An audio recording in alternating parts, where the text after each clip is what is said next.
Okay. What's up? What's up, y'all? Let's see here. Hope you're good. Come in and lurk all you want. Full lurk. Oh, work and lurk. Oh, I like that. Lucky Phil, that's a great name. Lurk and work. You know what? Legit, I may use that. That's really good. Anyway, we're here. I'm gonna go pee real quick, and then I'm gonna come back and get the show posted. So stick around here for a minute. We'll hang out and talk.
Okay, we're back. Just had to go pee. All right, I gotta edit here, so let's just do this. So let's do this together. I'll talk through it. You guys can see my process, you know. First, we'll start with the video edition of the show, which I will start uploading first. Now, when I start the upload, you may lose a few frames, but then it'll even out. Okay. Don't freak out. If you get a little quick hang, it will be brief. Those of you who have done this with me before, you know how this works. I don't need to explain it to you. You are the educated here. TMS replays. There we go. All righty. We're going to, whoops. Do a quick edit on the top and bottom. Podcasting tip. For those who do a lot of production and maybe a daily thing like this. Oh, whoops, hold on. There we go. I'm a guy who doesn't like to edit a lot, meaning, and I don't mean the work of editing is hard. It's fun sometimes. I'm saying if you're going to do a ton of stuff, you don't want to create a bunch of extra time for yourself or else you'll burn out. So what you do is you get really good at winging it the entire hour and a half shows, whatever they are, so that when you're done, all you got to do is check the top for a little bit of lead in and then check the bottom for a little bit of outro and then clean that up on both ends and then bam, there's your show. That's how you live. That's living. My soundboard up. 1 second. Okay. Oh no, start the business. 17 story. Here we go. You guys can hear that, right? I wanted to make it so you could hear it. I think you can hear it.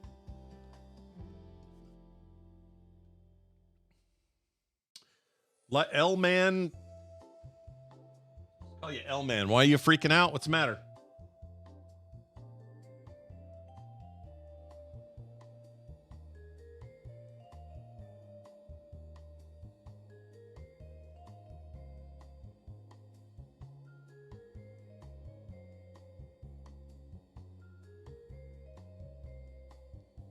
I don't know. I'll try to understand what you're saying here in a moment. You guys can hear it? Oh, I told you not to freak out. I get it now. So when I play this, do you hear it? He's up in his fashionable North Beach apartment. You heard that, right? Okay, good. I just want to make sure it's The part of the fun here is you get to hear it. Frogpants.com. Pepsi-Cola. Pepsi-Cola. All right, so that's good. That's good to know, actually, because I haven't tested that before.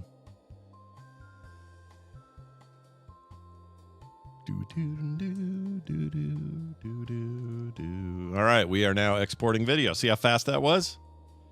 And that's, by the way, so the point of that is not just to, because you might say to yourself, well, Scott, didn't you just do video? Why don't you just post it? Because I want to trim the top and bottom, first of all, make it a little cleaner. Second of all, I process the audio through a bunch of filters just to get the cleanest, most level experience, like I do with the podcast. And then I reapply that track to the video track. And now there will be a version of this video that is just really, cleaned up without me having to do much. But then the live unlisted version still goes to the patrons so they can see how the sausage is made if they are so inclined to see said sausage. If you want to look at my sausage, that's how you do it. Okay, and then main show time. Let's drag a file in here. We'll get started with pre-show. We'll do that with this little guy. I'm curious about that. Hello, Brian. Hello. Hello, Brian. Same thing. Not a lot to edit. But we're here. This deal. Okay. Now we have our pre-show. And I put together a patron version of this output and a public version.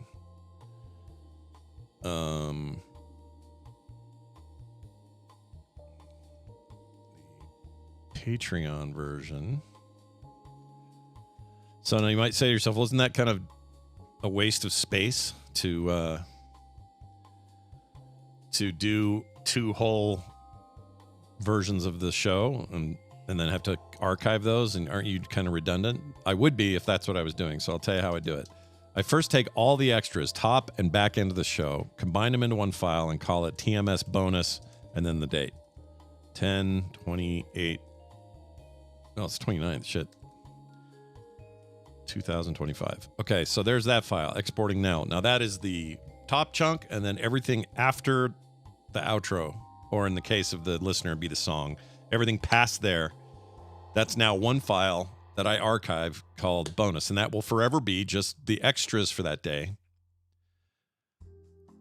And then, now that it's exported, we have our fresh MP3. I go and I remove everything that I put in there except for the top of the show.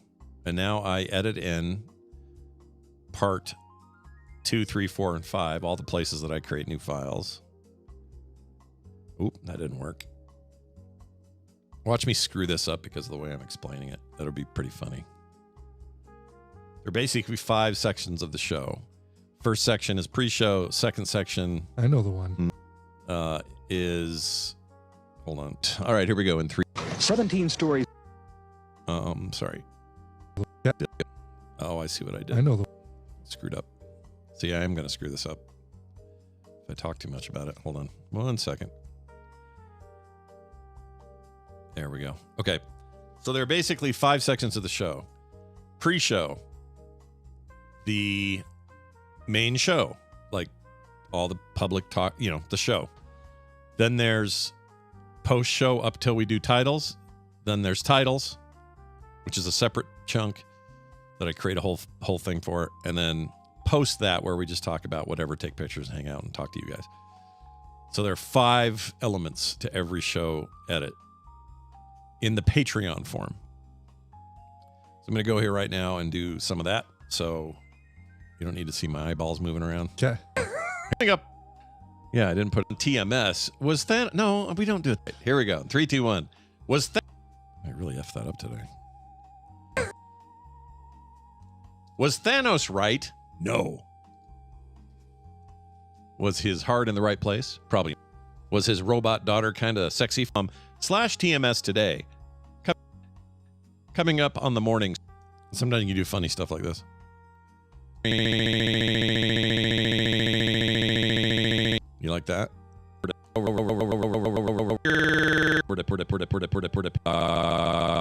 EMS.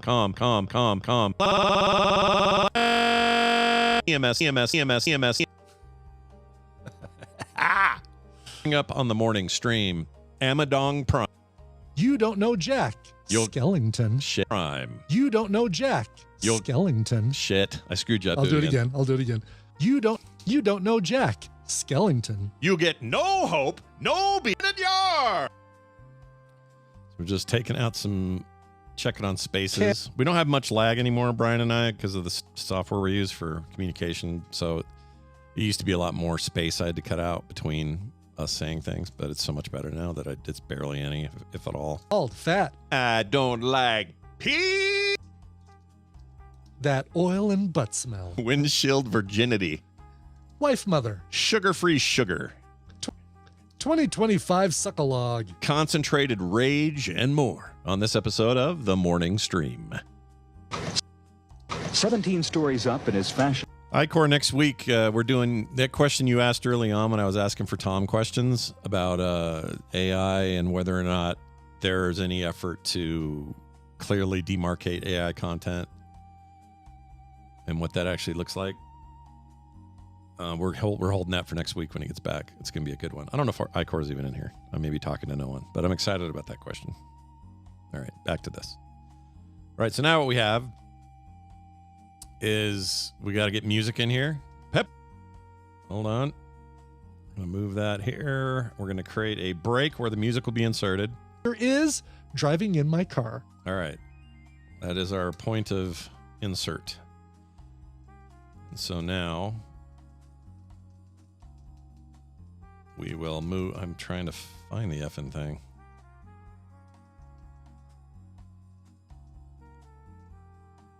Oh, there we go. TMS covers driving in my car. Here's the song. We insert that. We double check volume, make sure it's not too loud compared to the rest of the show. Looks like it is. So we're going to chunk that down a little bit. Not too much. A little bit of driving in my car. Okay.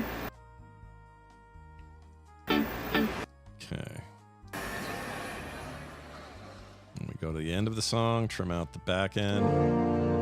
Bands.com.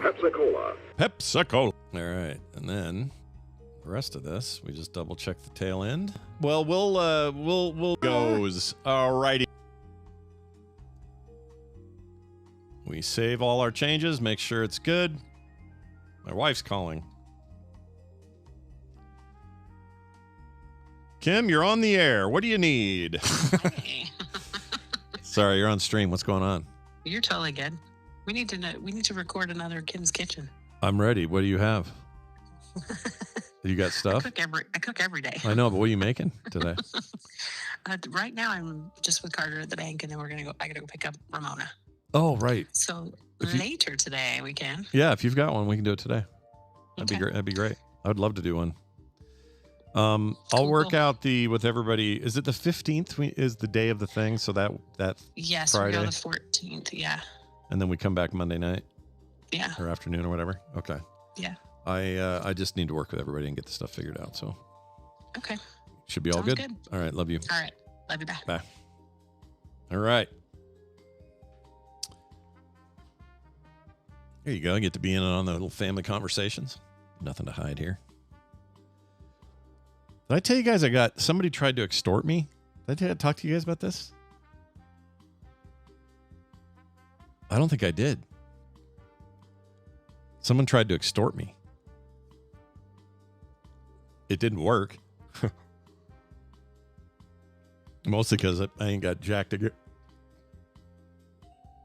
I just spilled all over myself. I don't have really much to give anybody if they could extort. Don't talk while you eat, Scott, or drink. I said it somewhere. I may have mentioned it somewhere, but basically I got this email out of nowhere, and then it was followed up with a couple of others where they were, by the time the third one came, I could tell it was nonsense. Like they're just making shit up. I'm like, I never replied to any of them, but forwarded it on to cyber, whatever that FBI thing is, and let it go at that. But it's so dumb. Like, I'm going to reveal all the secrets you don't want people to know about. I'm like, I'd happily show them the mole on my ass or whatever. What do you think I have to hide? I got nothing. I'm boring. I am so the worst for this sort of thing because what are you going to do? Most controversial thing that ever happened to me was it's happened a few times, but the time somebody very specific in the community sent me naked pictures of them, and they somehow thought, this is years ago, they're not around anymore. But this woman sent me pictures, and I got them, and I immediately, I think I've told this story. I yelled for Kim. I was on the toilet, and they showed up on my Snapchat, and I go, Kim, get in here. You got to see this before. And it was back when, I think they still do it, but it had a timer on it. So for 7 seconds or something, is all you get. And I was like, you won't believe this. Check this out. And she comes in. It was just too late. She came in and was like, blip, and gone. I was like, oh, frick. That's as controversial as it gets. It was me going, hey, you won't believe this. I got a nude. Come in here and look at this. What people hope you do is go, oh, let's keep this to ourselves. Let's have our little secret thing going. I don't do that shit. Who has time for that? That's the other thing. I don't get it. I don't got time for multiple. I don't have time for life lies. I might have time for like, did you like my soup? Yeah, it was all right. That kind of lie. I can do that. Nothing wrong with Kim's soup, by the way. It's fine. Okay. Where was I? Okay, that's the music. Peps. Oh, we saved. We didn't actually export yet, did we? Okay, so now what we do is we take this entire thing. We call it TMS _ episode name or number 2912. Can you believe it? Whoops. 2812. 2912 _ Patreon. Now remember, this has everything in it. Whoops. What is wrong with my keyboard? Patreon.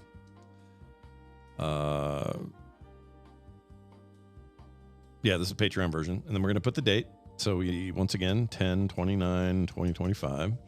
So I have a file now that is specifically for patrons. And a reminder that the patron file includes pre-show at the top, opening read, main show, song, any extras like mashups on Mondays, things like that. And then all the post-show finishing stuff we do all the way up to when we take a picture and say goodbye. So that entire thing is now being exported. I didn't have to go in and tweak any little bits or go find any shit because we don't care about that. We just show live to hard drive, we used to say. Still say that, I guess, to some degree. And as soon as that's done, then I upload that to Patreon, and then I make a version of this file just minus the 2 hamburger buns and just the beef in the middle.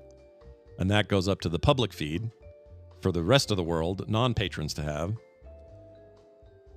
And while I've been talking, our video finished. So now is when things may get a little, I don't know if it'll get too janky, but you guys may notice a couple of drop frames as I put this video or start the video upload to YouTube. So the video has already been exported. Me sitting here yapping. It's well done. It's done. We're done. So let me do that real fast here.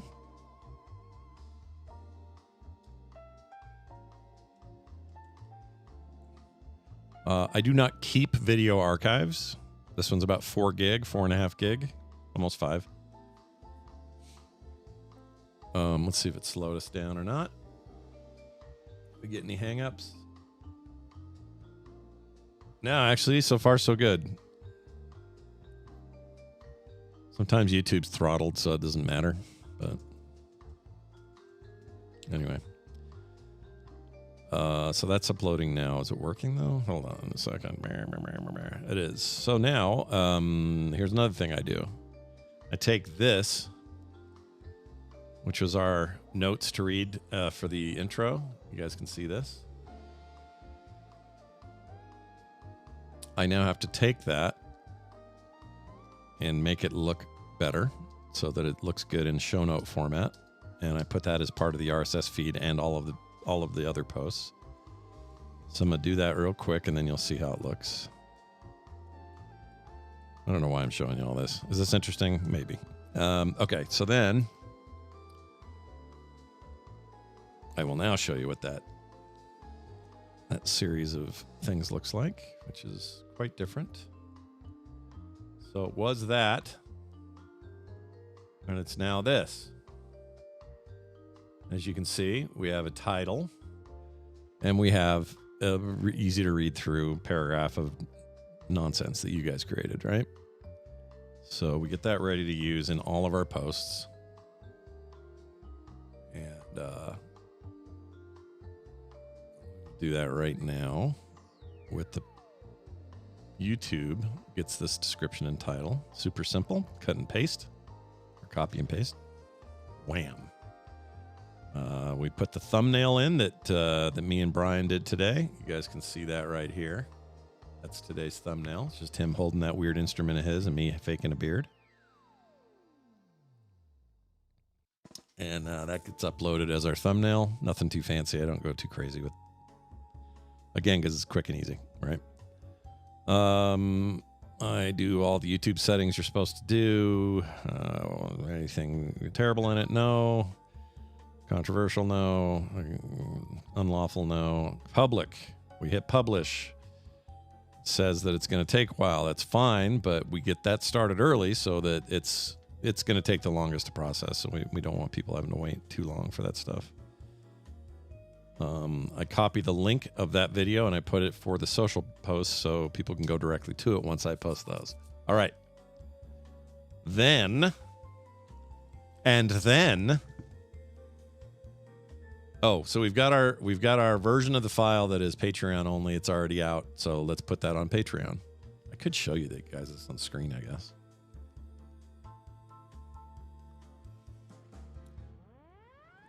Yeah, I guess you don't need to see it. It's fine. It's just websites. Big whoop-de-doo. All right, Patreon, drug over. Okay, this may slow us down. Let's see. We get any lost frames? So far, so good. You know what? Maybe it'll hold. And they get two things. They get that description and title, but they also get a link to the raw video, which is now unlisted on YouTube, and they can only get it if they're a Patreon person or if they came live. One of those two ways. I put the same thumbnail art for the header on that.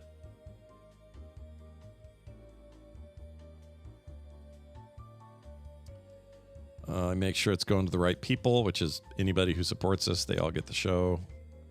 Again, this is the uncut Patreon version of the audio. So that upload is cranking. Looks like this.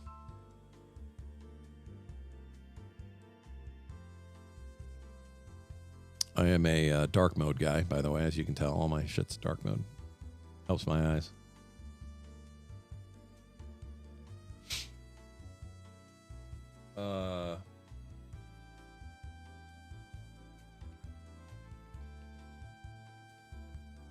Anyway, 62%. It's going up.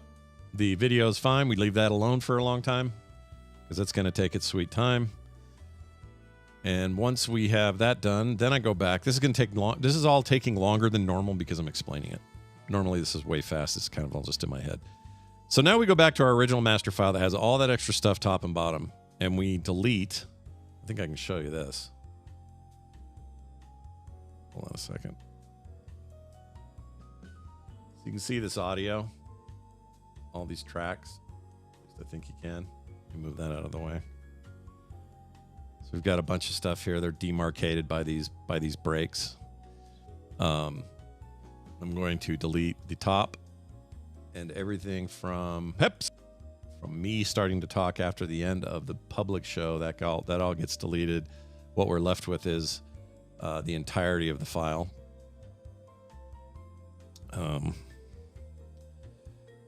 And now that is the public file. So that's all that's different. We have the intro, read through song. That's the show for the public consumption. None of those extras. And so the only difference in the file name is I call it, instead of Patreon, I call it public. And I hit enter. Now, once that's exported, we'll put that up on the main feeds. The Patreon one is now up, and I'm going to hit publish. Once I've done that, I actually delete the full-sized Patreon one for a couple reasons. One, now it's up there and posted, so it's there. If I ever need it, I can just go get it there. But also, I don't need two versions of the show, and I already have that bonus stuff in its own little bonus thing for archiving. So that way I'm not keeping two versions of the show, just one that's slightly longer, right? So, because I keep all audio versions of the show just like in perpetuity, all the way back to Extra Life Radio and the early instance and all that. So the Patreon file I can now delete. Beep. Now I don't empty the trash until we're done here, but that file is gone. And what's happening now is we're generating the public version, which is almost done. We're at about 85%, 90 almost on the export. I work only in raw waves and AIFs and like full-sized audio files, and then I export to a 192K MP3, which is kind of the standard these days. All right. I do another save just to make sure we're good. For the public feed, it is ad supported, and they do dynamic ad insertion. So I'm going to find a place that's a good cut. Show me stuffing. I'm going to put it right before Brian does show me stuffing. It's about halfway through, which is what I aim for. I write down that timestamp because I need to be able to tell my host where to insert cleanly so it's not interrupting a sentence. 1567. Okay, so at 33 minutes, 15 seconds, 15.67 seconds precisely is when that will happen. I save this again. I can now close my editor. I don't need the master file anymore. We now have a public file, and I'm going to go ahead and start doing that. So the way that works, I open up my public host.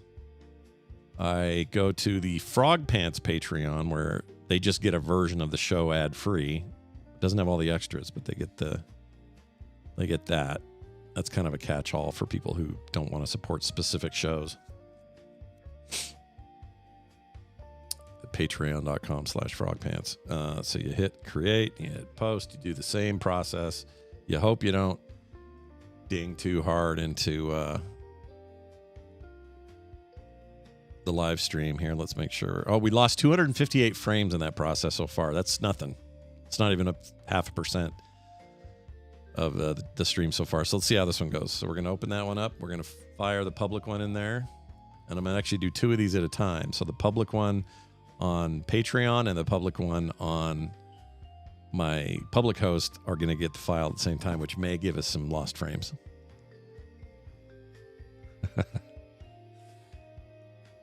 I realize as I explain it sounds like nonsense, but it's just all in my head. And I should say, some people have said, Scott, why don't you have somebody do this part for you? I like this part. I like the mechanics of it. I find it super satisfying and fun. It would be bad if I didn't, because I do this every day with every show, with everything. And having a daily show plus other shows, you'd think that would get tedious. It really doesn't. I like that part of it. Not even sure why I like that part of it, but I do. I don't want to just be, quote unquote, the talent. I like to be, I like to make it. I like making it. It's half the fun of the whole damn enterprise. All right, so we're going to go ahead and post that. We're probably getting some pretty good frame loss.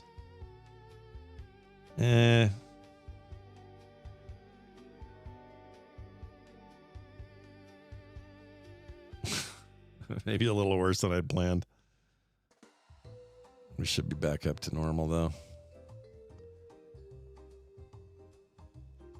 You guys lost 8 seconds of the stream.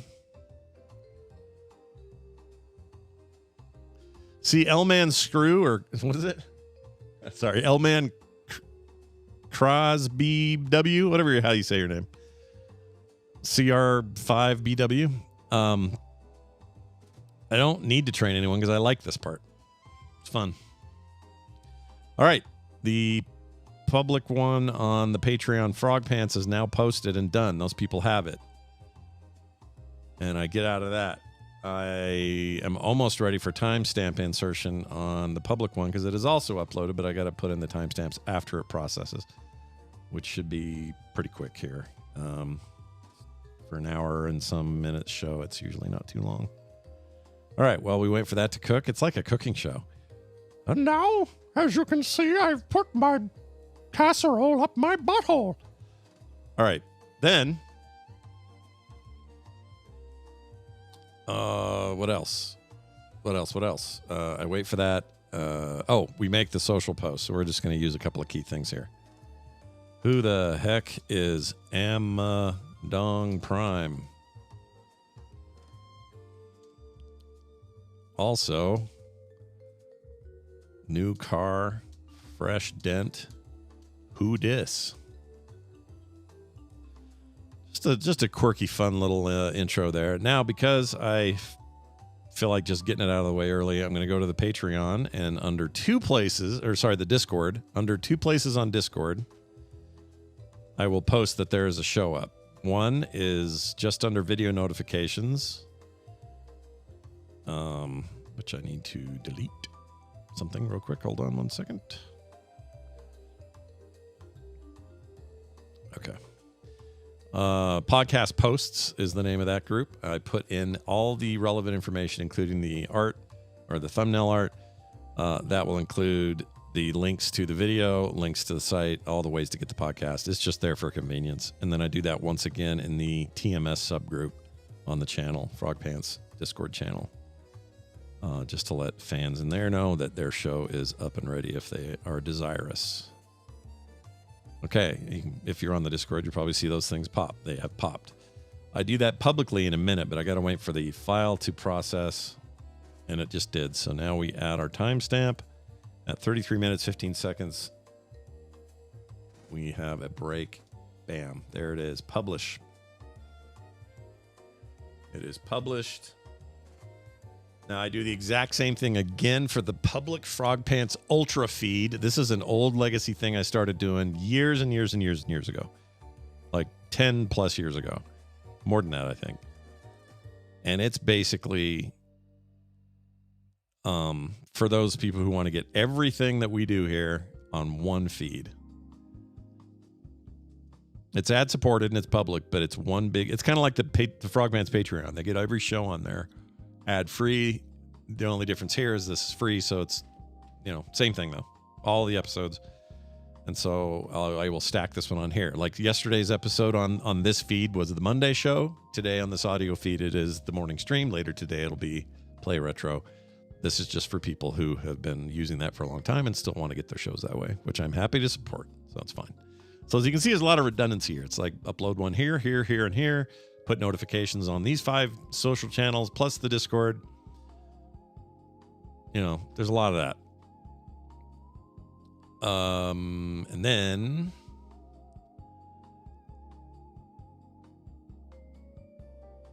Speaking of socials, we can do that now, actually. So here's what we'll do.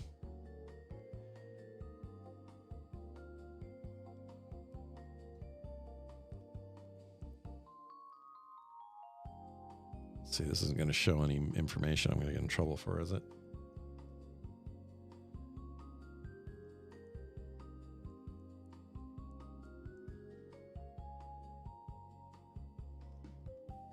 Okay. So, here's what we do. I'll show you this because that's not that fun. It's whatever. It is whatever.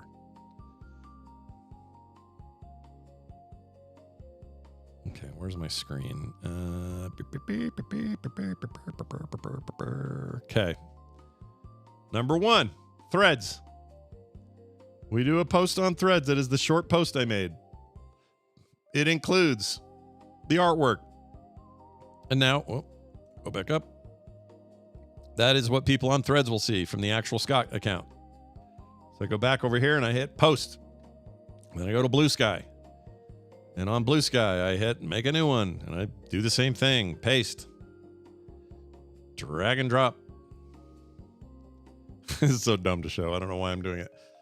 I hit Oh, I screwed up here though. Hold on, cancel. This is the one thing that's a little weird. I have to go into the morning stream account, post it there, and then I post it from my account. So let's just do that again.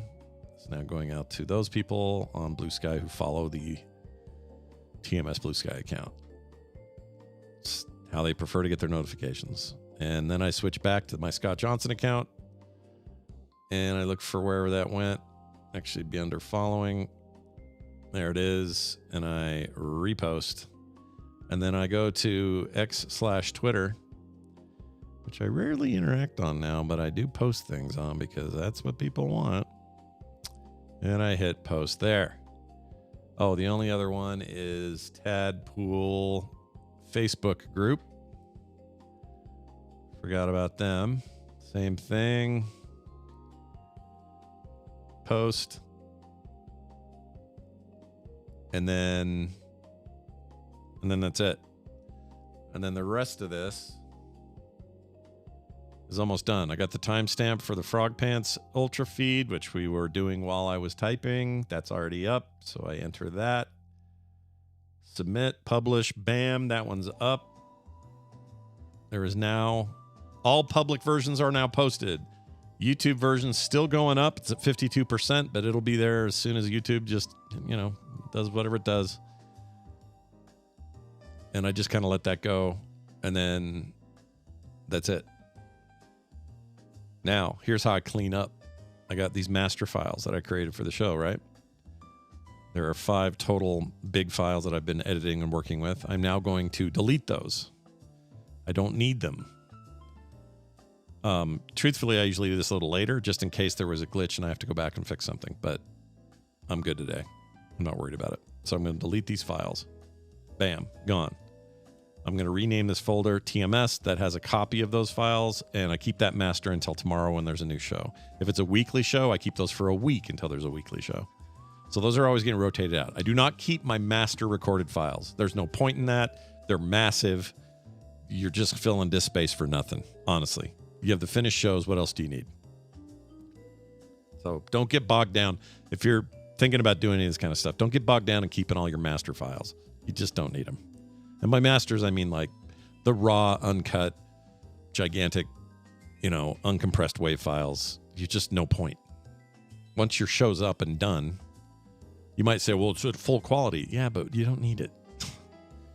I promise you don't need it.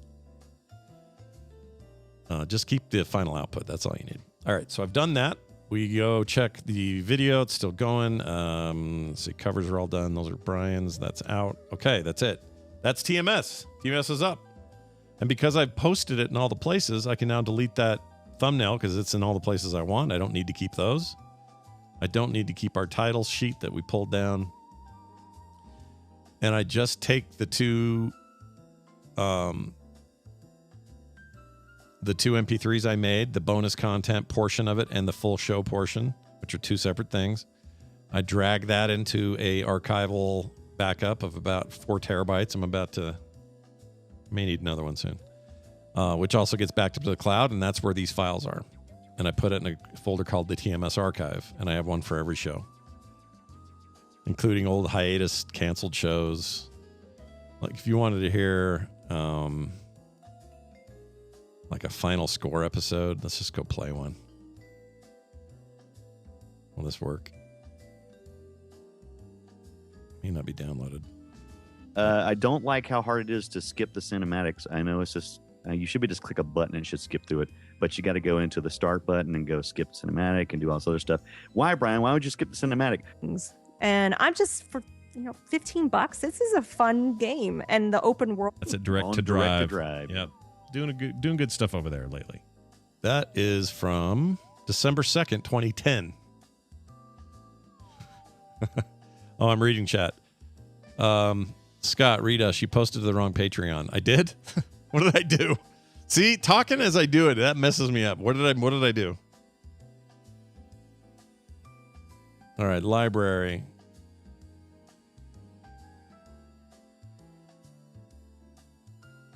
Okay, it's correct on Frog Pants. I put it on Film Sack? Shit. All right, hold on. How did I do that?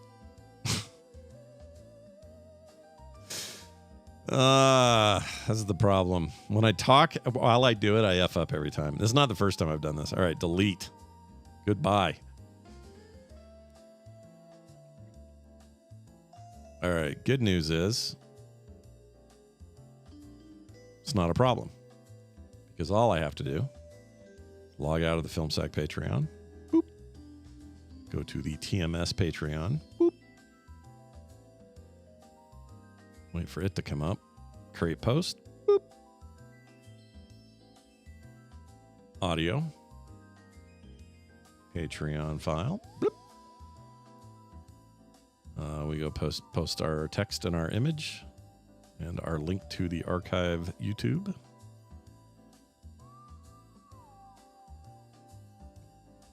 That's pretty funny. I did that.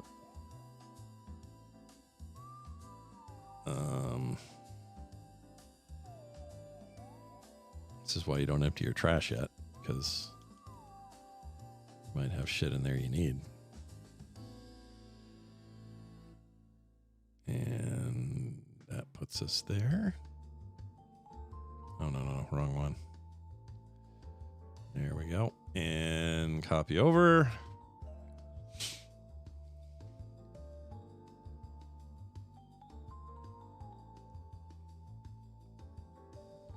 Morning Stream Podcast. Okay, now we just waiting for that to upload. That's now at 50%.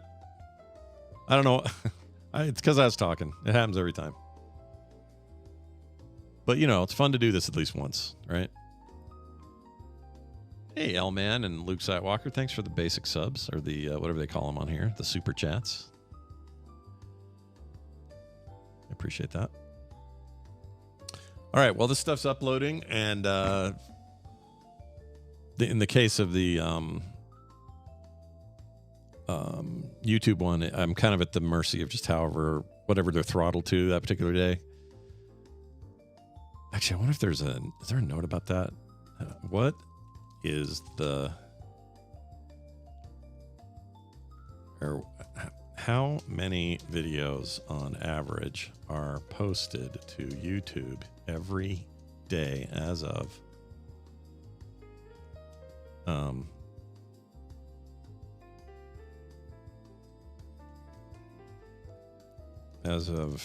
right now, we'll say. Okay. See if the search engine gives me what I asked for. 20 million videos uploaded per day. That average as of April 2025 is the last time they put out anything about it. Yes, breakdown. Let's see if I can get a breakdown of what that is, because that might be a lot of different combos of shorts, regular. All right, here we go. 2.6 million videos uploaded per day in 2025 that are just standard videos. 35% more of that are short form. So that's where the 20 million comes in. There's a lot of short form happening now.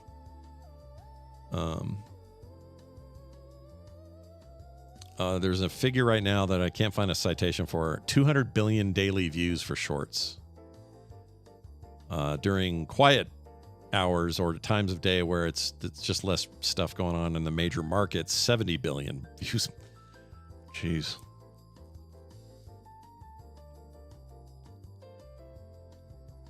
Let's see, shorts, tens to hundreds of billions of views per day. Good gosh, dude. So there's a reason why these guys need to,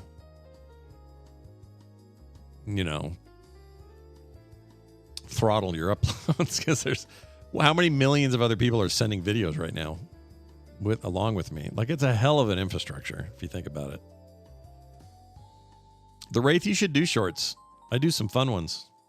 I think you'd like them. Would you like to witness one?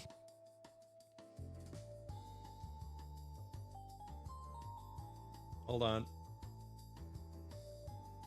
See if I can. I went after Amazon today. I'm going to show you this one. You get to see it. Where the hell's my screen? Okay, watch this. Let's do the Amazon one. You may have heard Amazon's laying off like 14,000 people, and a huge portion of that is for their gaming division.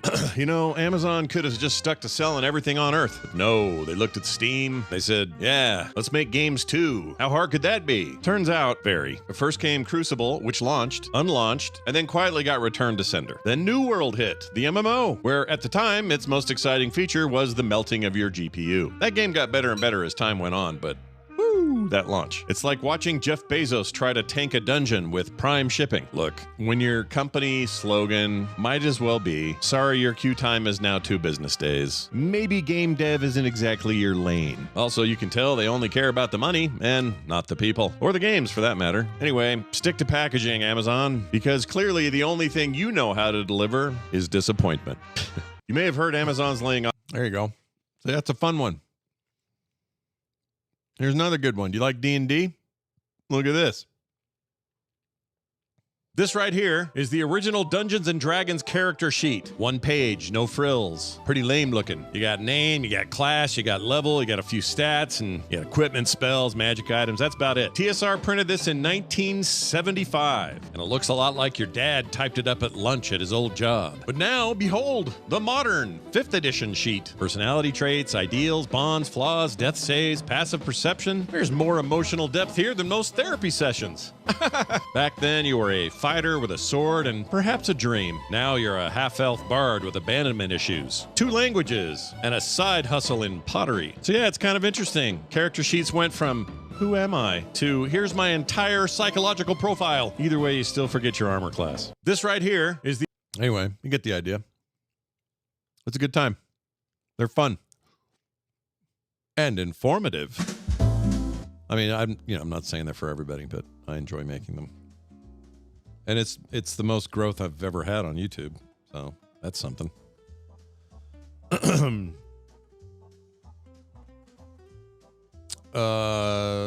that's a fun one. Can I turn off the repeating? Was something repeating? What was repeating, the Wraith? I await your answer. I don't know what you're referring to. I shouldn't have repeated anything. Really? You heard the audio twice? Why?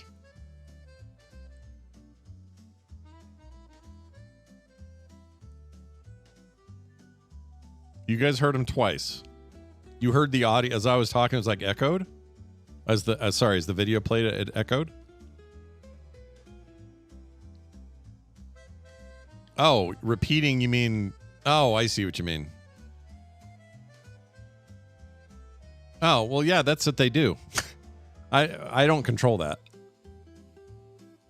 They start over. That's what they work that way on TikTok and Reels and YouTube. That's that's normal.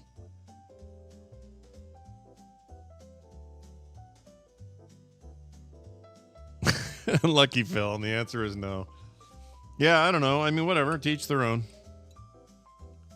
Let me tell you what you have to do in my position when you're trying to keep a career alive in a weird time where it's the sexy young people who get all the views. You got to follow whatever trends you can, man. So this begins my mukbang series. You ready? Oh, you know what? There is a funny one on here. Hold on. John made me laugh really hard with this. I'm going to play this one for you. Gosh dang it. Why don't I have a... Shit. Hold on.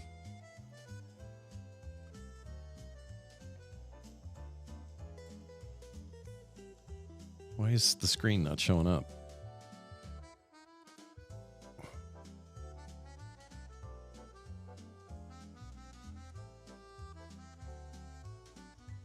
Okay, this should be screen. Okay, there. Okay. Look at this one. John made me laugh with this one. Yeah, but you just see what I'm saying? That person's either really I mean, big. that could be photoshopped for all I know, okay? That should not be real. I love that one. I use an app. It's not AI for the captions. I use an app called VidCap. Hold on, my wife's calling.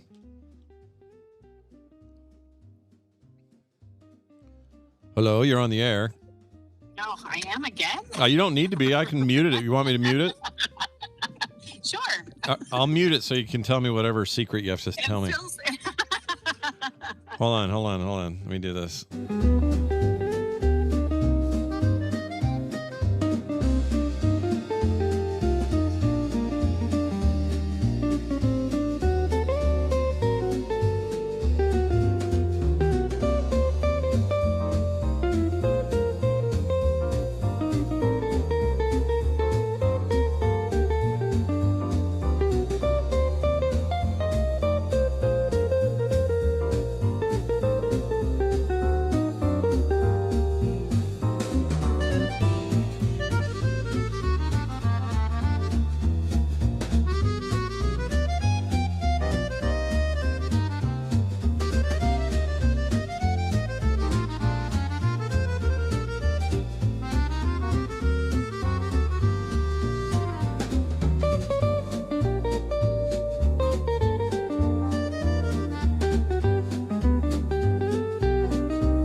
sorry.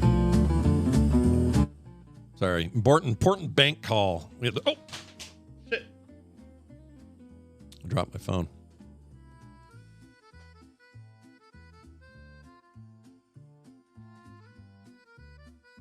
We're good. Durable damn devices these days.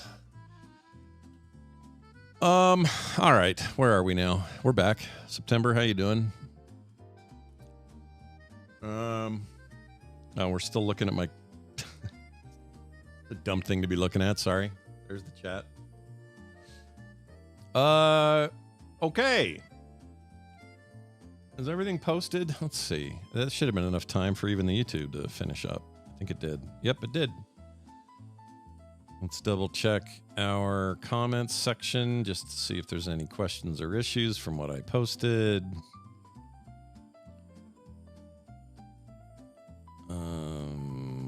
Well, sure, loss. Oh, thanks.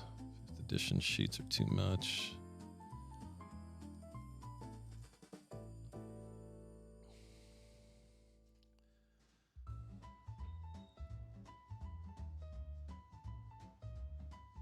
Oh, okay. Hey, Carter, I got a question for you.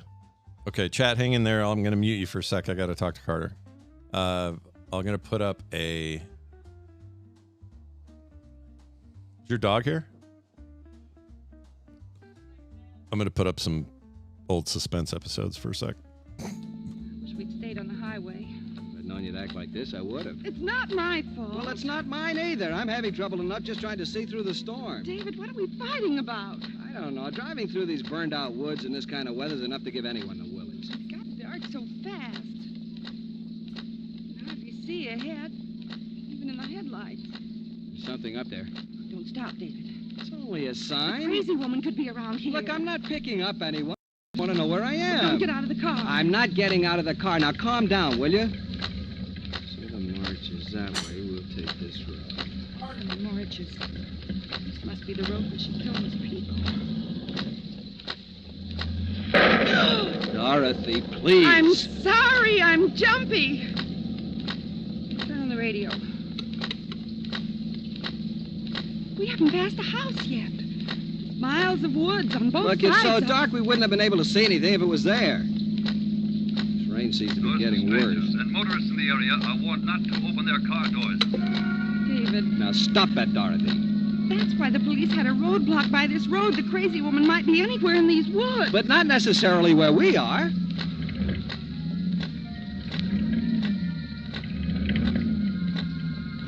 David, what's the matter? Oh, fine. What a place to run out of gas. Oh, no. You mean we're stuck here? I don't know.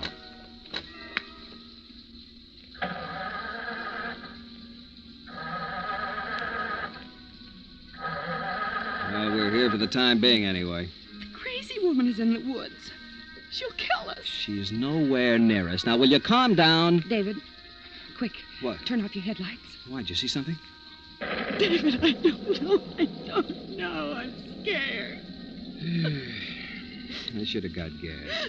Don't put the headlights on, please. Why? She'll see us if you do. Oh, for Pete's sake. I'm putting them on. David, please turn them off. Listen, Dorothy, I don't want this silly thing to get to you now. Just look at the headlights. Poking into darkness at nothing but wet bushes and trees. And rain falling. Please, David. All right. There. They're off. Do you feel any better sitting in the dark? If only the thunder and lightning would stop. The rain. Look, Dorothy, there's no sense in sitting here all night. It's only a few minutes past 10. I'll walk up the road a bit. There might be a house or something. You're not going to leave me here. I won't let you go. But, Dorothy, we can't sit here in the middle of nowhere for the rest of the night. We're safer here than out there. David, she's probably hiding in the woods just waiting for a chance to kill us. Oh, come on. Why should she be right where we've run out of gas? Why can't she be here? Oh, please stay in the car. Well, it's silly, but all right. Quick. What? Lock the doors from the inside. Why, what is it? Oh, she can't get in here. She's nowhere near us. Don't be mad at me, David. I'm so scared. I know I'm acting very silly, but I can't help it.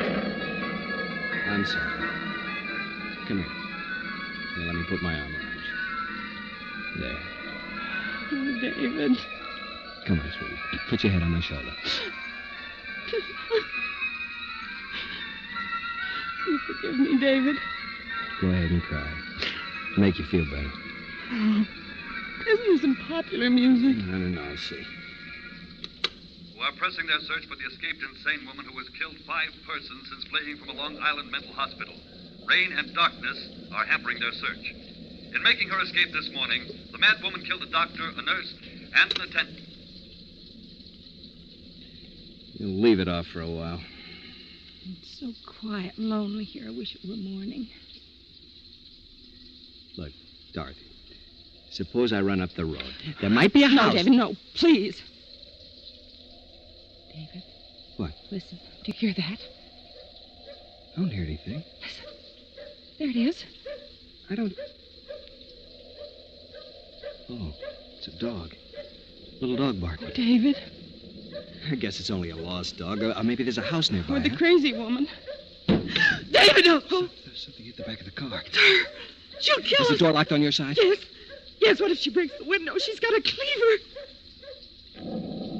In a flash of lightning, I saw somebody. Is it the crazy woman? Can you see her? She's still there. It's too dark to see. She'll kill us. Calm down, please. What's she doing? I don't know. Ah! She's at the window. Right next to Get her. away from that window. She's trying to get in the car. Face in her hair. Go away! Let me in. I'm not crazy. The crazy woman is after me. Don't let her in. Go away! We got a gun. We'll shoot. It worked. It worked. She's staring at me. I'm warning you. I'll shoot. Please don't leave me out here, please. That woman will kill me. Please. David, take your pipe. Hold it like a gun. It'll look like a gun. Yeah. Now look. I got a gun. I'm going to shoot. She's backing away. Keep going before I start shooting. Oh, David. Oh, she's gone. Oh, she disappeared. We can't get out now. All we can do is sit here all night and wait for help. See her. Where'd she go? I don't know. She's out there, though. Probably planning on how to get in his car. David. David, what are we going to do? She's the one. I know. She didn't have a cleaver. She must have dropped it when she ran into the car. Her face was all twisted. Her hair was hanging down. She'll be back there looking for that cleaver now. She'll kill us. Oh, she'll kill us. Dorothy, stop it. She'll kill us. Ah! David! David! Ah!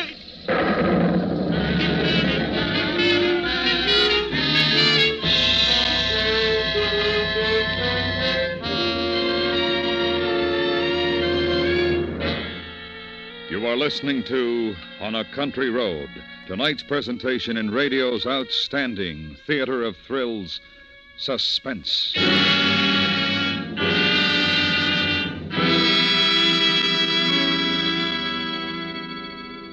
During World War II, the skies of Europe were broad highways of terror for bombardment. Your opportunity to guard our skies against surprises comes in parcels of time amounting to no more than 2 hours a week. Volunteer hours spent as ground observers. 2 hours a week. If enough of us give the time, means security. Ask at your local civil defense office. Earn your silver wings with the ground observers. And now we bring back to our Hollywood soundstage Virginia Gregg and Harry Bartell, starring in tonight's production of On a Country Road, a tale well calculated to keep you in suspense.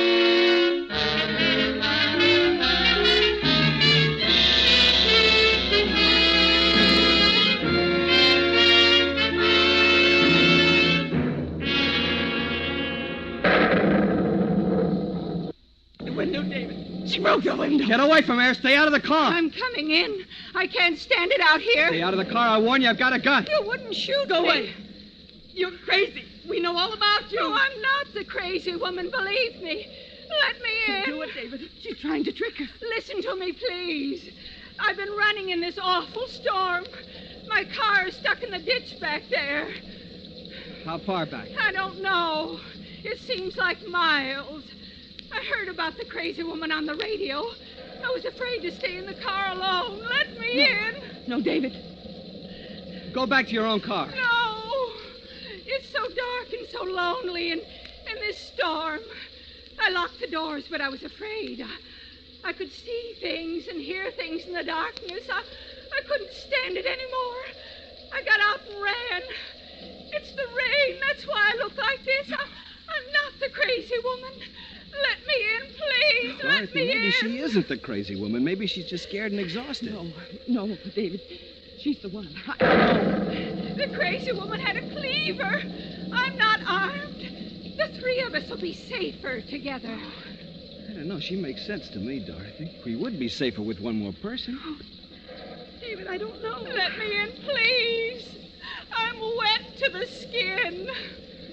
I'm going to unlock the door, Dorothy. David, All right, come on, get in. But you make one move and I'll shoot you.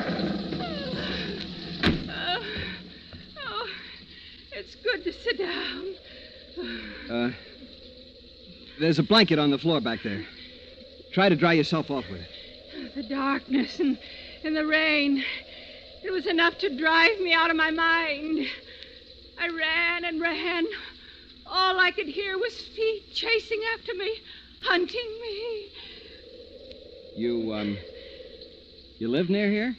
Farther out, near Restview. I used to live in Brooklyn. Rescue's the mental hospital. I know. I'm used to the crazy people, but not at night and in a lonely place like this. Not the kind who kill people. You live at Restview? No, just near David, there. We can't sit here not knowing. If we could get to a phone. A phone? Why? Call the police. Get some help. No, don't do that. Why not? Why don't you want the police? Oh, I do. But you'll be killed. What do you mean? The woman. She'll kill him if he goes away from this car. There's that dog again. Do you hear it? Somebody's out there. There might be a house nearby. Maybe it's barking to be let in. It senses somebody. There's somebody out there. That's why The it's crazy barking. woman's creeping around out there. Quick! Let's get away before we're caught. Look out, David. Let go of me! What are you trying to do? Start the car quick. We'll get away. We're out of gas. Out of gas. You don't think we parked here for the fun of it, do you? David. It stopped barking. What does it mean? David, we're so helpless. She can kill us easily. You can't just sit there. We've got to get away. I'm not a magician, lady. I can't make gasoline out of rain. We can't stay here the whole night. You Let hear go of me? me! There's nothing I can do. Try something, anything. Don't just sit there. She's scaring me, David. Stop Now, her. you cut it out. You'll have us all in hysterics. All right. All right, I'm sorry.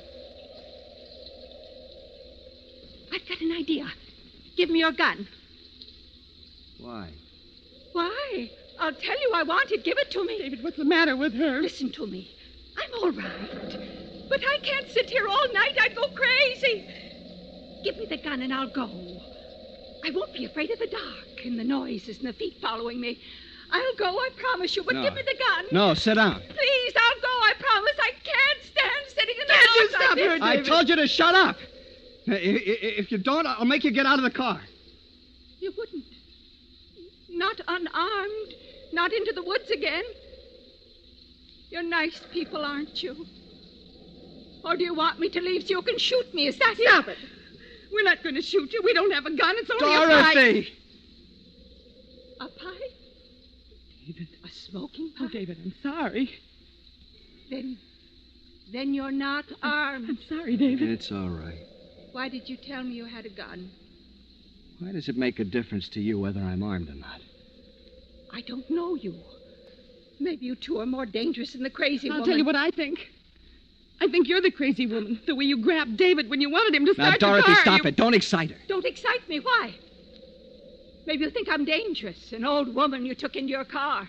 Two of you, and you're afraid of me. We're not afraid of you. Now, sit back in the seat and don't try anything. I'm watching you all the time. David, the storm is stopping. Maybe now's the time. The time for what? What are you going to do? You two are up to something. Oh, shut up. My wife meant now is the time to go for help. I did not. I meant now's the time for us to escape. David, can't you see it? She's the one. She'll kill us. You Stop and sit back in that seat. You haven't got a gun. No, but I have got a knife. David. It's my jack. Okay, I need advice. Sorry that took a while because we got kind of a thing going. any of you here have experience with malware on phones, in particular the iPhone? I know it's a little easier, not a lot, but a little easier to get goofy if you're doing side loading on an Android phone or something like that, but a little more rare on iOS it's certainly if you're up to date. But my daughter's phone is somehow compromised. We don't know how. But what T-Mobile is telling her is it sounds like sorry, let me close this. I don't need this open. Do I? Or do I? What? Refresh the page. Did that Patreon one never post? Son of a goat hole. Oh, it's something to do with the freaking images, man. What is that about? I got to talk to Patreon, see what's going on with that. It's a brand new bug.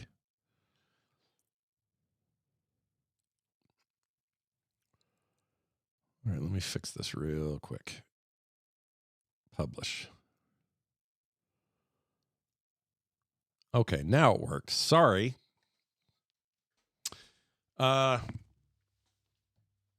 Anyway, so one of the things could be malware via images. Apparently that's still a problem. I know that was a thing years ago with Meta stuff, but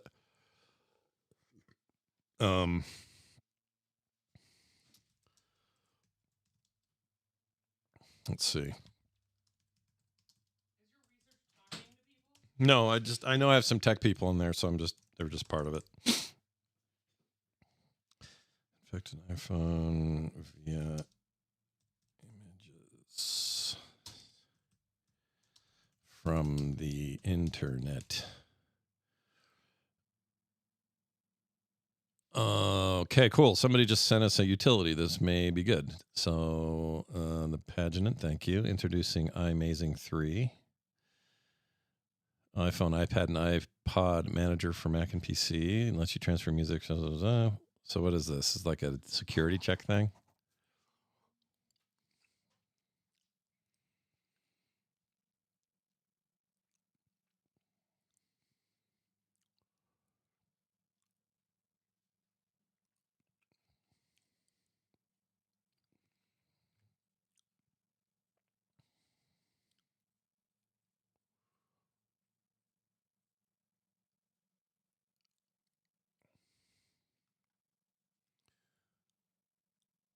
It's just so we can get her backed up. Is that what this is for?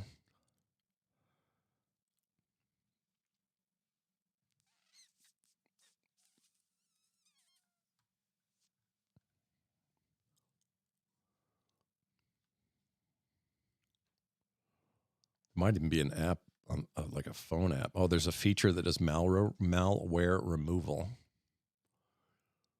Okay, thanks to Pagan Gent. Let's see. Oh, she's on a PC, though. Will this work on PC? Yeah, they do have PC version. Carter, I'm going to email you something. It will check for malware. And this is trusted and cool. Oh, yeah. Let me get an email going here.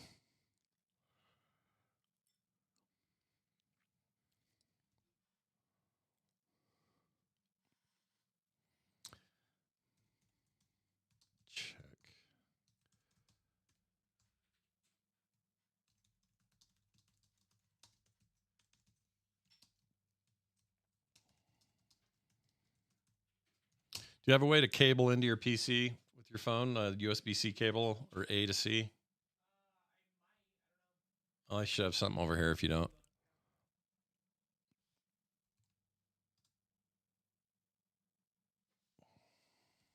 Okay.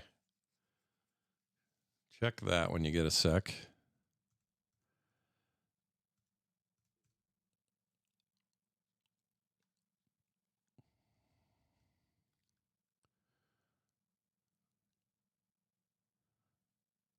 All right, so we'll figure that out. Okay, and then in the meantime, let's see what this other source says. exploit bugs in iOS processing, allow malware, remote code execution.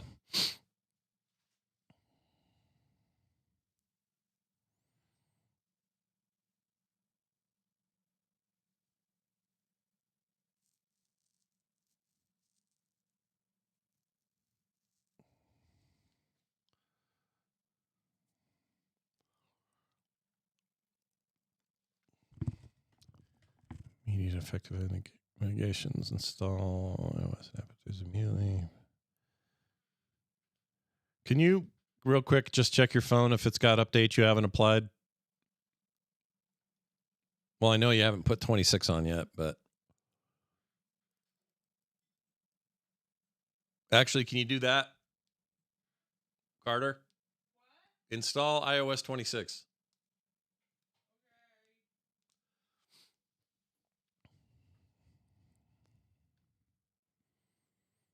It looks like you may have something that's already been patched.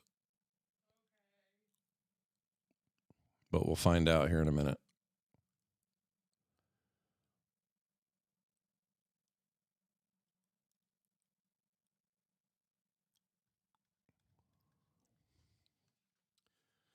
Okay. Well, we'll work on that on this end. Thank you, those in the chat with your stuff. We're going to install that software, but first we're going to get her phone updated, and that may take care of it, but we'll probably try both. What I don't want to do is go to some Geek Squad place and have them have some teenager dick with it. I don't trust them, personally. That might just be a me thing.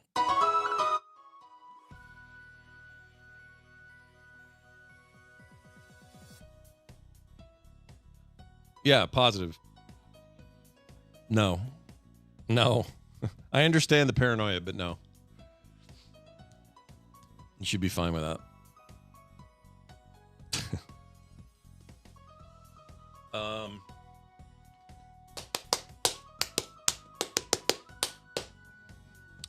My day is effed. What do I have on my docket?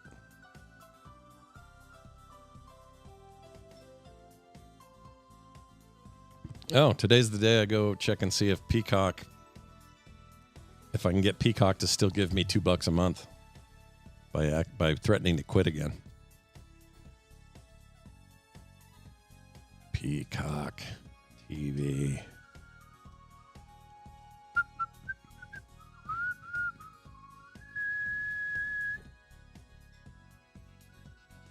Ding, ding. Ding dong doong ding ding ding ding ding ding doon. Everything you get with premium plus watch ad free, limited exclusions at certain times offline.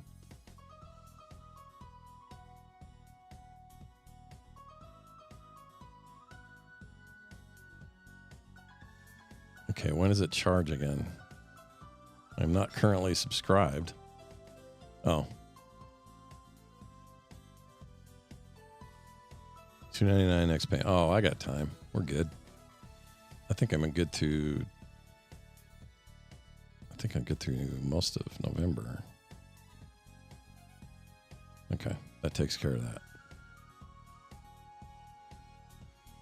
All right, let's do a couple of things I just got to get out of the way. Diamonds Are Forever is on FilmSack this weekend, and I have to go and do a request for community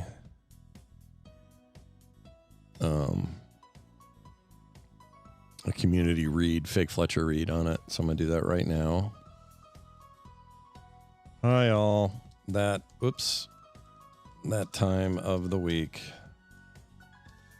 Let's get a fake, community, Fake Fletcher read ready for the show this weekend. Here's the read. And then let's go find the intro, IMDb. Whoops. What'd I say? Diamonds Are Forever. 1971. That's a year old, man. Let's see. Diamonds Are Forever. Directed by Guy Hamilton.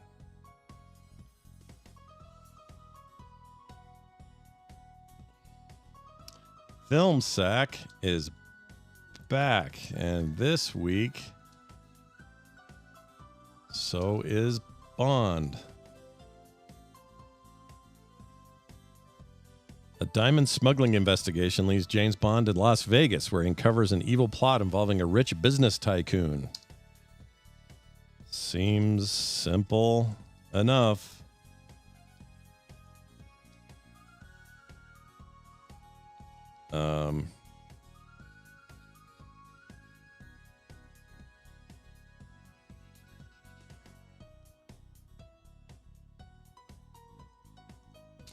Perhaps the audience will feel shaken and not stirred. They spell stirred, S-T-I-R-R-E-D. There we go. We'll take your submissions in voice format at http://voicecast.app/filmsack through Friday sometime. Go, go, go. This message will dissolve. So get it in now. And then we want this to go to everyone. Oops. Everyone. Wait, that's not right. Is it everyone? Yeah, everyone.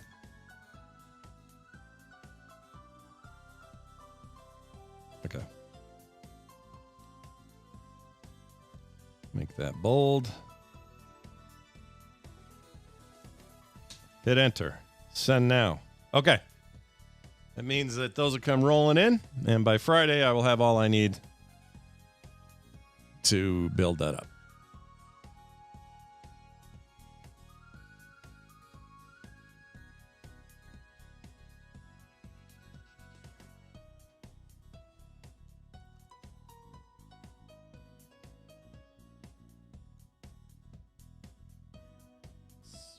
Spy-Fi? What's this?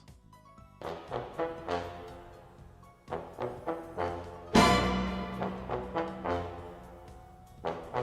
not what I wanted.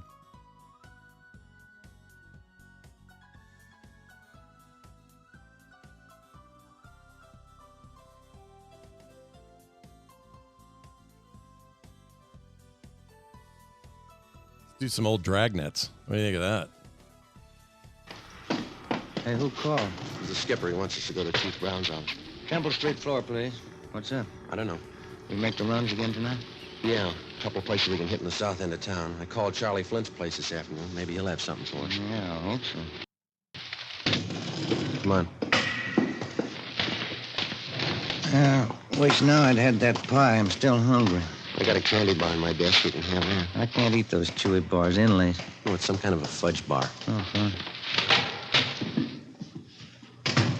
Come in. Yes, sir. Get over to Georgia Street right away. Why? Gus Valentine. They did it again. Yeah? This time they didn't miss.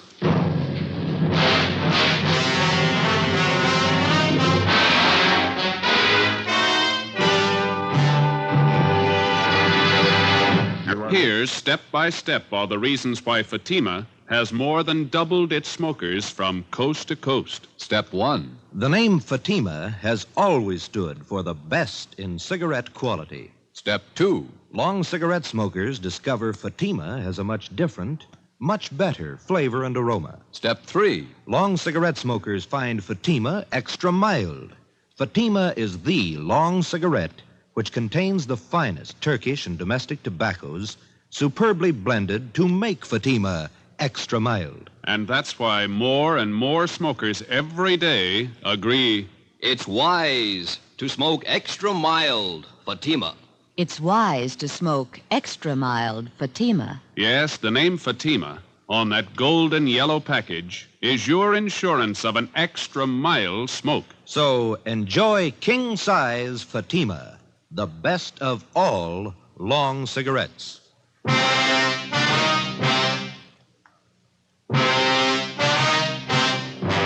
Saturday, July 22nd, 5:30 p.m. We drove to the Georgia Street Receiving Hospital and went up to the 3rd floor. We talked to the doctor in charge, who told us that 2 slugs had been taken from Gus Valentine's right leg and 1 from his right shoulder. They had been marked for identification. He was in fair condition. We talked with the patrolman who made the ambulance follow-up. They told us Valentine had been shot as he entered his apartment house garage. There were no eyewitnesses. We went in and talked to Valentine. You told the officers that the guy who shot you was on foot. Yeah. Who was it? Couldn't tell. You haven't any idea who it could have been? No. You don't expect us to swallow that again, do you? I don't care either way. Why don't you pay up what you owe? What do you mean? You owe some big money you haven't paid off. Where'd you get that? That's the word going around. Looks to us like you either pay up or get shot up. Did I ask for advice? No, and here's something else you didn't ask for. Twice in 1 week you've been mixed up in shooting scrapes. We told you this city doesn't belong to you. I don't claim ownership. Now listen, we've been over this before, and this is the last time. Don't push us any courage. We know you talk big and you haven't got the guts to go along with it. Yeah, sure. Now come on, who's shooting at you? I know your phone number. I'll call you if I need help. I'll take care of this myself. Valentine, the first time you pull a cap gun, we're going to sit on you. If there's any retaliating, we'll do it. I'm tired of sitting like a duck on a pond. Then tell us who's gunning for you. That's between me and them. I'll meet them when I'm ready. All right. We're through talking. When we get to the bottom of this and find out who's been doing all the shooting, we'll have an answer. And if we find out you've been withholding evidence, it's going to go hard for you, understand? Yeah, sure. Now leave me alone. Come on, Jim. Yeah. I better call the office.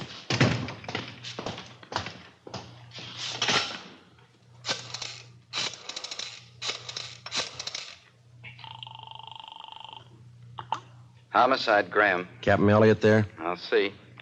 Captain, will you take 2? Elliot, This is Friday, checking in on the Valentine thing. what's the story? Couldn't get anything out of him. He isn't hurt bad. Right leg and shoulder. All right. Here's something you can run down. Yeah? Got a tip from White in Intelligence. He's got a man out at Freddy's Fish and Chips on Slauson. Says a couple of guys in there blowing off about Valentine. Who are they? Billy Keel and Tony Farrar. They're not on Valentine's team, That's right. White's man says the party's getting rough out there. You, Romero, better follow up on it. right? Another thing, if it looks like anything, you better bring him in for questioning. Okay, Check me when you get in. right? Let's go. What is it? Keel and Farrar. Skipper wants us to pick him up and bring him in for questioning. What do they know about the shooting? They know enough to talk about it. 7 p.m. We located Freddy's Fish and Chips place on Slauson near Montgomery Street. A dozen or so tables at the back of the restaurant were already taken with the overflow lined up 2 deep at the bar. The man from intelligence detail was down at the far end of the steam table nursing a cheese sandwich. He motioned us over and pointed out Billy Keel and Tony Farrar. They were sitting at one of the tables along with 4 other men drinking Boilermakers and eating French fried potatoes. Ben and I made our way through the crowd toward the back tables. Sorry. Sorry. Pardon me. Can I get through here, please? All right. So it figures. Done it? You, Billy Keel? That's right. Which one's Tony Farrar? He's getting a beer. What do you want? Police officers want to talk to you and Farrar downtown. What's the matter? I'd like to ask you a few questions. You want to get your hat? You got any questions, you can ask him here. Hey, Vic, how about buying a round? Come on, Keel, let's go. I got nothing to tell you now. Let me alone. There's 2 ways to go downtown, the hard way and the easy way. Let's take the easy way. All right. This way. Okay. Doc Joe!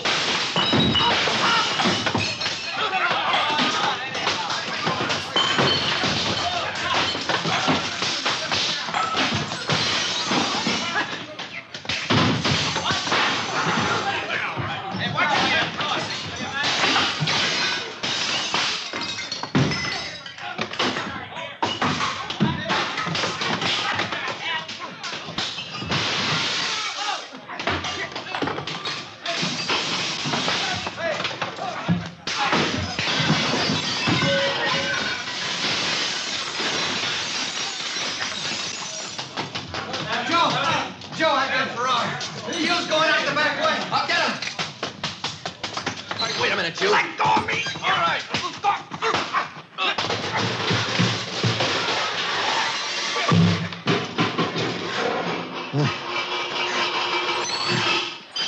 on, Farrar. Come on. You all right, Joe? Yeah. You're bleeding pretty bad. Yeah, I know. Let's get him to the car. Look at your suit. It's ripped to pieces. My wife's gonna kill me.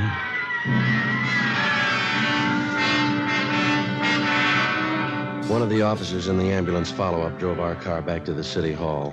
Tony Farrar and Billy Keel were taken to Georgia Street Receiving Hospital for emergency treatment.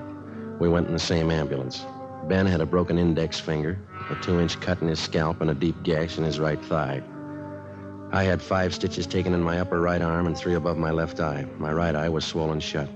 The man from intelligence detail was taken to the P&F ward to be treated for a minor concussion. It was 9:15 p.m. when we got back to the city hall, the interrogation room. How about it, Keel? What? What do you know about the Valentine shooting? I don't know anything about it. You're worried? About what? You tell us. You started that fight out there. I didn't see any reason to go downtown. Does Valentine owe you any money? No. You've been talking a lot. Any law against that? Why'd you shoot Gus Valentine? I didn't shoot him. Can you account for your time Tuesday afternoon? I don't have to answer that. Where were you this afternoon? My lawyer's coming in. Ask him. How much money does Valentine owe you? Keel?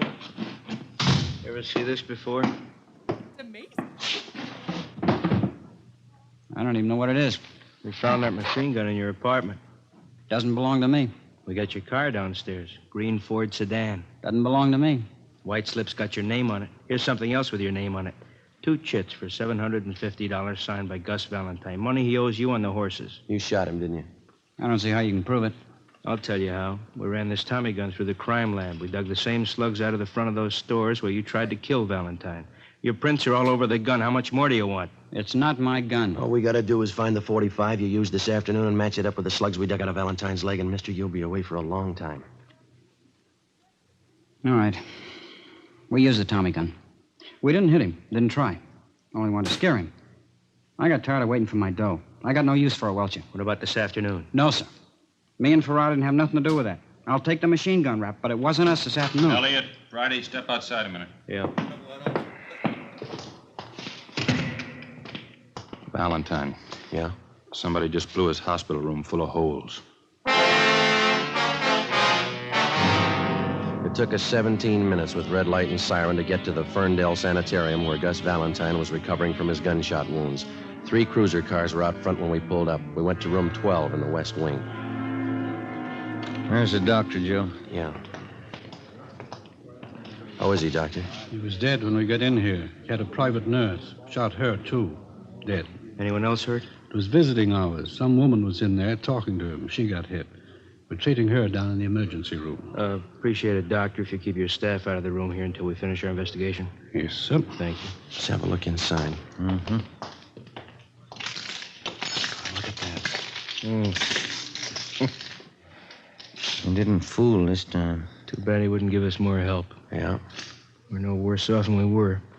We still have to find out who it was without him. I hope we can get to him before Valentine's crowd starts shooting back. We got to. Anyway, this cancels out his debts. You know his record. Yeah. He owed a lot more than he could ever pay.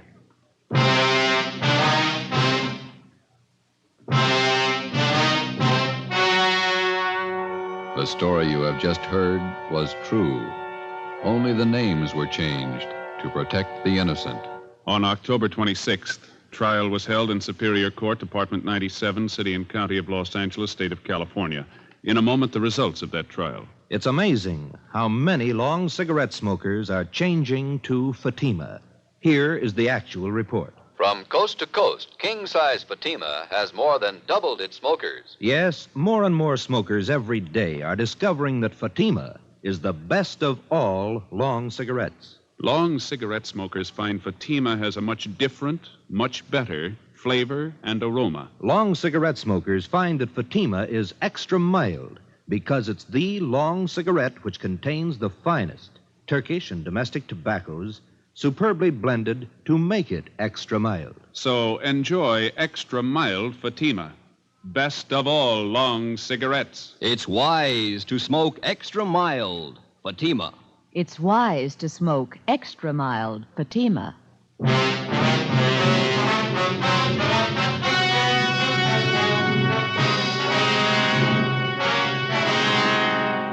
Billy Keel and Tony Farrar were tried and convicted of assault with intent to commit murder. They were filed on by the federal authorities, Bureau of Alcohol and Tax Unit, for the illegal possession of a machine gun and were found guilty in federal court. Because they were both in custody at the time of Gus Valentine's murder, they were cleared of any complicity of the crime. Valentine's killer was still at large. Next week, The Big Gangster, Part 2. You have just heard Dragnet, authentic cases from official files. Technical advice for Dragnet comes from the Office of Chief of Police W.A. Wharton, Los Angeles Police Department. Today, the American Red Cross is carrying on a campaign to finance one of the greatest programs in peacetime history. Give now to the Red Cross. Fatima Cigarettes, the best of all long cigarettes, has brought you Dragnet, portions transcribed from Los Angeles. Tomorrow, hear The Halls of Ivy on NBC.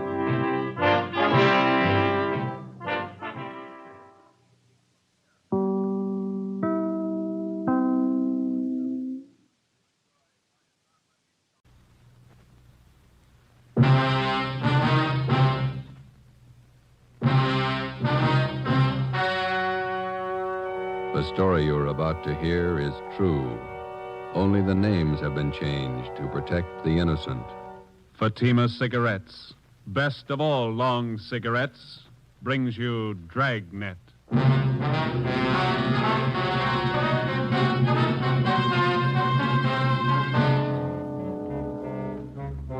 You're a detective sergeant. You're assigned to homicide detail. A notorious hoodlum in your city has been shot to death. A gang war is threatened if his followers seek revenge. Your job, find the killers. If you want a long cigarette, smoke the best of all long cigarettes. Smoke king-size Fatima. Fatima is the long cigarette which contains the finest Turkish and domestic tobaccos, superbly blended to make Fatima extra mild. And that's why Fatima has a much different, much better flavor and aroma than any other long cigarette. That's why Fatima has more than doubled its smokers coast to coast. So enjoy Fatima, the best of all long cigarettes. It's wise to smoke extra mild. Fatima. It's wise to smoke extra mild Fatima.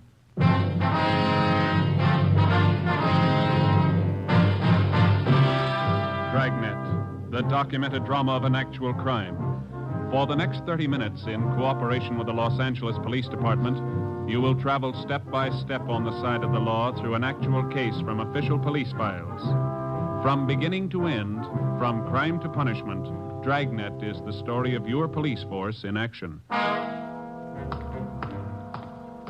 It was Saturday, July 22nd. It was hot in Los Angeles. We were working the night watch out of homicide detail. My partner's Ben Romero. The boss is Thad Brown, chief of detectives. My name's Friday. It was 10 p.m. when we walked out of the murder room at the Ferndale Sanitarium and went down to the end of the hall, the emergency room. I'm sorry. I know this hurts. We have to irrigate the wound. Where are the bullets that were removed from Miss Stalling? Right on this table, Doctor. There they are, Captain Elliott. Thank you. Romero, you want a marker for evidence? All right. Doctor? Yes, Sergeant. Wonder if it'd be all right if we asked Miss Stallings a few questions. I think so. She's still in a bad state of shock. If you'll be as brief as possible. Yes, sir. Miss Stallings, these men are police officers. This is Captain Elliott. This is Sergeant Friday, is that right? That's right. It's my partner, Sergeant Romero. Yes. You were in the room when Gus Valentine was shot? Yes. Do you feel up to telling us what happened? No. Excuse me, please. Surely. I have to paint this. Get the compress on it. You were visiting Valentine? So you better wait until the nurse finishes up there. All right, sorry. She got hit twice, just flesh wounds, but they're very painful. Yeah. Excuse me. Surely. You're all right. I can reach it.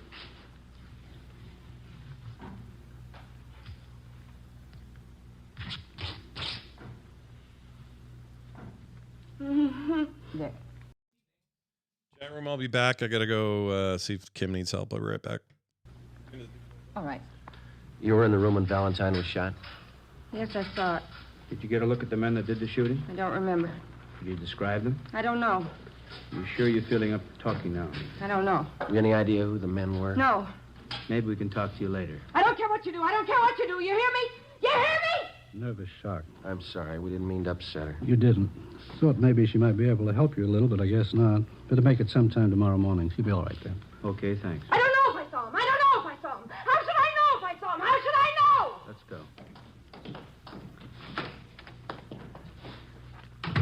That's too bad. Better have an ambulance move her up to county hospital. I don't think you should try to move her tonight. She needs a rest. All right, we'll have a detail of men stand watch here till she's moved. What time tomorrow could we see her? If you can make it close to noon, it'd be better. Good rest, she'll be all right. Better let me give you a ring. Right. Could you give us her full name and address? Yes, I have it right here.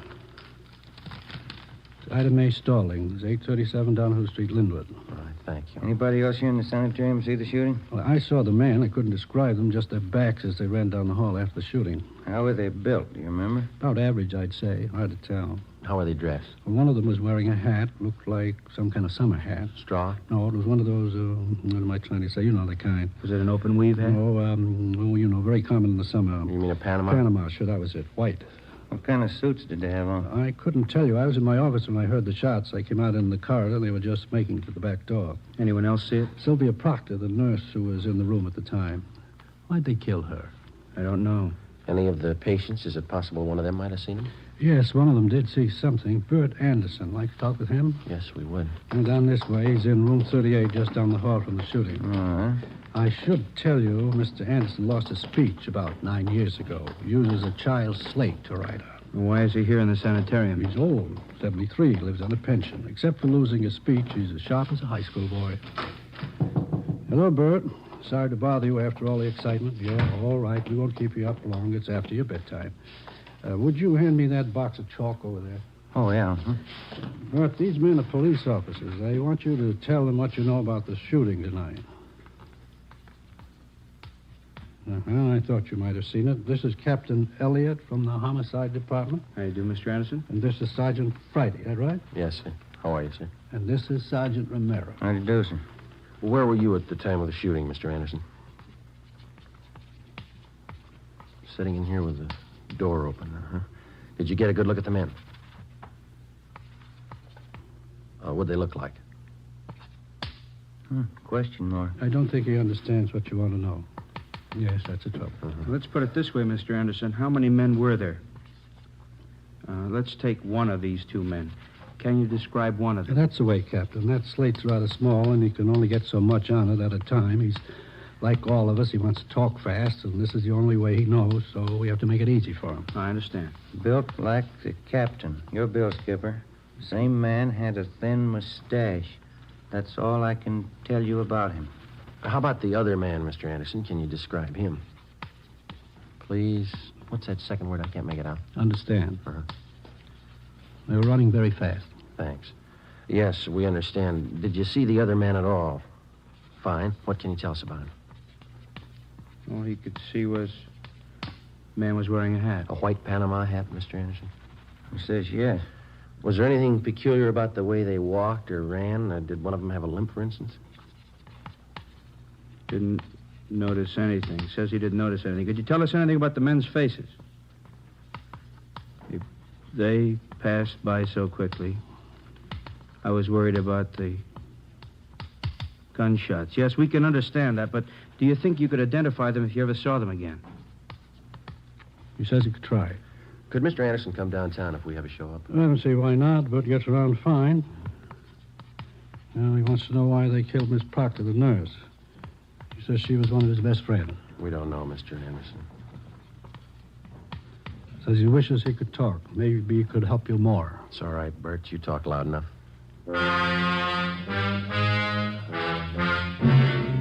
Monday, July 24th, a roundup of all known racketeers and their gang members was ordered by the chief of detectives. 3 show-ups were scheduled, one at 10 a.m., one at 2, and another one at 3 p.m. The witnesses that we had were unable to identify any of the men. The incomplete descriptions we had of the suspects was not enough to help the artist in the crime lab to build a composite picture of the killers. No matter what approach we took, it seemed that we were getting nowhere. The immediate apprehension of the killers was not only important because of their danger to the private citizen, but because of the ever-present threat of an open shooting war between Gus Valentine's followers and members of the murder gang, whoever they were. 3:15 p.m. I got it. Homicide, Romero. Oh, yeah, Lee. All right, thank you. crime lab. They make a run on those slugs you got at the hospital? Yeah. No match. Oh, that's great. How fouled up can it get? Yeah. Hi. Come on, Slow-Mo. I'm with you. Hi, Rambo. Cromwell's message here to call you why. Well, yeah, I better do it right away. Just so the skipper told Stormy and me to work with you guys on the Valentine thing. We can use all the help we can get. Joe, you slide the phone over? Oh, yeah, here you go.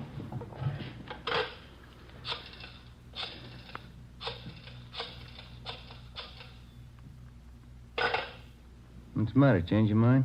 You let her ring once. She knows the signal. She's over at the mother-in-law's. Yeah? Mother-in-law's got lots of money and a limited phone. Let her call me. You got any ideas, Earl? Well, I don't know anybody who liked Valentine. A lot of them could have killed him. Just got word from the crime lab. There's no match on those slugs. And you didn't get anything out of the show-ups. No, nothing. Maybe that Stallings woman can give us something, huh? You haven't been out there yet? No, not yet. We've been sweating out the show-ups. Stormy and I read your reports. Rough go. We had an idea. Yeah? One of Valentine's boys you didn't get around to yet. Who's that? Benny Davis. He was pretty close to him. Thought a lot of him. If anybody figures to take over his interest, it's probably Davis. Well, you think advancement could have been the motive for him? No, he wouldn't kill him. Anyway, he couldn't have. Just got in from Florida this morning. That doesn't mean he couldn't have engineered it. Possible, but I doubt it. Stormy and I know his operation pretty well. Pulled him in on that Patterson killing 6 months ago. Checked back through his record. Never picked up carrying a gun. Well, it doesn't mean he couldn't get one in a hurry. We're not going to guarantee Davis, but I don't think he's your man, Joe. You got a line on him? Lives at the Churchill Arms out in Wilshire, near UCLA. All right, we'll talk to him. What was the name of that girl who was wounded, the one at the sanitarium? Ida Mae Stallings. We'll go out and talk to her if you like. Fine. Who's going to see the Stallings woman at the sanitarium? We are. The doctor just called in from out there. Oh, yeah? Says she got something important to tell us. What do you think? She ran with Valentine. She knew his friends. Yeah? Maybe she knows his enemies. As we planned, Detectives Rambo and Stromwall went out to the Ferndale Sanitarium to talk to Ida Mae Stallings. Ben and I drove out to the Churchill Arms apartments to see Benny Davis, one of Gus Valentine's close friends. He left a message with the desk clerk that he would be at his tailor's most of the day. The clerk gave us the address. It was an exclusive custom shop on Crescent Drive in the heart of Beverly Hills. Franklin Smith Limited. It was one of those places that featured imported Scotch tweeds and fine English woolens.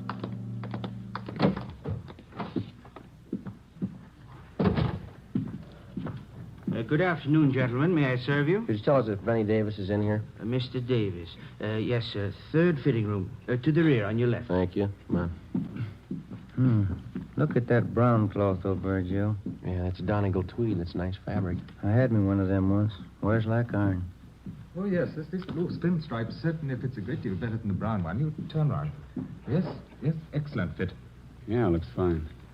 Yeah, I don't know if I like that right shoulder. Looks a little low, Mr. Davis. Excuse me? This fitting room's taken, gentlemen. Benny Davis in here. Yeah, what is it? Wonder if we could see you alone. What about? Confidential. No, Cedric, not like that. Pull the shoulder up. More padding, maybe. Oh, do you think so? I don't know if I agree, Mr. Davis. Well, you can see how it slopes off there. I like a good full shoulder. Well, you've got a good full cut here. Of course, too much padding is going to ruin the line of the jacket. I'd like more padding. Yeah, very well. A number 2 pad on the right shoulder and ease the armholes. Number 2 pad, right shoulder, ease armholes. What is it, income tax? What's the secret? We're police officers. Like to talk to you alone for a minute. All right, be finished in a second. That takes care of this one, Mr. Davis. You want 2-inch cuffs in the trousers? Yeah, on all of them. Cedric, be sure to get these sleeves short enough. I'd like lots of linen to show. Oh, yes, surely. Now, if you'll slip on the green tropical. Okay. I'll take your jacket. Thanks. Hey, want to tell me what it's all about? Rather talk to you alone. Here are the trousers. Okay. Good-looking suit, huh? Fine. Yeah, I get all my stuff made here. I'll let Smith here make you a suit sometime. Got a fine suit of clothes. Yeah. Thank you, Mr. Davis. Is your jacket, Mr. Davis? Right. That looks fine. Yes, the trousers are just right. A little fullness in the back of the jacket here. Uh-huh. And taking the center seam. Taking center seam. How much? And pinned. Here's the back. Raise the back. Shorten the collar. Shorten collar. Looks just fine. That's a nice soft roll of the lapels, isn't it? Yeah, good. All right, Mr. Davis. Now, how about the White Palm Beach? Nice Panama hat would go good with that one. I never wear them. I like a coconut palm with a wide puggree band. Wonder if you could hold off the next fitting for a minute. We won't keep you long. All right. Any place around here where it's private? We can use Smith's office. Okay, Frank? Certainly. Go right ahead, gentlemen. Thank you. Which way? Back here.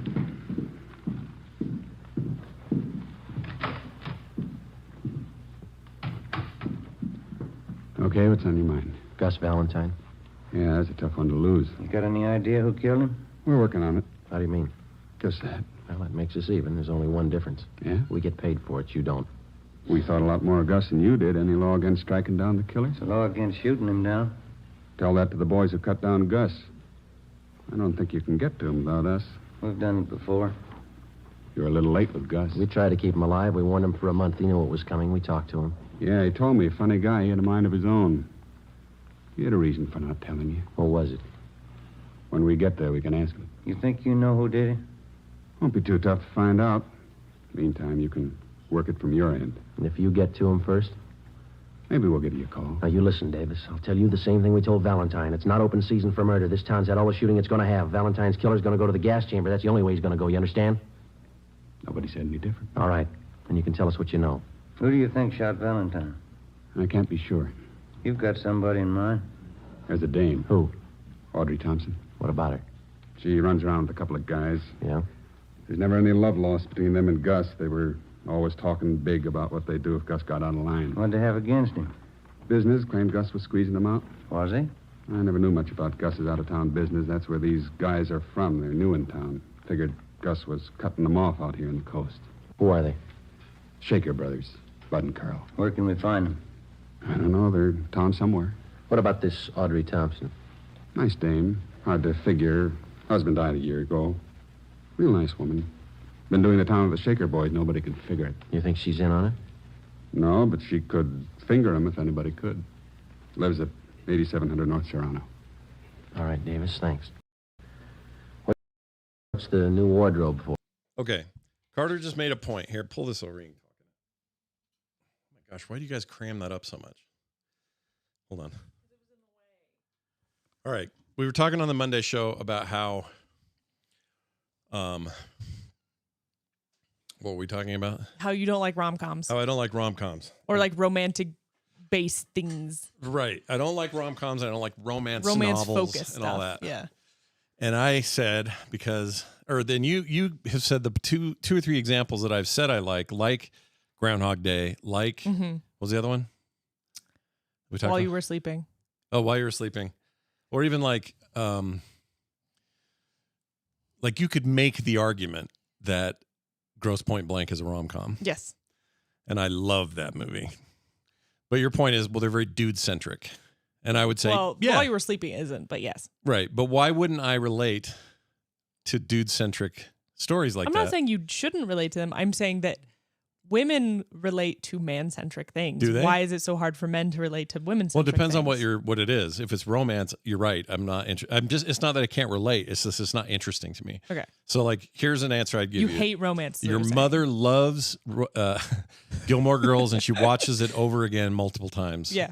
She'll watch it every fall. Usually the fall, right? Sometimes more. Never less.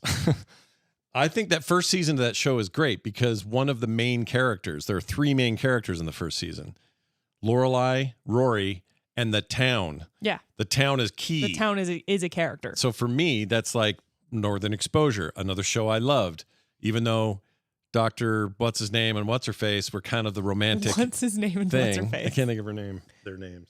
Anyway, Dr. Fleischman and I forgot her name. You could argue that entire series is a rom-com about them, but the town is such a strong character that it's interesting to me. Yeah. Because the background is so good. Okay. When it's just focused, that's why I don't like future seasons of Gilmore Girls, because they forget about the town for the most part and then just focus on these dingus women who are actually the villains of the story. You'll admit, you've said that to me before. No, yeah. They're pretty awful. So I think that's what that is. Yeah. I just like, and then in like the case of Groundhog Day, it could be a woman. I'd be okay with it. I don't care if the genders are all reversed. Yeah. The premise is what wins it for me. It's a bit of an isekai. What's that? You've told me this once. Yes. It's where it's traditionally where a character gets like transported into another dimension. But I think that Groundhog Day counts as an isekai. Okay. Because it's like you've been thrown into this situation kind of thing. This just makes me want to watch Groundhog Day. I love that movie. That's a good movie. Have you seen it? Yeah, of course. I've seen it. Do you know how many years, by the way, it represents that he's looped? There's a confirmed answer to this. So all the times he wakes up and has to do the day over and over and over. Do you know what they say that the time ended up being? What? 10,000 years. It sounds That's like a hell. nightmare. It sounds like no hell. wonder he was going crazy by the end. Or why he had it so memorized. That was the idea, Yeah. right? Is it? And then Did he it so much. Took that long, or was it 1,000? Or was it 10,000? Shoot. Anyway, the director. What's the matter? Is that Rip? Her dog's being weird. She just licking herself? Wasn't me doing this, is it? No, it was a bad sound. Oh, It sounded like a barfing, but it wasn't a barfing. like she's hurling? I wouldn't put it past her. Yeah.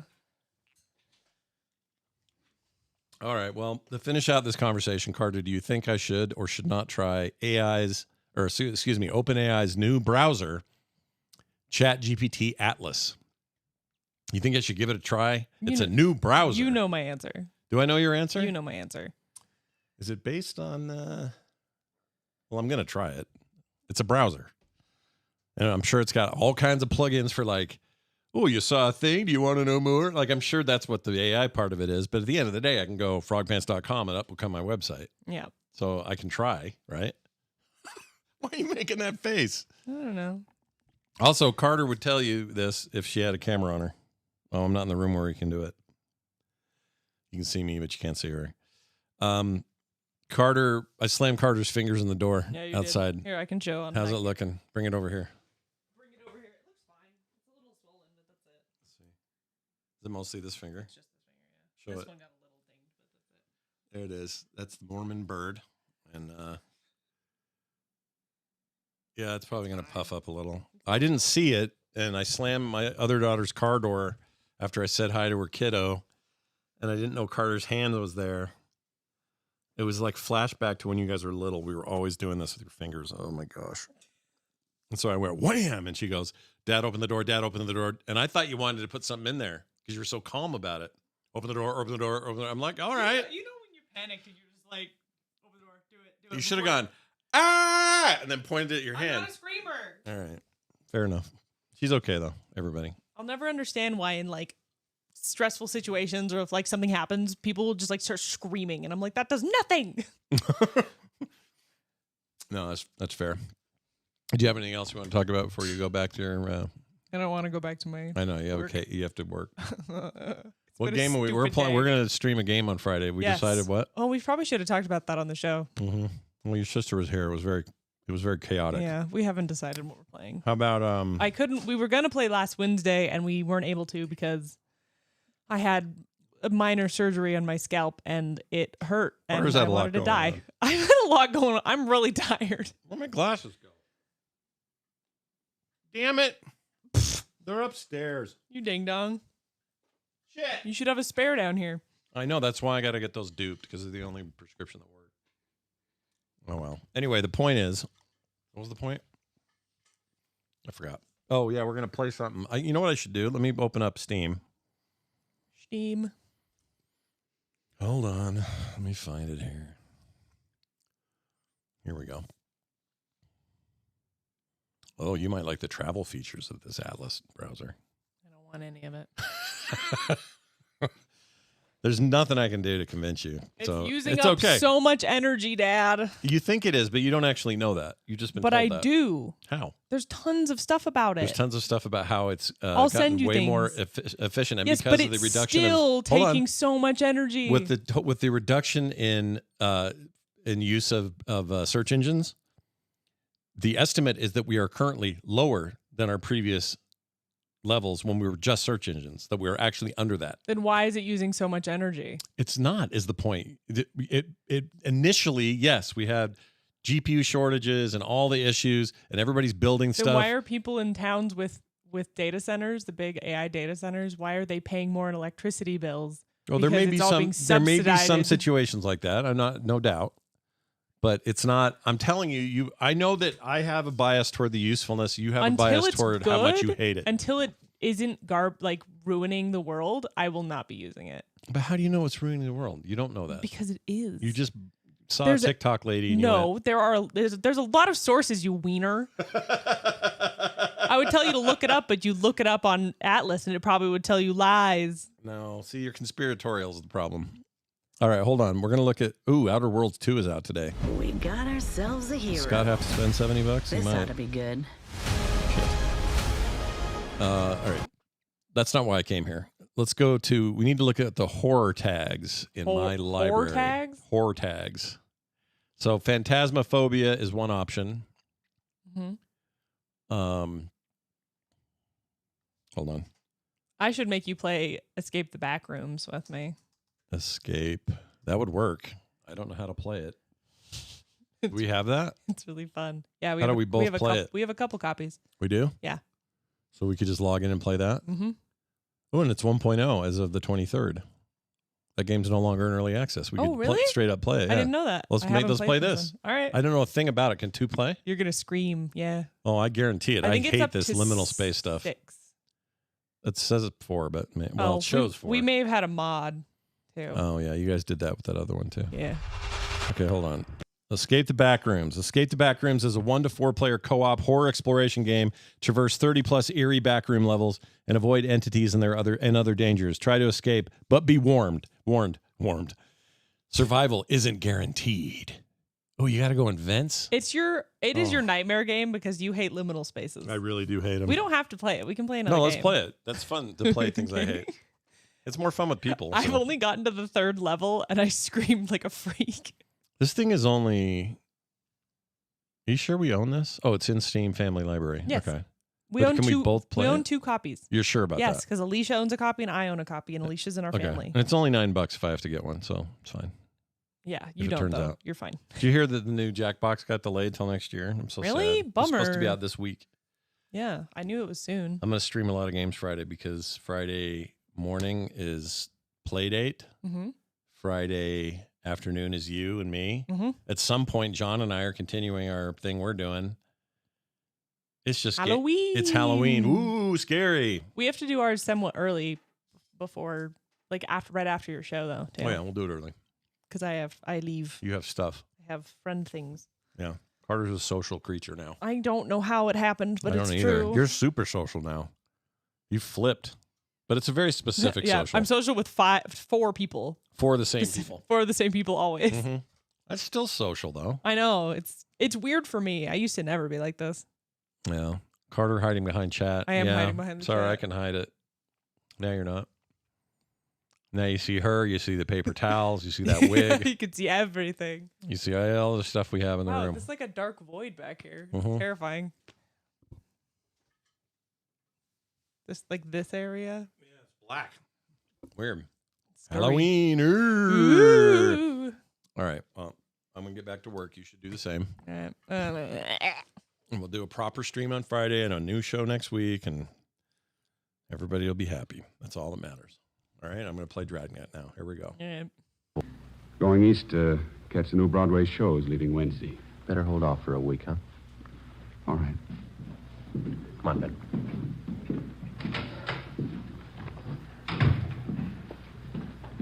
Think he's got anything? Could be. We'll run it down. Now, wait a minute. Yeah. Sure do like that brown cloth. It's nice. Yes, gentlemen. Can I help you? How long does it take you to make up a suit? Anywhere from 3 days to a week. Uh-huh. You interested in having us make one up for you? Yeah. Yeah, how do they run? Prices start from $175 and up. This Donegal tweed here makes up for $250. Oh. Well, I guess not, thank you. Wears like iron.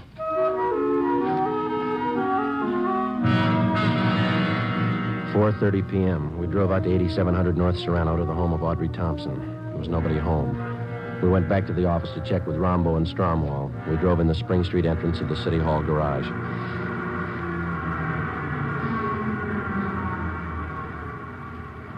There's Rombo and Strom. They must have just got in. Hey, Rombo. Hi. How'd you make out? Stallings woman tell you anything? Well, we talked to her. Think maybe we got a lead. What's that? Girl around town by the name of Thompson. Audrey Thompson? Yeah, that's right. What'd she say about her? Said if anyone could put the finger on Valentine's killer, the Thompson girl could. Benny Davis told us the same thing. What do you think, Earl? 2 and 2 makes 4. Let's find her.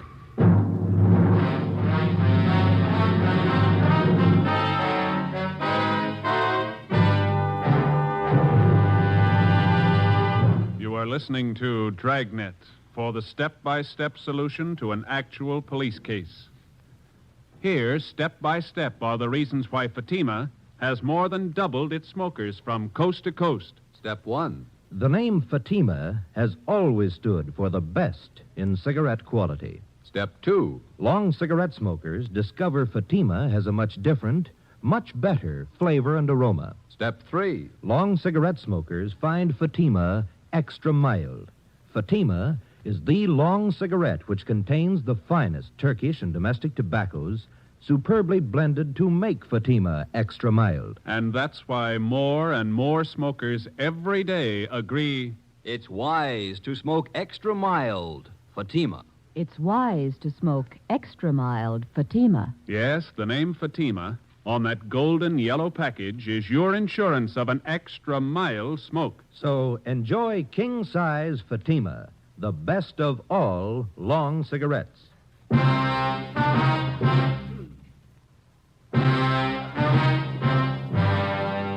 5 o'clock Monday afternoon. We tried for 3 hours to get in touch with Audrey Thompson. A few minutes after 8 p.m., we contacted her landlady. She told us that the Thompson girl was out of town and would be gone for 2 days. She didn't know where she'd gone, but she told us that she would be back. We checked her apartment and found all of her clothing and personal effects. A stakeout was placed at 8700 North Serrano, and then we went back to the office and got out a local broadcast on Audrey Thompson. Tuesday morning, 8 o'clock. Ben and I met with Captain Elliott, Detectives Rombo and Stromwell. Get a line on the Shaker brothers? Located them at the Eagle Towers apartments. Got them under surveillance. I don't think it'd be a good idea to pull them in yet. See what the Thompson girl has to say, then we can move on them. That's what we figured.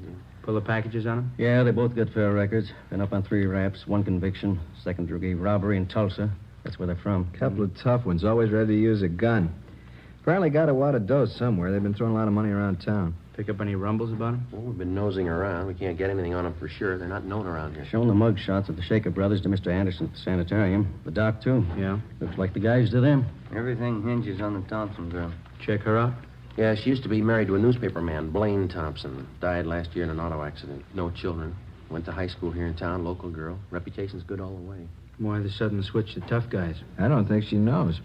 You satisfied Davis is leveling with you? Well, if he's not, he did a good job briefing the Stallings woman. They both came up with the same lead, the Thompson girl. We had him in on the Patterson killing. You remember that, Skipper? He cooperated then. That time it was his skin. This time it's not. Well, I laid it out for him. He's been told. Well, how's it feel to you fellas? Pretty quiet around town? Yeah, seems to be. I wouldn't make book on what might happen if we don't wrap this thing up quick. I think after Joe and Ben gave Davis a word, he passed it down along the line. Anyway, it's an outside chance. They just brought in the Thompson girl. Send her in. Right. In here. You just sit there, Miss Thompson. All right. Detectives Friday, Romero. How do you do? Stromwell, Rombo. How do you do? Guess you're wondering why you've been picked up. Yes, I was rather surprised. I was down at Palm Springs for a few days. I don't often get away. My boss gave me a 2-day holiday. What do you know about the Shaker brothers, Miss Thompson? They're friends of mine. I go out with them. We have reason to believe they might be mixed up in a murder. I don't believe that. What's this all about? The Gus Valentine killing. Do you think they're mixed up in that? How well do you know the Shaker boys? Well, to be truthful, I don't know them at all, really. I met them at a dance. Who introduced you? Nobody. I go to the Brookdale Ballroom every Wednesday night with some of the girls from the office. It's open to the public. Carl Shaker asked me for a dance one night, and that's how I met him. You ought to pick your companions a little more carefully. Both of these men have criminal records. I didn't know that. You've been out with them quite a lot, have you? I've known them a little over a month, yes. They ever said anything that might lead you to believe that they were mixed up in any rackets? No, I never heard anything like that. You're sure you never heard them discuss any business dealings of any kind? Yes, I'm sure. You've been seen in quite a few night spots around Los Angeles with them, is that right? Yes, they always take me to some nice place. You always go alone with them? How do you mean? Which one of them do you go with, Bud or Carl? Well, I never really thought about it. Both of them, I guess. When you go out, they never take another girl along the party. No, just Bud, Carl, and myself. You go to most of the expensive clubs around town, is that right? Yes, like I said, we always go to some nice place. Do you ever wonder where they got the money? Well, they told me they worked for one of the aircraft plants. I thought you told us they didn't discuss their business with you. Well, I didn't consider telling me where they worked was discussing business. Did you consider that an aircraft worker's salary wouldn't even handle the cover charge at most of the places they've been taking you? Well, no, I guess I was having too good a time to question. You see, Miss Thompson, you could spend a great amount of time with people and not remember things about them. Now, you're sure you've told us everything you know about the Shaker brothers? Yes. All right, that's all. If you find out something you think we should know, we'd appreciate it if you'd give us a call. Well, I won't be knowing anything about them because I'm going to stop seeing them. I didn't know they had criminal records. That's entirely up to you. I think it's only fair to warn you that if you do have any information you're withholding, it liables you to persecution. I understand. And I'm not going out with them anymore.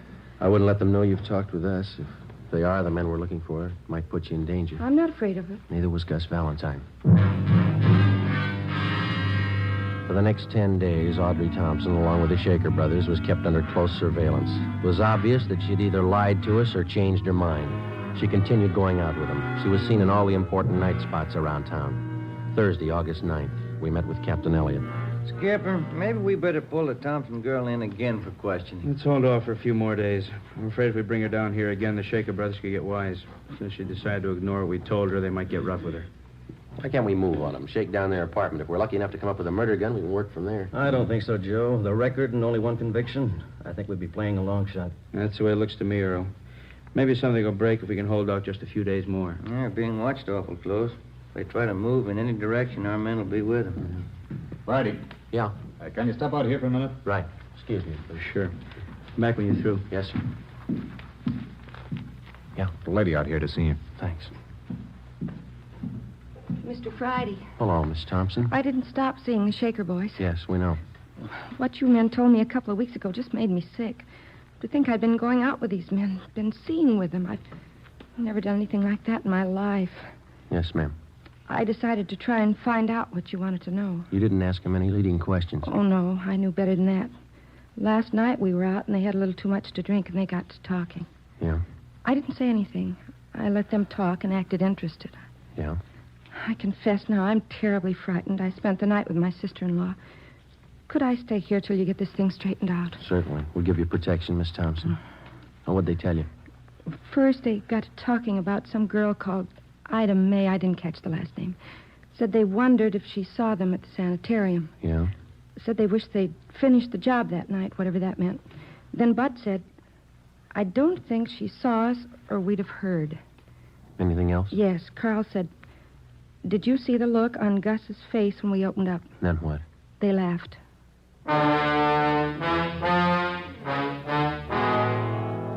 I had a stenographer take Audrey Thompson's statement, and I filled in Captain Elliott, Rombo, Stromwall, and Ben. We checked the stakeout on the Shaker brothers' apartment. The suspects hadn't been seen since early that morning when they'd gone in. Detectives Rombo and Stromwall, together with Ben and I, drove to the Eagle Towers apartments. It was 4:35 p.m. Strummy and I'll go up the back way. We'll notify the men on stakeout to keep a sharp eye all around. Right. Let's go.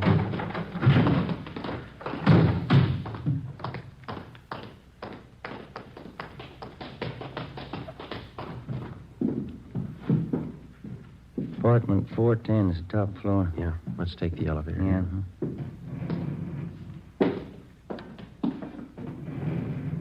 Push 4. Right.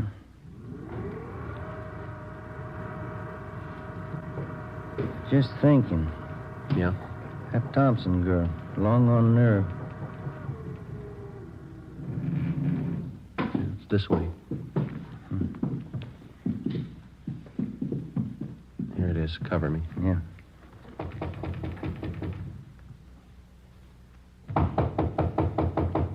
Yeah. Police officers. You all right? Yeah. Hit the door. Come on. Windows open so far, escape. Come on.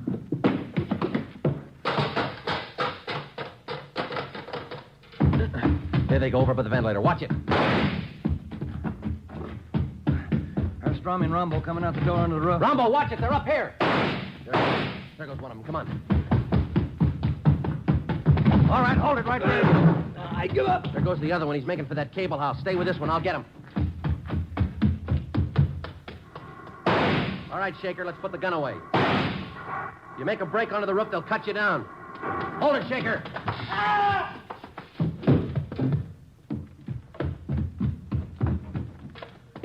You all right, Joe? Yeah. Did you shoot him? No. I was trying to make it to the roof. He grabbed that hot terminal over there. My wife Oh, yeah. is making roast beef and is on her way to pick up a baby who's staying over the night. And then we're going to have roast beef and a baby. So that sounds all right, right? Move your foot, will you? Yeah. What's that? white Panama hat.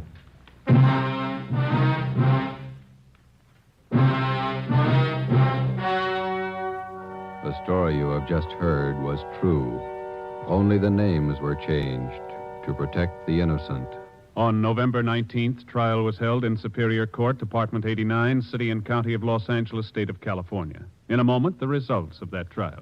It's amazing how many long cigarette smokers are changing to Fatima. Here is the actual report. From coast to coast, king-size Fatima has more They really want you to get these cigarettes, though, don't they? than doubled its smokers. Yes, more and more smokers every day are discovering that Fatima is the best of all long cigarettes. Long cigarette smokers find Fatima has a much different, much better flavor and aroma. Long cigarette smokers find that Fatima is extra mild because it's the long cigarette which contains the finest Turkish and domestic tobaccos superbly blended to make it extra mild. So enjoy extra mild Fatima. Best of all long cigarettes. It's wise to smoke extra mild. Fatima. It's wise to smoke extra mild Fatima.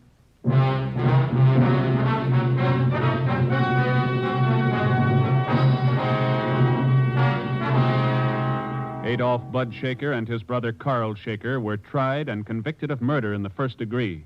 On recommendation of the jury, they received life sentences. They are now serving their terms in the state penitentiary. You have just heard Dragnet, authentic cases from official police files. Technical advice for Dragnet comes from the Office of Chief of Police W.A. Wharton, Los Angeles Police Department. Fatima Cigarettes, best of all long cigarettes, has brought you Dragnet from Los Angeles. Tomorrow, hear the Ronald Colemans in The Halls of Ivy on NBC.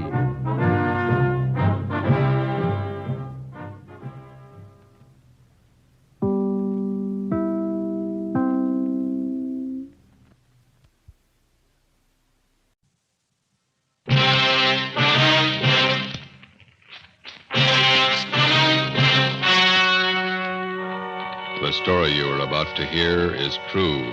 Only the names have been changed to protect the innocent. Fatima Cigarettes, best of all long cigarettes, brings you Dragnet.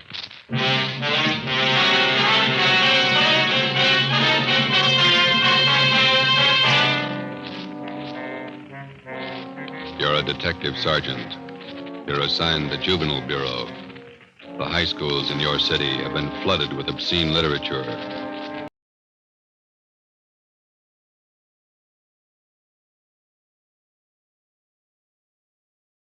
You stamp out one source, and a dozen more spring up. Your job, stop them.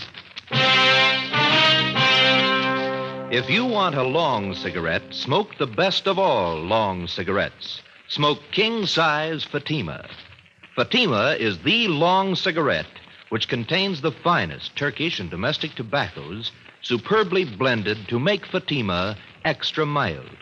And that's why Fatima has a much different, much better flavor and aroma than any other long cigarette. That's why Fatima has more than doubled its smokers coast to coast. So enjoy Fatima, the best of all long cigarettes. It's wise Hey, to man. smoke extra mild. Fatima. It's wise Hey. to smoke extra mild Fatima.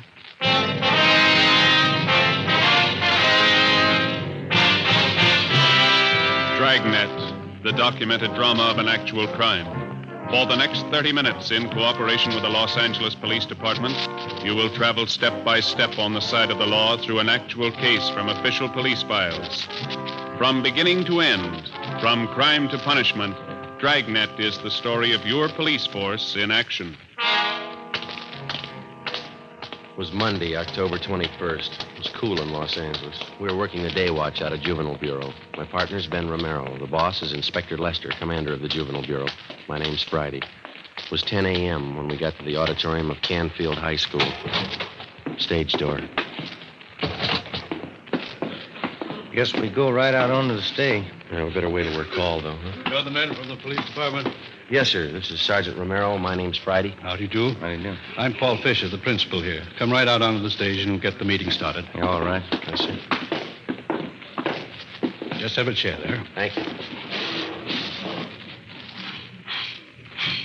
Is the microphone on? Ladies and gentlemen of the Coordinating Council, members of the Parent Teachers Association. As you know, this meeting has been called for the purpose of discussing ways and means to bring about an end to the distribution of the filthy and obscene books and pamphlets that have been littering every high school campus in the city of Los Angeles. We've tried every means at our disposal to clean this matter up, and they all seem to fail. On the advice of the Coordinating Council and Mrs. Randall to the PTA, we've called in the authorities. Here to discuss the matter with us this morning are two officers connected with the Juvenile Bureau of our police department, Sergeant Romero and Sergeant Friday. And now, may I turn the meeting over to Sergeant Friday of the Los Angeles Police Department. Thank you. Ladies and gentlemen, the only way we're going to get to the bottom of this thing and put a stop to it is to get all the information we can on where this lascivious material is coming from. You people, as parents and teachers of the children who are buying and reading this stuff, might be able to give us some help. So, if it's all right with you, Mr. Fisher, I'd like to hear from some of the people sitting out there, if I may. Certainly. Go right ahead. Thank you. Well, if any of you people have anything to say or any information, any questions, why, we'd be glad to listen to you and do our best to answer your questions. Yes, the lady out there, go right ahead. I'm Mrs. Stein. I know of a place in our neighborhood that has dirty books. I feel sure that that's one of the places where the children are getting this trash. Complaints have been made to the police department, but the man who runs the place has never been arrested. Can you tell me why? Well, ma'am, I think I better make it clear now that there's only one way a police officer can arrest anyone for possession of lewd literature. The officer has to prove that the party who possesses this literature does so for the purpose of selling it. Sometimes that's difficult to prove. Well, I told you I can prove it. You mean you can go to this place and buy a book from him? Well, maybe I couldn't. If I were known. Yes, ma'am, that's just the point. Now, I don't know offhand about the one in your neighborhood, but I can assure you that we've cracked down on hundreds of such peddlers in the past few months. And you can see for yourselves that this doesn't put a stop to it. We've got to get to the source. I have a question for you. Yes, sir? My name's Fred Scott. I'm director of the Square Shooters Boys Club. Yes, sir. The point I'm trying to make is, I know the young boys pretty well. With the exception of my boys, 49 in number, I think that's Colonel Potter talking. Chat room. Doesn't that sound like him? And he later he was in the show, the TV show that spun out of this. I wager just about every boy in this high school has one of those books, or at least he's seen one. Yes, sir, we're aware of that. The point I'm trying to make is, somewhere in the municipal code, there's got to be a law to forbid such things. Yes, sir, there is such a law. Then why isn't it enforced? It is. What does the law say? Well, how do you mean, sir? Well, I mean, what happens when somebody's found guilty of selling these books? What's the penalty? Oh, well, the law states that an offender is liable to fines, a jail term of 6 months, or both. That's not much of a law, is it? Why isn't there a stronger law? Well, I wouldn't know that, sir. The point I'm trying to make is, we need laws with some teeth in them. We have good laws in the state of California for the most part. It's true that we're weak in some cases, but you can say that about most states, I think. Well, you may be satisfied with the laws, but I'm not. I say stronger laws. That's the answer. No, I don't think it is, Mr. Scott. Passing a set of new laws isn't going to make this city a cleaner or a safer place for your boys to grow up in. Laws don't decide how moral a city's going to be. People do.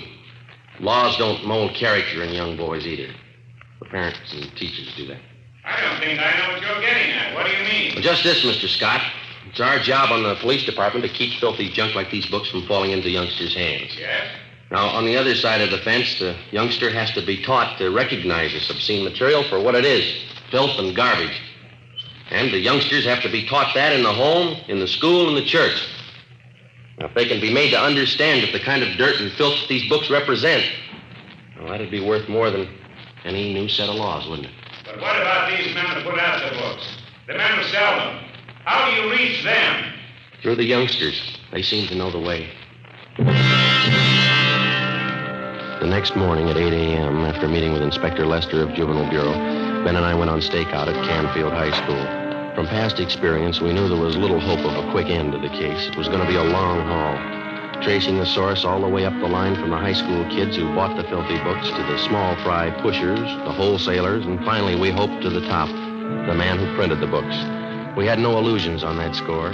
Generally, with the arrest of his pushers and other small-timers who worked for him, the top man gets the alarm and clears out before the police officer can apprehend him with evidence that will stand up in court. During the first 2 days at Canfield High, Ben and I found out nothing. The obscene literature was being bartered and exchanged between students, but the main source of supply was still a mystery. We had one slim lead to go on. Mr. Fisher, the high school principal, helped run it down. We've been watching that boy down in the yard since yesterday, Mr. Fisher. Seems to have quite a bit of spending money, expensive clothes, car of his own. I don't know that boy's family. They could be wealthy. We saw him with a stack of those dirty books in his notebook. He must have had a dozen of them. He was showing them around to his crowd. Travers, are you sure? Joe, take a look down there. Yeah. Yeah, Travers is showing him something. I can't see what it is. Come over to this side of the window. Yeah. Small books. He's giving them to one of the other fellows. They've got their wallets out. They're giving Travers money. Come on, Ben. You better come too, Mr. Fisher. This way out to the yard? No, to the left. That's it. Let's hurry, huh? This door, Sergeant. Right here. Travers. Travers. Hello, Mr. Fisher. I'd like to talk to you. Yeah? These men here are from the police department. They want to ask you some questions. Can we go inside? Sure. Come on. Oh. What's the matter, Mr. Fisher? I haven't done anything. Oh, we'll see. Come on. What is it? What's it all about? Sergeant? It'll be a lot easier if we have the truth now, son. Did you just sell those boys out there some dirty books? No, I mean, it's only a gag. They're funny books. Have you got any more of them on you? Yes, sir. Can we see them, please? I didn't steal them. Only books. Funny books. Here. Thanks. Almost a dozen. Mm-hmm. You think these are funny books, do you, Travis? Well, some of them. I guess not. It's only a gag, Sergeant. Where'd you get them? I didn't steal them. I bought them off a guy. Who? Why, I can't tell you. Do you have any more of these books? No, sir. Will you show us your locker? I can't remember the combination. It's a new locker. Could you open the locker for us, Mr. Fisher? Yes, but I'll have to get the maintenance man. All right, I'll show you. Come on. Down here, sir. This one. 412. I've only got a couple. All right, we'll see. Come on, open it. I haven't done anything. Here's a sample, Joe. Locker's loaded down with them. Rotten filth. You can't arrest me. I don't sell the books, I only rent them. Somebody's been briefing you. Who? You're only making it hard on yourself, boy. You can't prove anything. These are my books. I don't sell them. Where do you get them? Who sold them to you? Nobody. I got them, that's all. All right. We'll have to talk to your folks. You can't. They're away.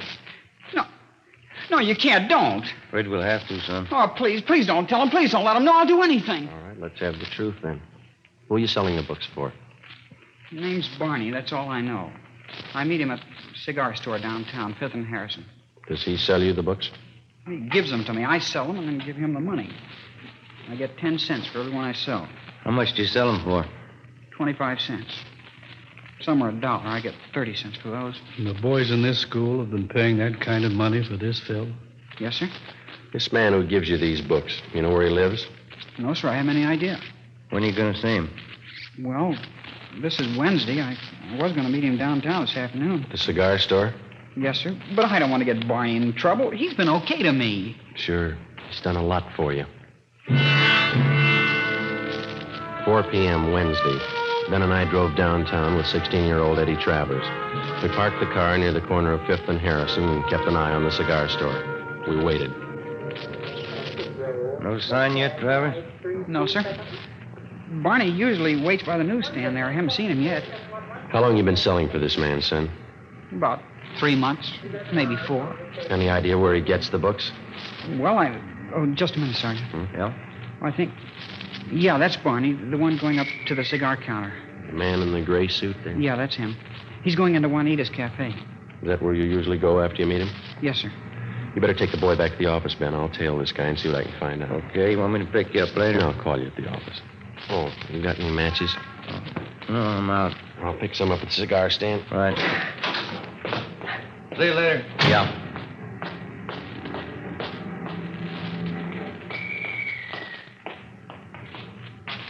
Box of matches? Oh, yeah.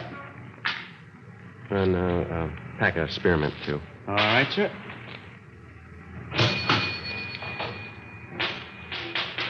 Much obliged.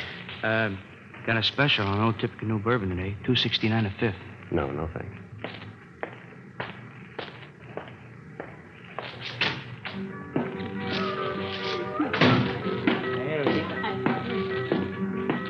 Hey, Rosie. Rosie, another tamale when you get time, huh? All right, Barney, go come in.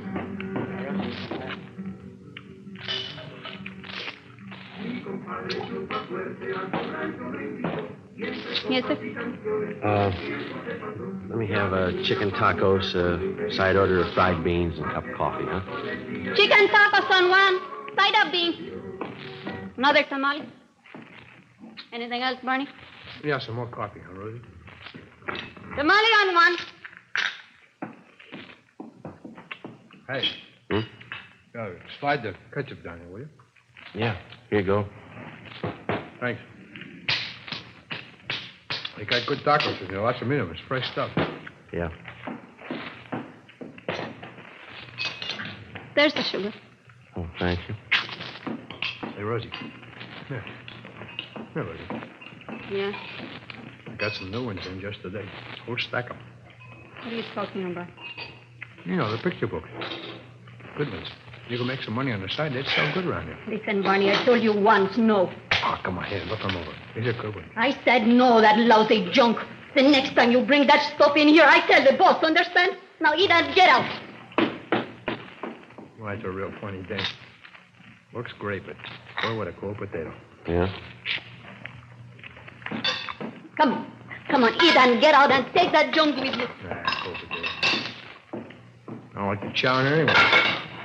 Well, coffee's certainly cold. Yeah. Yep. You probably get a big boot out of these. Take a look. That's pretty good. Yeah, it's good quality stuff. Yeah. Give me that little book there. Let me show you one. Wait a minute. Yeah. Wouldn't that kill you? Man. How about sell me one of them? Okay. 4 bits for the small ones, $1 for the big one. Wait a minute. Let's see, I got 14 of them here. Tell you what I'll do. I'll make you a deal. You can have the whole works for $10. Okay. You got any more? Well, you going in business for yourself? No, I got a newsstand out in Riverside. Books, I guess, ought to go fast. I think I can probably handle another $25 worth. Ah. I'll get the rest of them back at the hotel. Someone rent color. Yeah? You want to meet me there tonight? Around 7? Where's the hotel? Well, you go straight up 6th Street from here. It's just 1 block on your left. Call the Denver House. I'm in room 337. You going up there now? Well, I was supposed to meet some guy, but... Yeah, we can go now. How about a check, Rosie, huh? Yeah. Hey, you'll probably be wanting more of these. I can put you on my mailing list. Okay. The prices are right. I don't want to pay retail. Nah, we can work out a deal. Come on, let's go. Okay. Hey, that Rosie, huh? She's really put together. Yeah. Too bad. A real cold potato, though. Some are like that. Yeah. No sense of humor.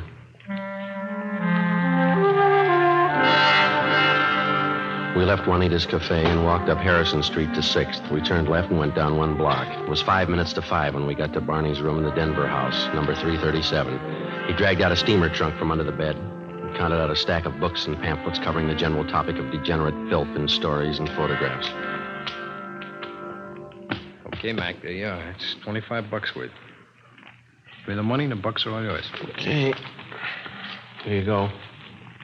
That's 10, 15, 18.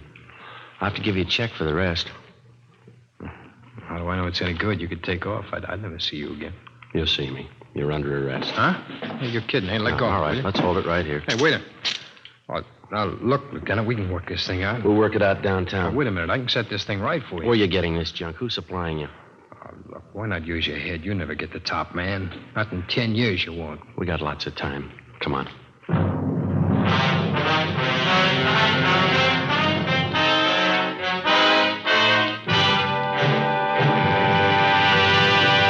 You are listening to Dragnet, the case history of a police investigation presented in the public interest by Fatima Cigarettes. If you smoke a long cigarette, it will be in your interest to listen to a typical case history of a Fatima smoker. It's the case of Mr. Joseph G. Hertzberg, city editor of one of New York's great newspapers, and this is his actual signed statement. I recommend Fatimas to anyone who likes a king-size cigarette.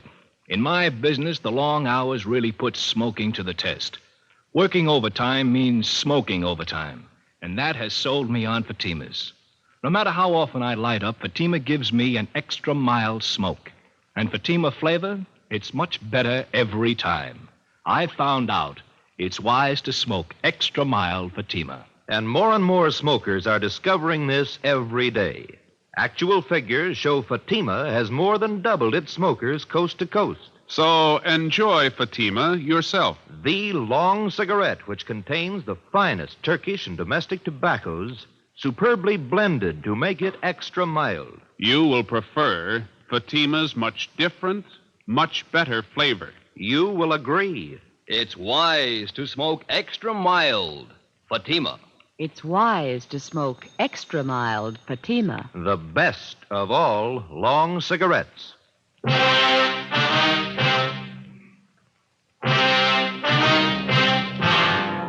The filthy literature racket feeds on the curiosity of youngsters and the stupidity and ignorance of adults. It's an all-season business, and in its own quiet way, it has reached a market which the other heavy rackets never hoped to reach.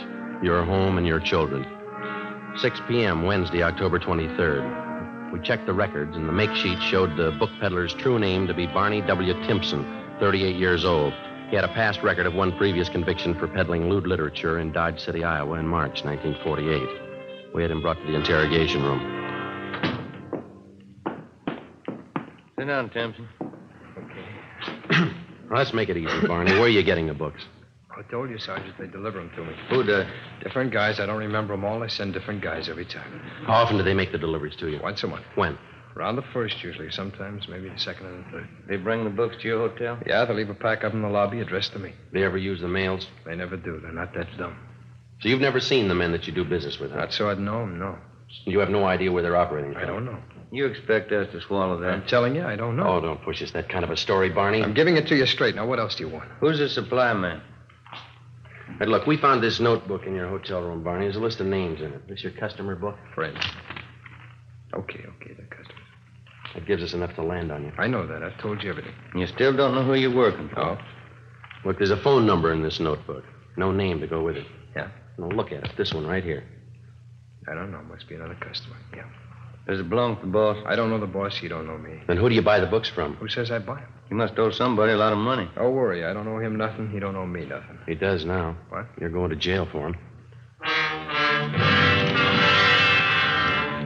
Barney Timpson was booked into Central Jail for violation of the Penal Code, Section 311.3. We contacted the telephone company, and they traced the extra phone number in Timpson's notebook to a private residence on Wonderview Drive in Laurel Canyon.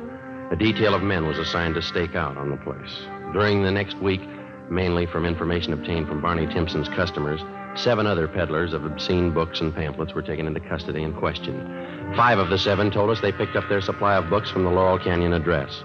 We moved in on the place and found thousands of lewd books and pamphlets stored in the garage. 3 men on the premises were taken into custody. They identified themselves as John Alexander, George Kelleher, and Raymond Kester. We brought them downtown and interrogated them for 2 hours. They refused to admit anything. They were booked in, but by noon their lawyers arrived and they were released on writs of habeas corpus. 2 p.m. Ben and I met with Inspector Lester of Juvenile Bureau.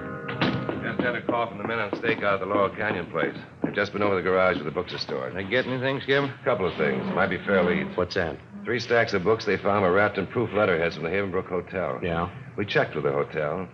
They get all their printing done at Rudolph Brothers, place out in West L.A. That name's not familiar to me. It's a big layout. Their specialty is religious books, Bible, things like that. That doesn't add. Not so sure. How do you mean? Be a perfect cover for the racket. Printing the Bible one day and a flock of filthy books the next.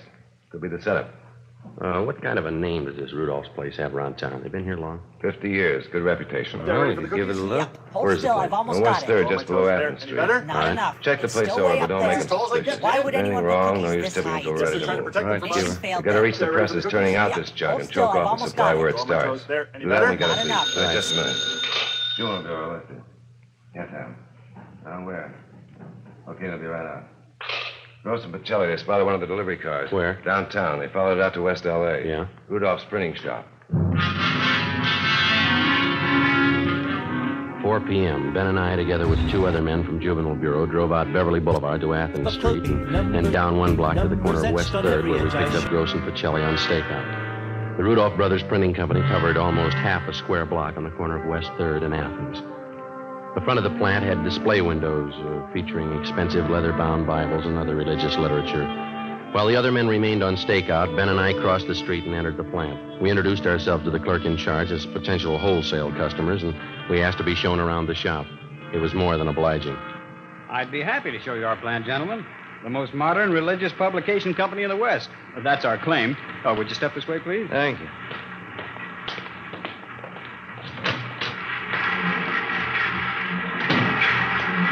On your left there, those are 3 of our new Ludlow machines. Excellent mechanisms, needless to say. Mm-hmm. You must employ quite a few men in here. 65 full-time. Enough to meet any emergency rush jobs you might want done. Now, over here are Bush Emerson hand presses. Oh. You handle only religious books, then, huh? Nothing else? That's right, sir. We specialize exclusively in that. You don't take in any small contracts, school journals, things like that? No, our steady customers take up all of our time. Here on this stone, you see the pages of a new prayer book we're getting together. Very ultra. Mm-hmm. An entirely different kind of typeface. Oh, is that so? Yes, and back there, along the wall, are new linotypes. The very latest, monotypes. Then the proof presses. Next to them are proof readers. And the flatbed truslow press beyond that. Seems like lots of activity. Business is pretty good, I guess, huh? Oh, yes, we're kept pretty busy. Quality printing is always in demand. Yeah. Well, thanks very much for showing us around. Not at all, gentlemen. Anytime. Here, this way out. All right. I'll get you one of my cards here. There you are. Oh, thank you. And when you're ready to do business, why, just give me a call. I'd be glad to take care of you. All right, sir, thanks. We'll do that. Good afternoon, gentlemen. Goodbye. All right. What do you think? You got me. Nothing out of place. Yeah, whatever system they're using, they got it down pat. Bibles, prayer books, church announcement. That's all I saw. Hey, Ben, look. That man getting out of that car going into Rudolph's there? Alexander, the guy we picked up this morning out in Laurel Canyon. Yeah. What's the answer? I don't know, but it's got to be somewhere in that print shop. We went back to the car and waited. The stakeout on Rudolph's printing plant continued. 6 p.m. The lights in the display windows went out. The shades were drawn. We watched the employees leave. 6:30 p.m. The lights in the plant were still burning. Gross went down to the corner and picked up some hot dogs and coffee for our dinner. We ate in the car. 7:30 p.m. A black Cadillac convertible pulled up across the street. 2 men got out and let themselves in through the front door. We waited. Between 7:30 and 8 p.m., we counted 21 men entering the plant. That printing press. It's starting up. Okay, let's move. Hey, Gross, you and Pacelli want to go through the back, and Ben and I will take the front. Right, let's go, Mike. Come on. It's a neat setup. We had it all figured. Yeah, you didn't spot any side entrances, did you? No. Here we are. You can try the door? Yeah, it's no good. All right.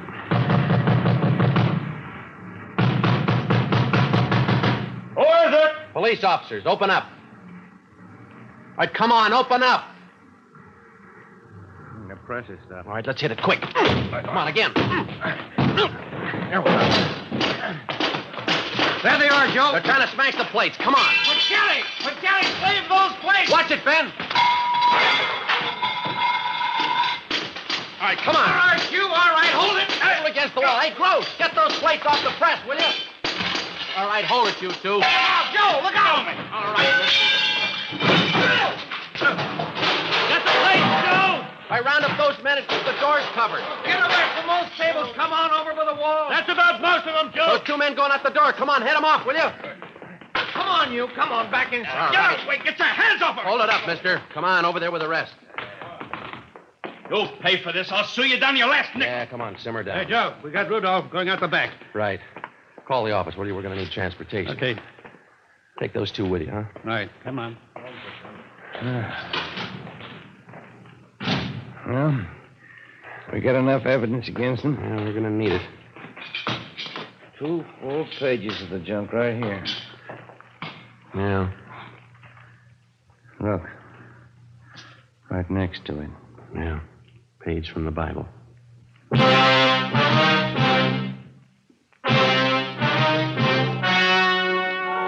The story you have just heard was true. Only the names were changed to protect the innocent. On January 9th, trial was held in Superior Court, Department 94, City and County of Los Angeles, State of California. In a moment, the results of that trial. It's amazing how many long cigarette smokers are changing to Fatima. Here is the actual report. From coast to coast, king-size Fatima has more than doubled its smokers. Yes, more and more smokers every day are discovering that Fatima is the best of all long cigarettes. Long cigarette smokers find Fatima has a much different, much better flavor and aroma. Long cigarette smokers find that Fatima is extra mild because it's the long cigarette which contains the finest Turkish and domestic tobaccos superbly blended to make it extra mild. So enjoy extra mild Fatima. Best of all long cigarettes. It's wise to smoke extra mild Fatima. It's wise to smoke extra mild Fatima.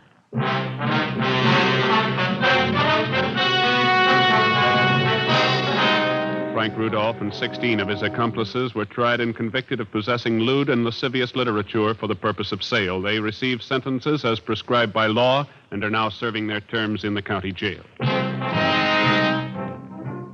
Remember this Saturday, because that means Dimension X on NBC.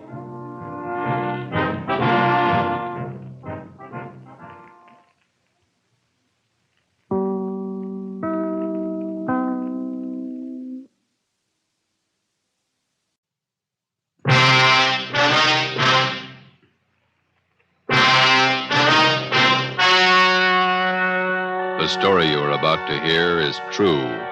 Only the names have been changed to protect the innocent. Fatima Cigarettes, best of all long cigarettes, brings you Dragnet.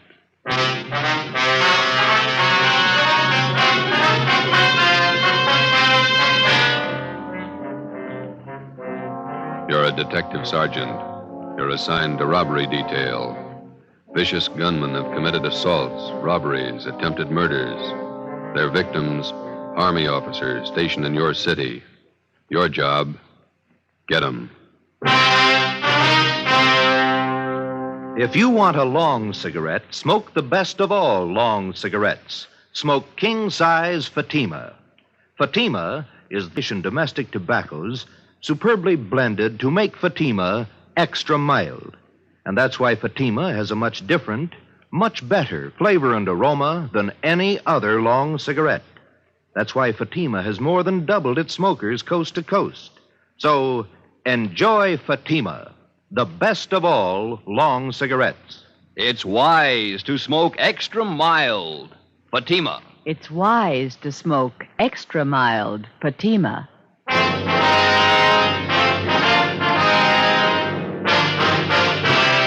Dragnet, the documented drama of an actual crime.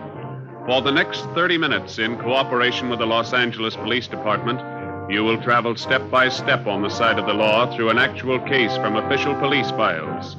From beginning to end, from crime to punishment, Dragnet is the story of your police force in action. It was Wednesday, February 3rd. It was cold in Los Angeles. We were working the night watch out of robbery detail. My partner's Ben Romero. The boss is Thad Brown, chief of detectives. My name's Friday. It was 1:45 a.m. when we got to Highland Park Division. Booking desk. Hi, Shepard. Hi, Friday, Ben. Hi. Brings you out here. We got one to book, Shep. You want to do the honor? Okay. Just a minute. I want to sharpen this pencil. Right. All right, Jackson. Take it easy. Yeah. Relax, huh? Jerks. Okay. Yeah, let me get a new form in the machine. All right, what's your name? Roy Jackson. Address? 414 Alabama Street. Age? 23. Location of arrest? 1730 West Hill, the old Ranger Tavern. Ranger Tavern. Time of arrest? 11:25 p.m. Charge? Suspicion 211 PC. PC. Come on. Let's get this over with. Hey, you got lots of time. Let's check your property. All right, Jackson. Everything out of your pockets. Put them on the desk.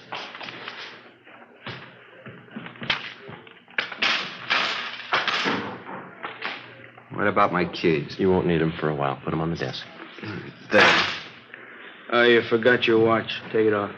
All right. Yeah, that ring, too. Yeah. That everything? I'll shake him down.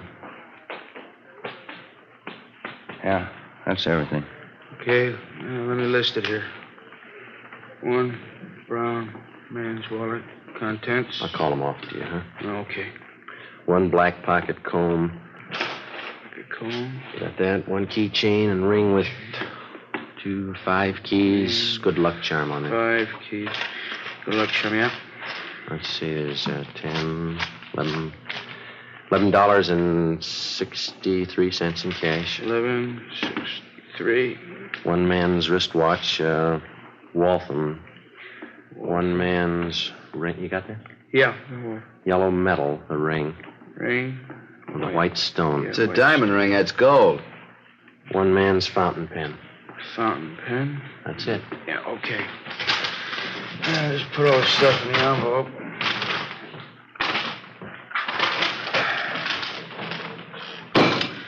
Okay.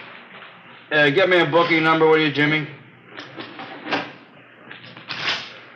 Here's a receipt for your stuff, Jackson. Itemized. Yeah. Here's your copy, fellas. Thank you, Shep. Murdoch. Yes, Sergeant? Got one for you. You got a slip on it? Yeah, here. Thanks. Let's go. Wait a minute. You got nothing else to say, huh, Jackson? Been yapping at me for 2 hours. I told you all I'm going to tell you. 6 robberies, 6 assaults, 3 attempted murders. It's a tough rap to stand alone. What about your pals? You got my story. Okay, take them. Oh. Stubborn. Yeah. We better get the arrest on the teletype. All right. What? 2 a.m. It's a long day. It's Thad Brown coming in the door. Yeah. Hi, Chief. Hi. What are you doing out here this time of the morning? On my way home. Thought I'd drop by and call the office. Forgot something. About Jackson. Do any good? Not much. He's got a story. He's sticking to it. Where'd you pick him up? Bar on Hill Street. We booked him here. It's out of the way. Jackson finger any of the gang? No, questioned him 2 hours. Either of you got a smoke? No. Yeah. Here you go. Well, let's go in this office. Sit down a minute. It's a good idea. My feet are killing me. Pretty hard to figure this thing. All right? Yeah. Thanks. Gang of cheap hoods, armed to the teeth, slugging, shooting their way around town, coming from all directions. We got it fairly well narrowed down, and 9 out of the 10 jobs they pulled, they operated either in San Pedro, the central area, or Hollenbeck. Still haven't any idea why they pick Army officers for their victims. Jackson wouldn't tell us why. The MO still the same? They haven't switched? Not a bit. The hold-up men still dress as Army enlisted men. They steal a car, offer rights to officers, slug them, rob them, and shoot them. Same thing, 10 times over. Has the Army checked their personnel out at the fort? Keeping tabs on as close as possible. I don't think it's the work of any bona fide enlisted men, though. We'll haul out Jackson and talk to him again in the morning. Maybe he'll be ready to tell us something by then. I'll stay after him. If you need any more men from Metropolitan to help out on this thing, let me know. Okay, Skipper. You better make that call and get home. Late. Yeah.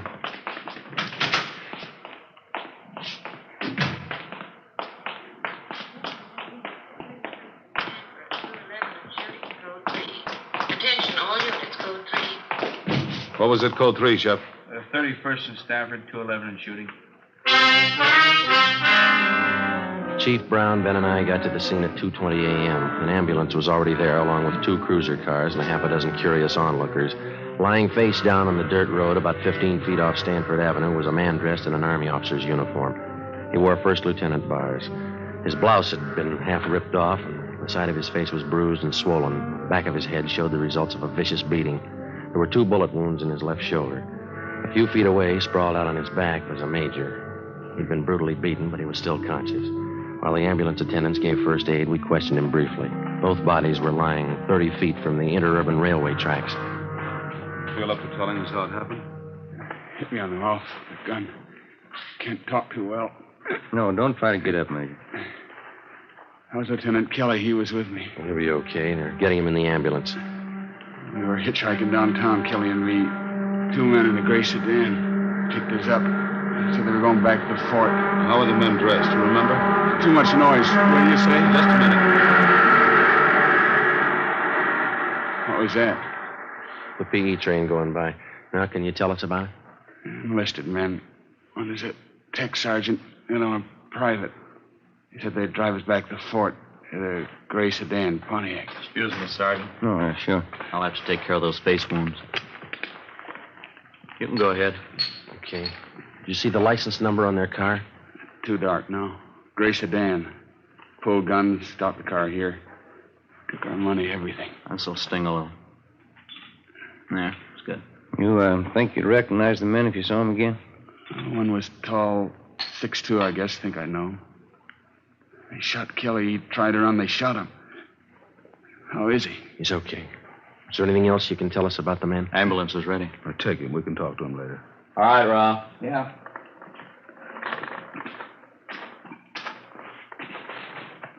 All right, easy. Okay, let's go. It's not getting any better. They sure like to cut him up, don't they? Pretty good set of footprints over there. Tire impressions. Better call the crime lab. Yeah. 2 men in a gray sedan. How does that match up? Same MO, Army officers. Said one of the gunmen was tall. Mean anything to you? Well, most of the other victims gave us that description. Either the same tall guy works most of the jobs, or he's got a twin brother. The stats office make a run on the description for you? 4 different times. Nothing yet. I'd better get this new information on the air right away. Yeah. They steal a different car for every job, and the morning after we find the car, usually clean, no prints. This thing doesn't add up in my book. Army officers aren't loaded with... I said Army officers aren't loaded with dough. These punks are after something else besides money. What do you mean? Well, for every dollar they steal, they break a bone. How does that shape up to you? You think they like to draw blood? I think so. I think they're pointing for murder. What's the motive, Chief? Oh, forget the motives. I don't care what their reason is. Somebody's robbing and shooting. It's our job to stop them. What's the trouble with motives? How do you mean? They always show up after the murder. 2:40 a.m. The crime lab crew arrived and went to work searching the area for evidence and taking casts of the footprints and tire impressions. The chief of detectives, Ben, and I drove back to Georgia Street Receiving Hospital in time to watch the doctor remove 2 .38 caliber slugs from the shoulder of one of the victims. From his ID bracelet, he was identified as Harold Kelly, 1st Lieutenant Signal Corps, U.S. Army. The other victim was Major Richard Farmer, Signal Corps. I initialed the slugs for evidence, and then we drove back to the crime lab and dropped them off. The next morning, before they were transferred to a military hospital for further treatment, we talked with Lieutenant Kelly and Major Farmer and filled out a robbery report and one for a crime against person. At 5 minutes past 10, we checked back into robbery detail. Better see if we can get a stenographer in here. There's a lot of paperwork to catch up on. Yeah, I'm going to have to learn shorthand. Merrill, Joe? Yeah, Ed? Come in a minute, will you? Right. They picked up the gray sedan using that job last night. Where? Out on Laguna, about a block from Echo Park. They find anything? Nothing. The boys from Leighton Fingerprints called just before you came in. They dusted the car inside out. No luck. That Roy Jackson we picked up last night. Has homicide got the stakeout on his apartment? Yeah, Fremont and Tetrick. Nothing yet. What'd you find out at the hospital this morning? Well, we talked to Lieutenant Kelly and that Major Farmer again. They're still in bad shape. You have anything to add? No. We got their crime reports and a list of the property taken, gave it to pawn shop detail to put on the stolen property list. What are the hold-up men doing with all the stuff they grabbed? Watches, cigarette cases, men's jewelry? It's all on the stolen property list. Pawn shops have been alerted. It's not showing up. Robbery, Walker. Yeah, just a minute. You, Joe. Oh, thank you. Friday. Yelly. We'll meet it. Bye. Lee Jones. He just ran a make on the 2 slugs they took out of the lieutenant's shoulder. Yeah? They came from the same gun that wounded 4 of the other victims. Figures. How about the footprint cast they took out there last night? No, it didn't work out. Lee said he tried matching him up with that set of prints we came across on that job Sunday. There's no match. Oh, hi, G. Bad. Sit down. Thanks. Fellow man yet, Walker? Not yet. Just going over last night's case. What do you got? Walker and I were talking it over this morning before you two checked in about these hitchhike bandit jobs. Yeah. Tried everything short of a blockade to grab the hold-up men. It's obvious it's not working. How about the Army brass? They're doing all they can already. It's up to us. We're going to need more men and better coverage. What are you figuring on? System decoys planted around the city and every area these hitchhike bandits have been operating in. Gonna take a lot of men, isn't it? Be worth it if it pays off. About 50 or 60 men should do it. They'll be dressed as second lieutenants all the way up to colonels. They'll travel in pairs. They're going to bunk out at the fort? Bulk of them will operate between 8 p.m. and 6 a.m. What kind of support are they going to have? You men in robbery and homicide. I'll have a special detailed cars Metropolitan Unit to help cover the unprotected spots. When does it start? Tonight. No use waiting. You fellas might as well pass the word down the line. No time off till the gang's locked up. Okay. We got to get those punks and get them fast. We got the men and the machinery, so there's no reason for not stopping them. No excuses. Understood? Yes, sir. Excuse me. Robbery, Walker. Oh, hello, dear. Yeah, I know, but I can't make that. Let's go, Joe. A little happy. You just go right ahead and I'll have to explain things I did. Here. What's that? A nickel. Call yours. 8 p.m., Thursday. With the permission of the commanding general, 6th Army, a total of 55 men dressed as Army officers spread out over the city to serve as decoys for the hitchhike bandits. They were well armed and they traveled in pairs. For the first night, it was the plan to concentrate in the central area, Hollenbeck and San Pedro. We started cruising the central area at 8 o'clock along with the rest of the detail. The time went slow. Midnight came. Still no sign. We waited out the rest of the night and the early morning. Nothing happened. We figured on some action on the weekend. Friday, Saturday, Sunday, nothing happened. Seemed like the hold-up men somehow had sensed the decoys and were staying under cover. Monday night, February the 8th, same thing all over again. 3 a.m. came and went. No sign. I'm kind of hungry. You want a hot dog? We can eat them in the car. No, you go ahead. Maybe a bag of potato chips. You want to see if I got them? Okay. I'll be right back. Yes, sir. Want hot dog? One. And give me a bag of those potato chips there, too, will you please? Okay. You want everything on that hot dog? Everything but relish. What's the matter? You don't like relish? No. Okay. Joe, come on. Hustle. You can skip that hot dog, Mac. What is it? Just came in. Catch the repeat. Attention all units. Attention all units. In the vicinity of Washington, Figueroa. A shooting. Code 3. Ambulance dispatch. Okay, hit the siren. Let's move.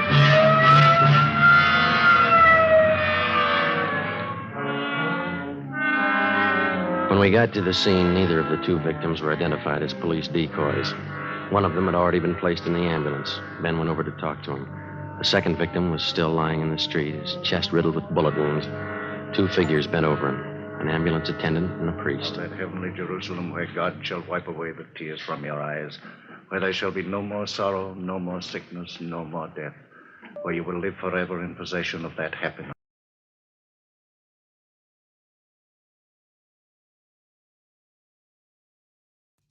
All right. We're going to play a little of this while I am between things. Gotten completely hooked on it again. On the Steam Deck, and I haven't actually played it on here yet, so let's just get all my stuff going here. Let's see.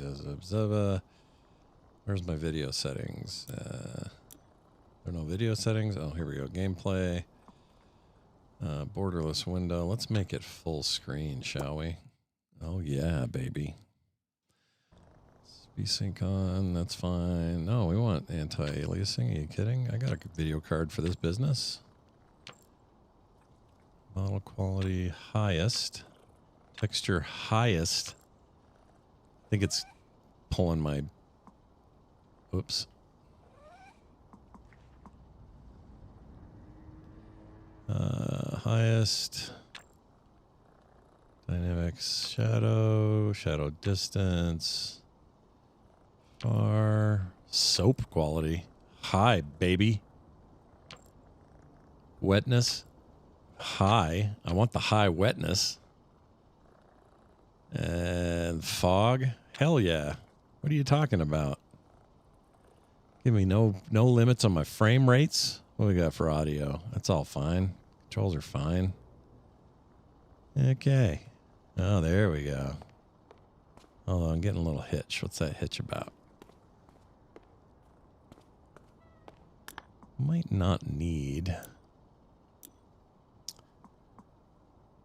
V-Sync because my G-Sync is working. So let's find out. No. Definitely an issue. My G-Sync has not been working right. I got to figure that freaking out. It's pissing me off.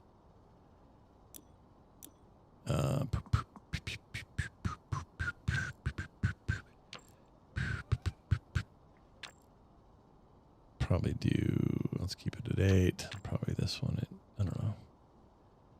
I don't care about occlusion. Okay, here we go. That's fine. That's good. You're only getting 30 frames. I'm getting more, but sorry, didn't set it up that way. All right, let's see what we've got. What am I doing? I have to go in here. Okay, I haven't done any of this. You're supposed to decorate your power wash house, and I haven't done any of that stuff yet. I'm sure at some point I will. What do you bring down? What is it? Carter, what did you get? What did you get? Tell me. Oh, just snacks? I thought you got food. No, Mom's bringing food, I think. Or no, she's going to make me something when she gets here. Shut up. Why are you tempting me? I do too, but I can't. Wait until Mom gets home so I know what she's doing. I don't know I don't want to screw her up. Power Wash Simulator 2 just came out ish a week ago, something like that. And I'm working on the railroad. Do do do do do.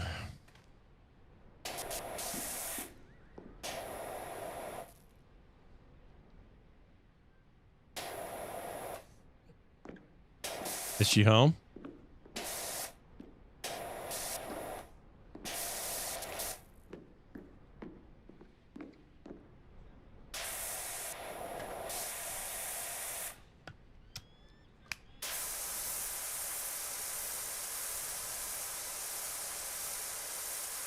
An hour?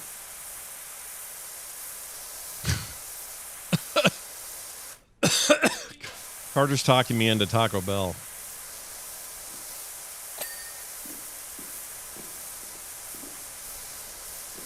All right, get the thing ready. Your job is to get the thing ready.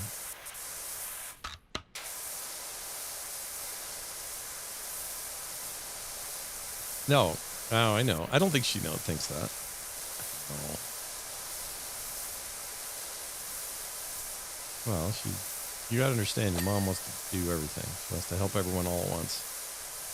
Sometimes we can't believe we're doing Taco Bell. That's fine. It's just funny. I can take this around this side, right? Nice. Hmm?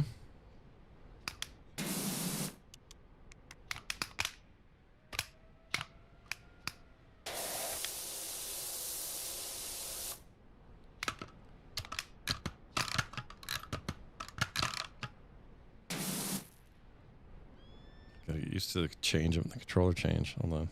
There we go. And then we want to do some soap.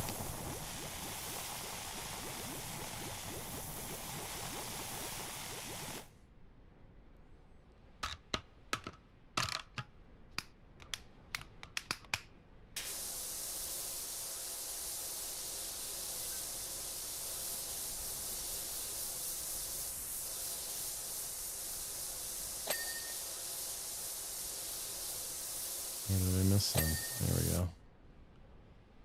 Let's go over here.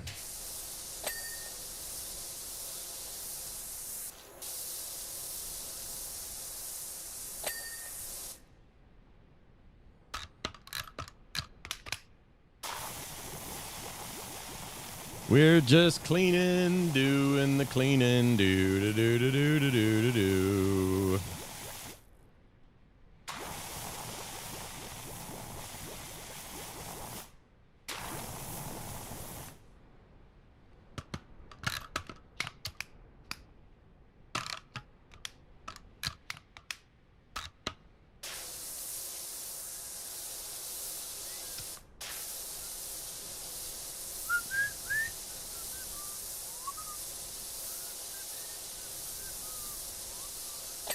Yeah, baby. That's what I'm talking about.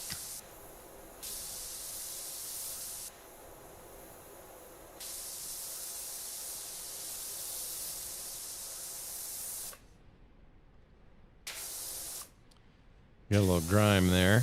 Not too bad, though. Nothing I can't get out of there. The new version's really good. It's got what? Oh.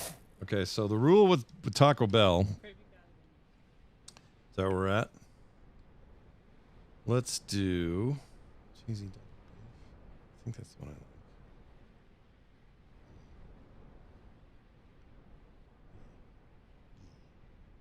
So we'll go. Whoops. One. And gamer. Do I have to do anything special here? Oh, I do. It already is.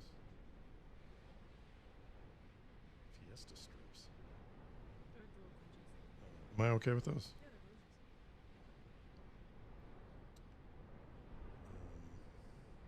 If I do no seasoned rice, will they fill it with more beef? Maybe. I'll leave it. Cheese blend, add-ons. What? Baby! Don't touch. Baby! Okay, what else do I do? Add to cart. Then what else?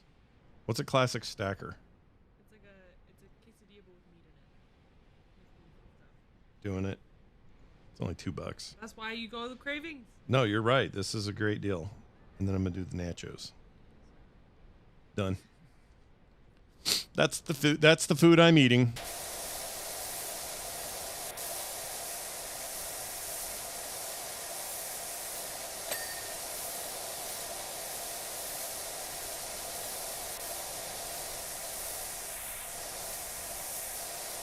Have to get to the other side of that to get it to the thing.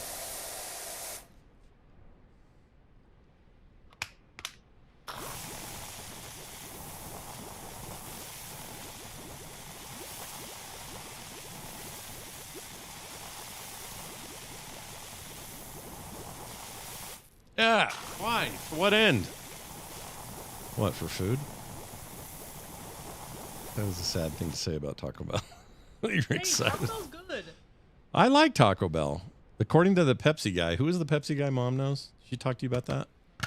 Somebody works at Pepsi and says that the only place he trusts for fountain drinks, like out of the fountain, is Taco Bell. He says... Because I know a lot of drink fountains. Yeah, he claims Maverick and 7-Eleven are the two worst. And we have a lot of Mavericks. So I'm not going to do them. I don't ever get gas. But they said that Swig is really good. They take really good care of their pumps. So, Okay. yeah, he had all these nice things to say about Swig. I'm absolutely hooked on the stupid effing game. Yeah, right? Kind of, they do. It's not old. Powder. Yeah. Guys I can eat old cows. I don't mind. I don't mind. I don't eat old cows. I don't mind an old cow. Vegetarian option. Do They have they? a whole veggie cravings menu. Do they really? Yeah. Well, I did not know that. It's awesome. All right, let's get over here. My chair went all the way down. I can close the hatch from here. Pick up that. Oh, it's just this thing. So I can go on this side. There's no fall damage in this game. Looks like we got a little bit of schmutz. All right, well, let me know when the food arrives because I'm freaking starving. And it does sound good, doesn't it?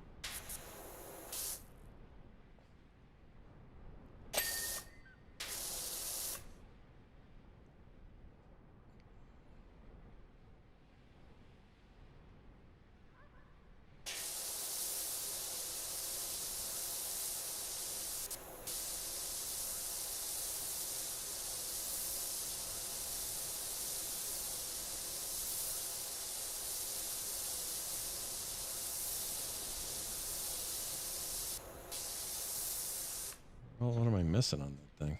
Ugh. Oh, this business. I'm not going to be able to get around that anyway. So...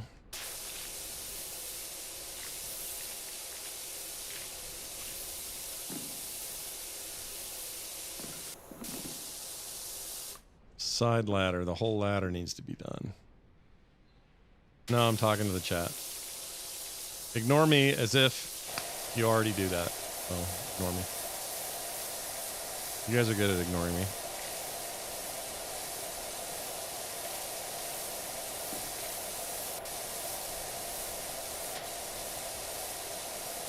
Yep, doing a little chore.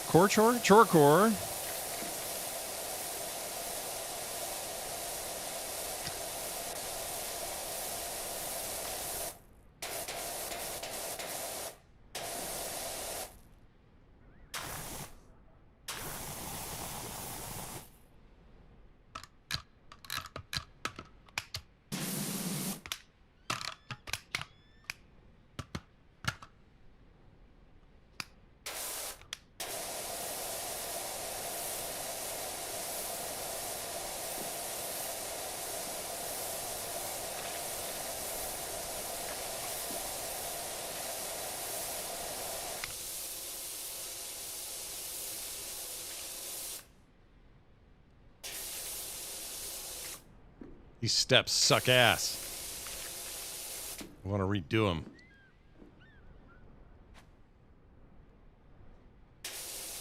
I want to not do them. That's what I'm trying to say.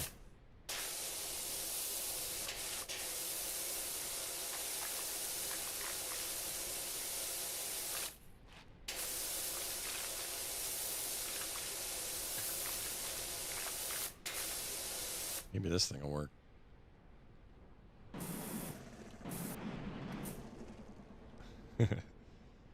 Hold on. Oh, shit. Oh, I got to do the underbits too. Oh, that's what these are for. All right, let's get it in. Let's do some of that. We'll leave the steps for last.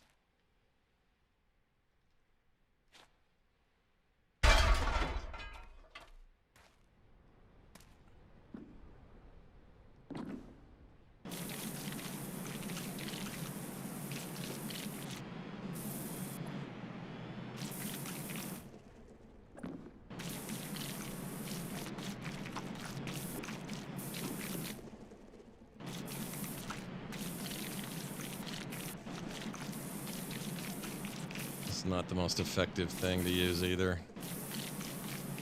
given where we're at. I think what I'll do instead, distance on it, maybe not. Okay.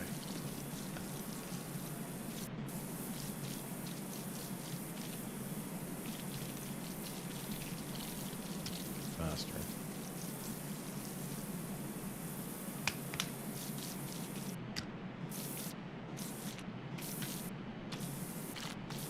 Controller's too sensitive. Where's controller? There we go. We're gonna go. Whoa. What was it? 25 before? Let's go 18.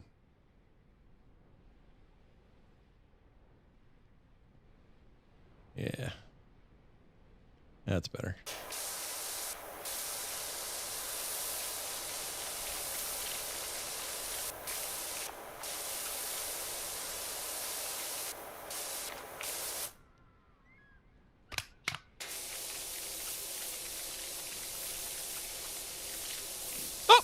See, this is the problem.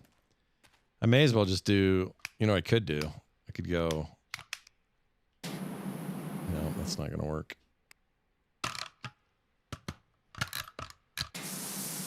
And that gets me all the way up, but does it let me? Oh yeah, this would be good. This is like mowing lawns.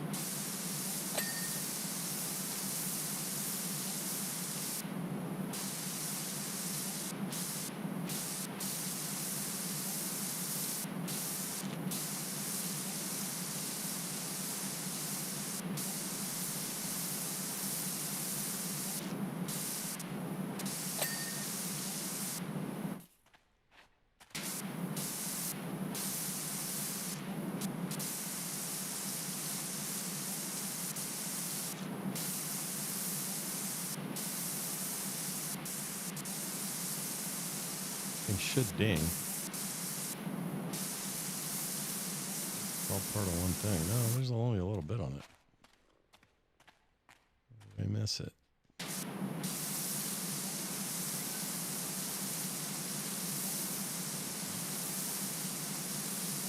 There we go. All right, we're going to try to just like go up the side of this thing.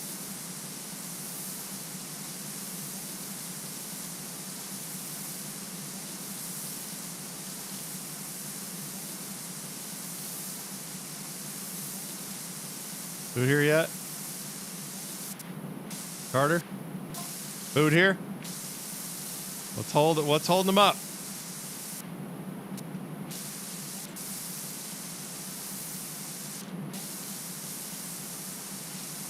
Yeah, do you guys hear the trick? You use the value add. What is it called? Value add meal?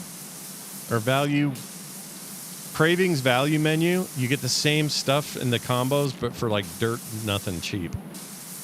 Like $2 for a thing that in a combo is like $12 or whatever.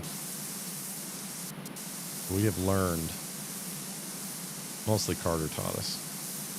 He's wise. Oh my gosh, this is so inefficient. I think, you know what, part of my problem is the one I'm doing right now.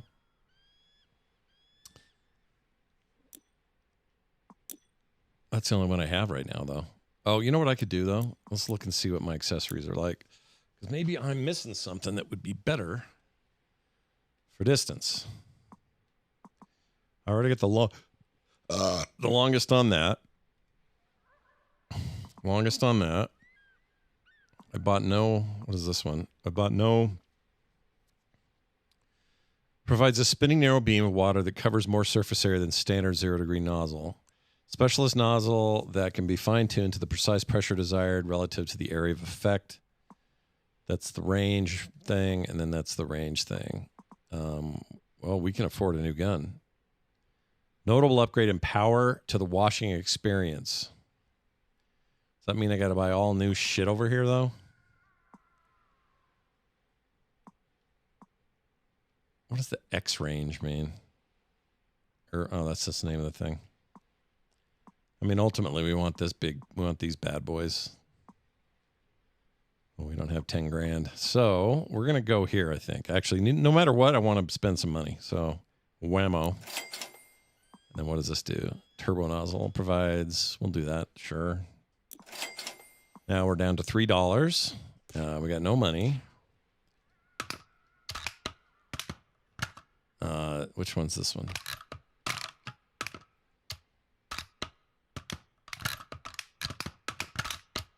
How come it's not letting me choose the new? Oh, this is style stuff. I forget how to do this.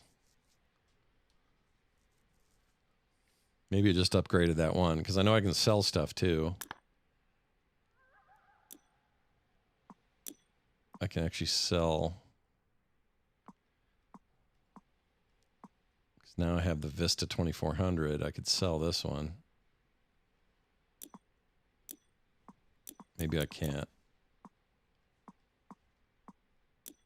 Wait, sell accessory? No. Hold on, I'm confused. All right, so this is the one I've got in my hands right now.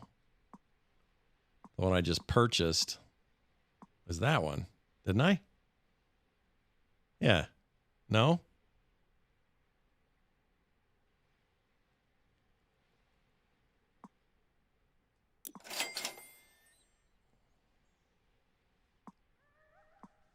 And then this one I can sell back?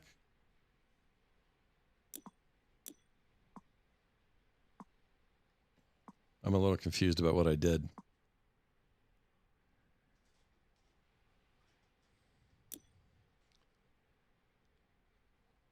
I don't want to.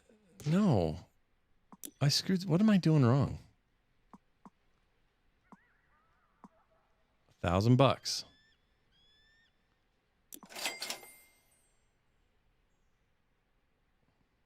Okay, we now own that.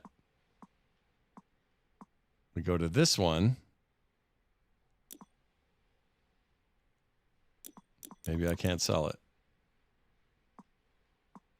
But now it says I don't own that one again. Or does it?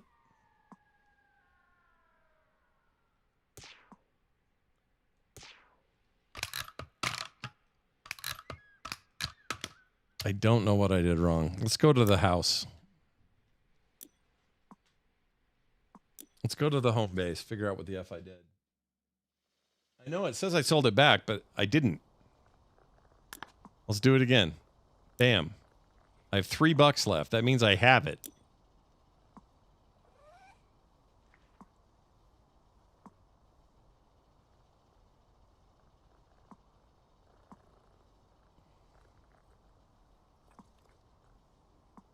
Medium duty. I can sell for 1,000, but I have it. It says sell for 1,000, not pay again. See the little up sign there? That means sell it. But I can't sell the other dumb one I have. Can I only carry 3 at a time? I guess maybe that's the issue.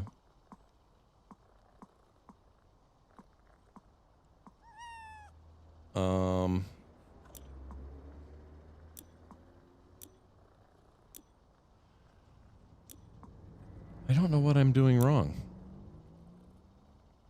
All right, let's figure this out. There's a purchase/sale option for everything I have. Now, if I wanted to sell that back, the Prime Vista 2400, I could for 200 or for 2400. I don't want to. I want to actually just equip the damn thing.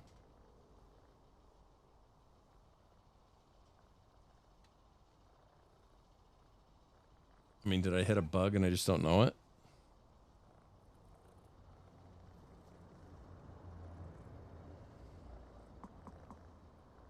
Okay, medium duty. That's the one. But then this should be sellable. Maybe uncheck it? I can't uncheck it. Oh, no, that's not the one. Either of these I can't. These are all non-sellables. That one I can. So when I started, these two were just default. I got them. I didn't have to pay for them. All right. I have some accessories to pay for, but the devices themselves are there. So that's light duty in both cases. I'm now graduating to a medium duty gun for the main use cases, which is what I use this for right now. This is the new gun to replace that. I've paid for it. It says I can even sell it back now for $1,000. I don't want to do that. I just want to swap it.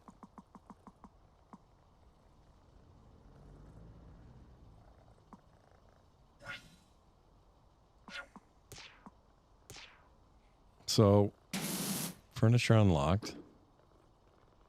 Let me pet the cats real quick. Okay, that's important. Okay, that's the billboard that we've been working on. Oh, and these are all timed out, right? Campsite free play. Oh, these are ones I've done. Okay. I think this is a bug. Why can't I swap it? Is there a place where all my guns are? Because in here is where I've done. These are all my. These are all things I've finished. These buildings, this car, that car, this building. There's no like armory or anything. And if I switch between these. Maybe it just worked. I don't think so, though. Because what does it say on it? The 2... I can't read that. Wait. Maybe if I...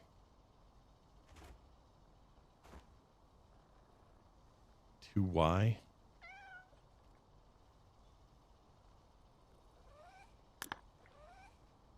Let's go check it again. I feel like I'm losing my mind.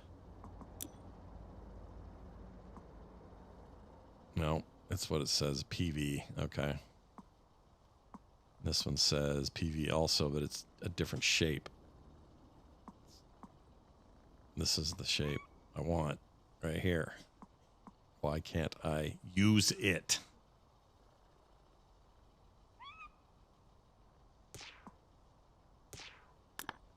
Let me, you know what? I'll reboot the game, I guess. I don't know. I'll reboot the game. Let's see what happens. That's really obnoxious. Okay. Reboot. I doubt that did it. I do not think that did it. Check the food. Okay. Where's the frickin' food? It's tight. I can't. Oh, shit. I'm so stupid.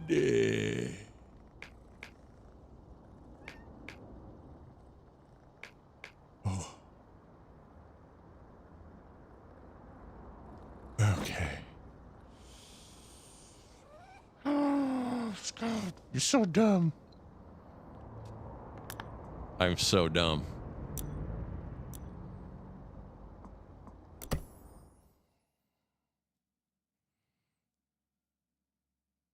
I feel like an idiot. All right, this is a lot more powerful now, which means I can go further and get more grime off of the basic. Wish it was a little wider, but what are you gonna do? Let's do this.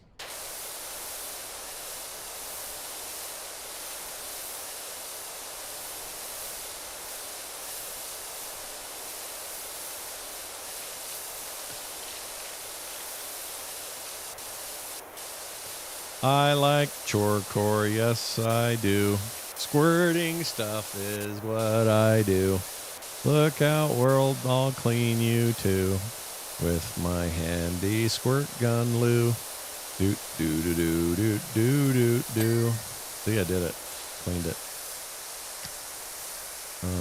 Probably just go a little. Oh, we don't have the extender yet. Just asking for trouble by messing it up. Can I put soap on this one? No, this one doesn't have a soaper. Oh, that sucks. I can't afford it. I need some jobs that are...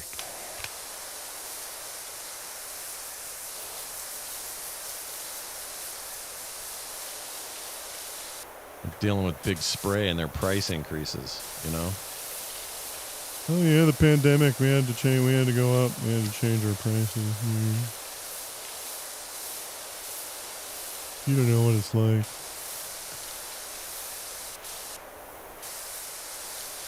Food's here? Bring me food. So hungry. Man, I feel like a college kid studying for a test here.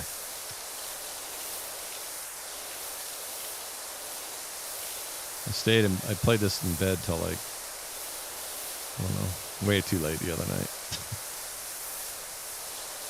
I've already done quite a few jobs. That's why I'm on tier 2. They all will take a long time, so it's, you know, a lot of work. Oh, we still, you know what, the support column, we're probably close on it. Let's see if we can't. Come on. Oh my gosh, I'm going to scream.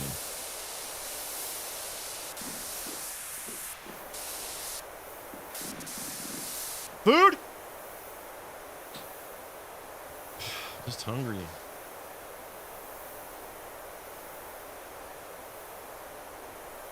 How's the presentation? Is everything in decent shape? Really? Don't give food on my pad. That's my fat burrito.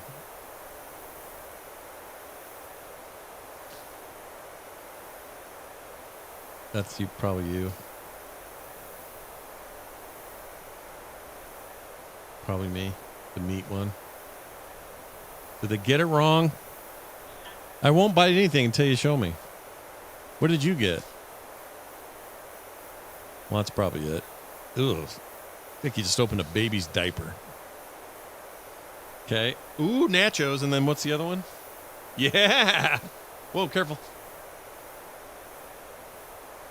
Yeah. Thank you. You're the best. Is there any sasses, or do they not? Slacker asses. They're the worst. They might have good Pepsi machines, but holy crap, they gotta get their... It is a dash. Is it?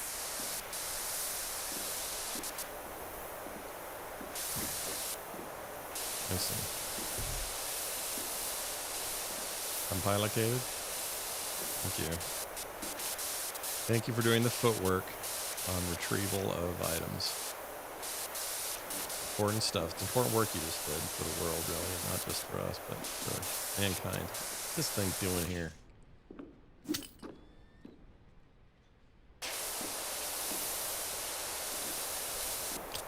Whoa! I got on the thing by accident. Actually, maybe I can...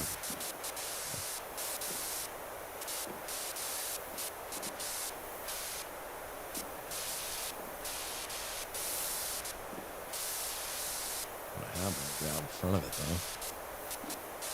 though. Man.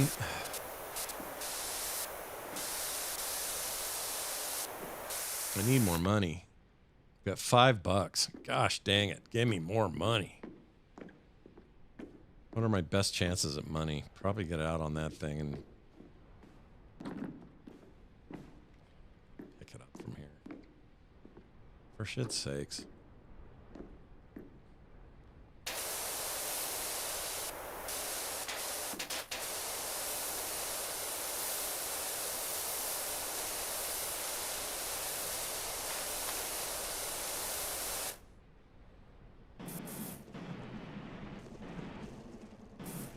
Sometimes that thing's a good cheat. Let's see if we can get some points for this thing. Come on, come on, come on. Did it. How much did that give me? $10? Not enough, buddy. Actually, how much is the... I shouldn't have bought that extra part. Can I sell stuff back? I guess I can. What do I not need? I mean, I barely use that. Which means I can afford... I need an extender, but I want the good one. I want the 250. I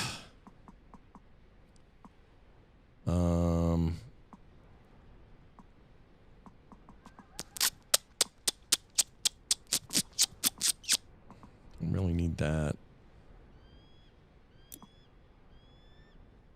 And I guess if I'm not using it, I don't need that. 280. Okay. So 250, I can get the extender, middle extender. Oh, I need the sauce, though. Ah, damn it. All right. We're doing that for now. I can always go back and redo it.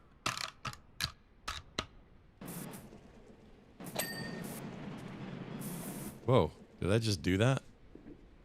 No. Got something, but it wasn't what I wanted. I'm cheating with this. Cheating. Okay, we got it.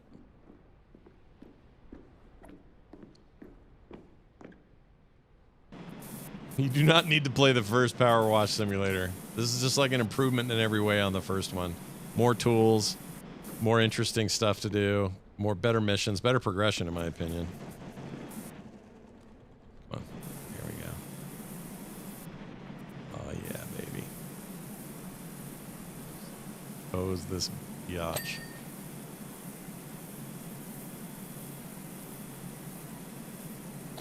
Oh, that was so much easier. I don't think that's how that's supposed to go, though. All right, we got to go down the hatch. Okay, we need this thing. Let's see. Can we bring it? Let me get a bite of the food that has been brought to me.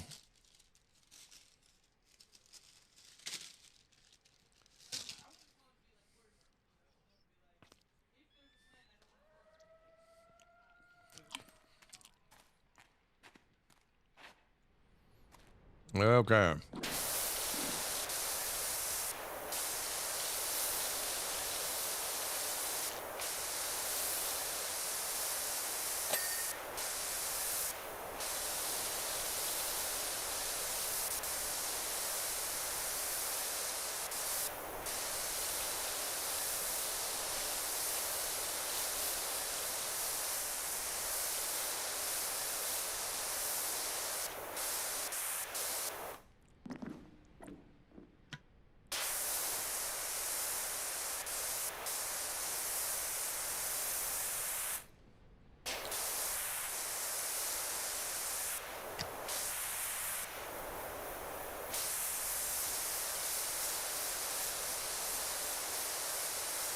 Love you, bye. Why'd you say it that way? Love you, bye. Bye. All right. Got enough of an extender here for our medium duty.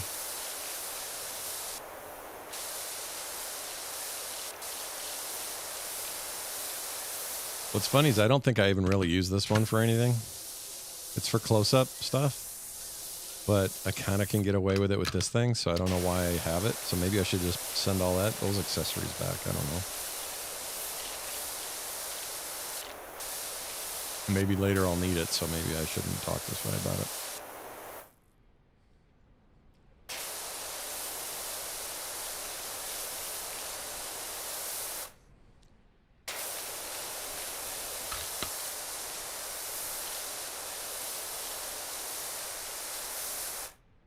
Okay.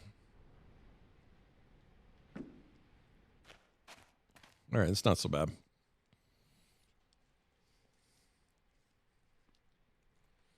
I don't know. It's like they shut down traffic for me to get this job done. Look how far off it goes and everything. I bet I can't run far. Let's see. Yeah, there's a wall.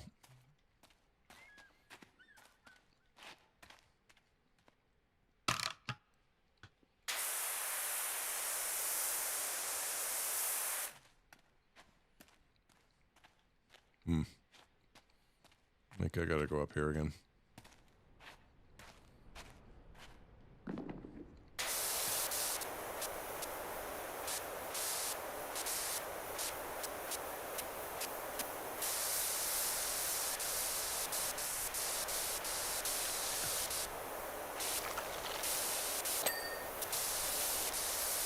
You get money as you go for clearing areas. So if I do this big cube here, and we're at 90%, by the way. We're not that far from being done. It's all pain in the butt stuff. The fun part was the billboard. The billboard.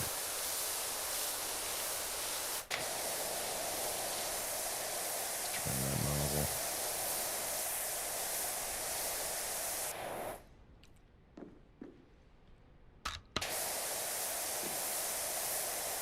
Let's get some wait. Let's get some soapage.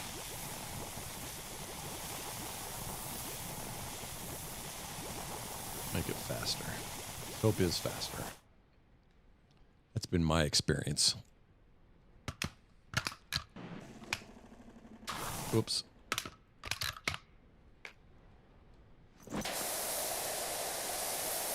What was that? Is that the neighbor? That was loud. Just waiting for the day somebody crashes into my window.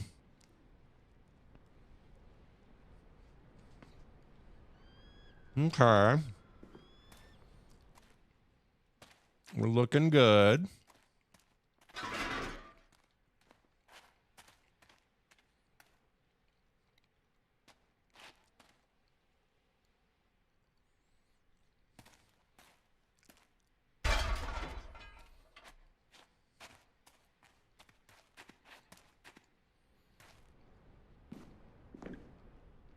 Shit.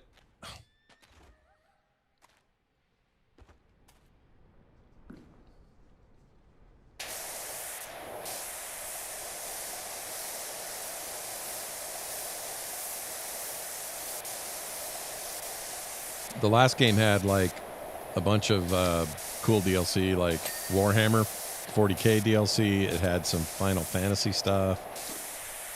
It was kind of awesome. And I hope they do a bunch of that with this one. I assume they will.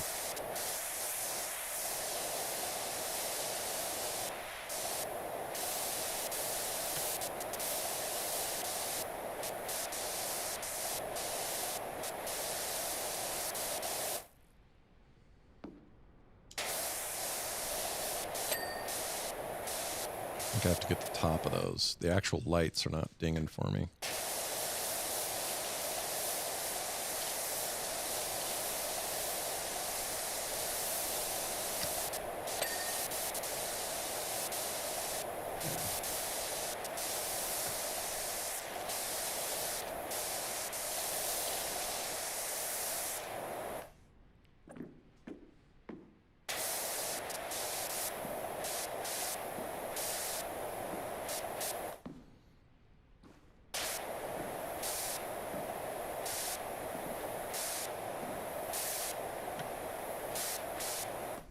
All right.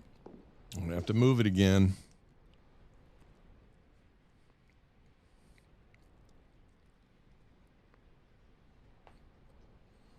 There is a... There is a scissor lifter thing, but it's in a different it's a different thing. I'll show you. Let me show you this real quick.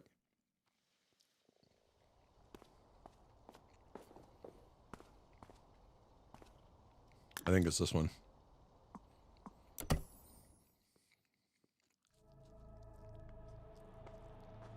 Yeah.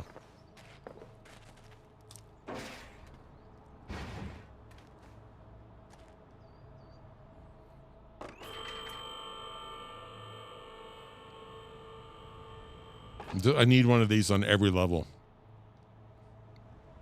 Unfortunately, they only give it on, well, so far on this one.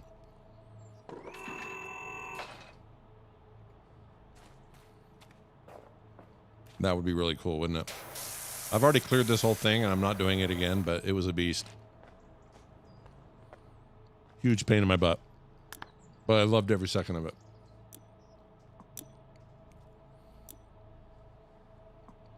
We gotta finish this one.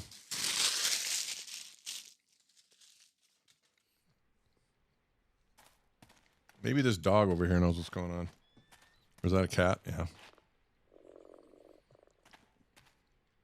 Yeah, there's no other scaffolding. So it's really just kind of what you just get what you get.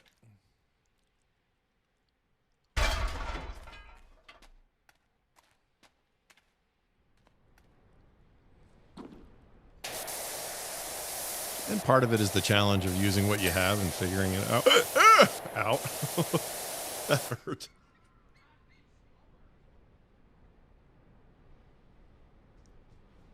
Oh my gosh, Carter, that hurt. Eat slower. What are you even talking about? How is that even a thing, to eat slow?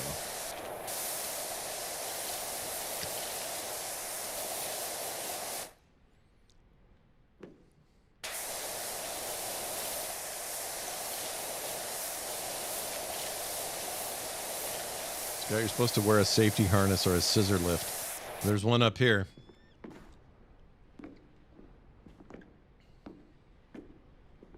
This thing.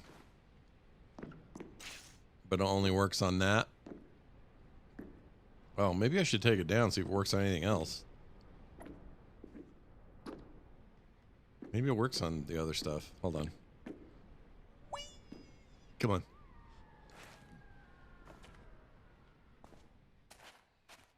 I doubt it. No. I don't know where I just put it. Yeah, it doesn't work on the other stuff. But I used it on the billboards, on the back and the front. Why is Taco Bell good?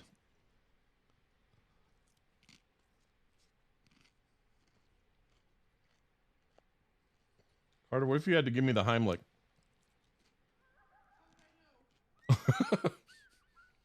You know how to do it?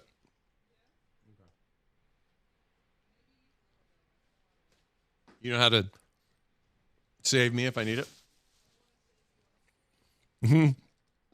Oh, that'd go viral. We'd get a bunch of hits for that. Why?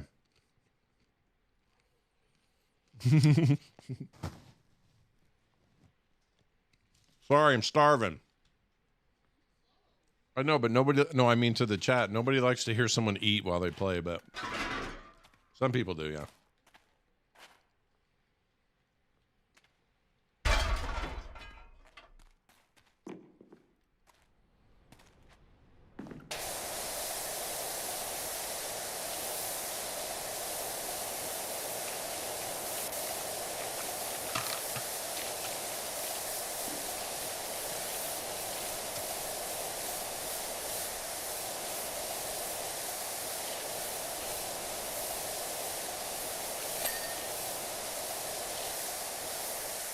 Doing good here, guys. We're making progress.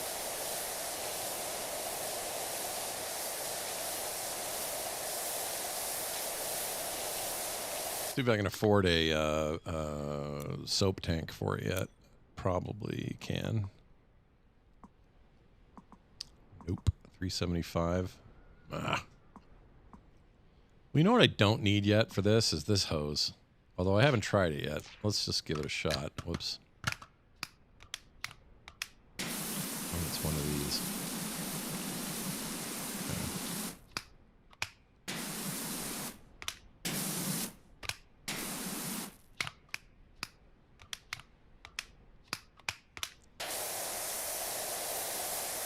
So the point is I could sell that. Oops. And get it for my other thing.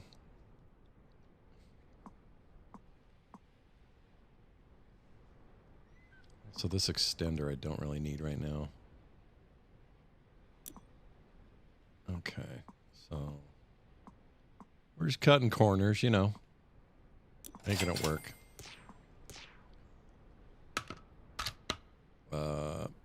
There we go. Oh, look at the massive spray nozzle on that guy. Yeah, baby.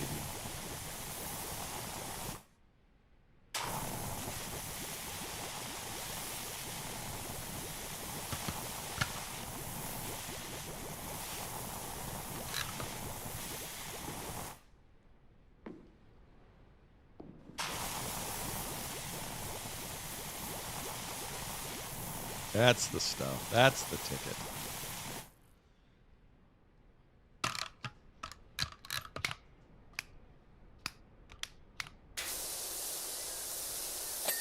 Oh, yeah.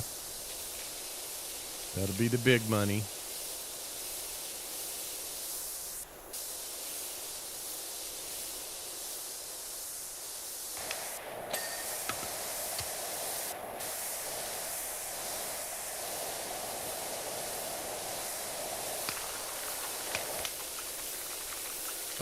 What? Oh.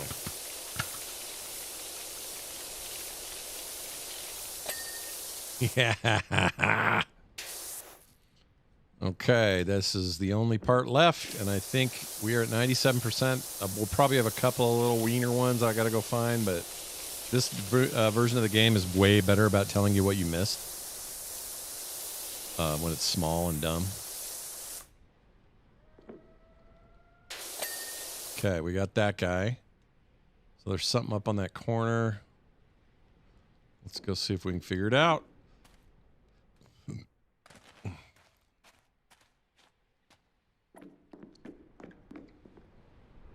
See that little target? Looks like that's it. Got it. That was $1. Oh, these bars, dude. Shit. I'm gonna have to get these from the outside.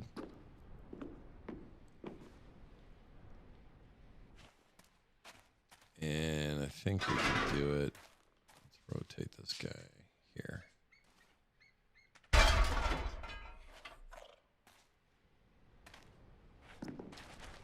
Pretty sure.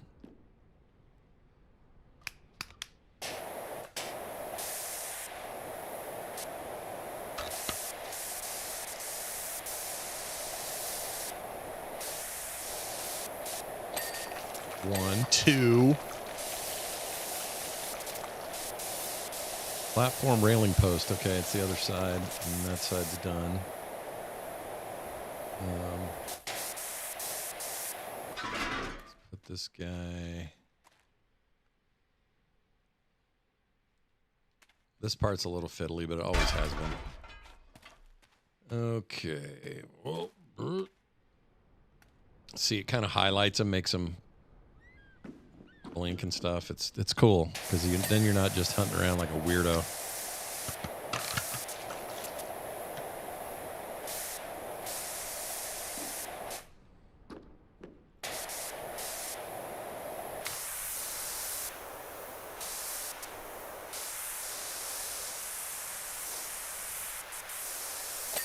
Got it. Not going to reach far enough, but we'll go get that in a second.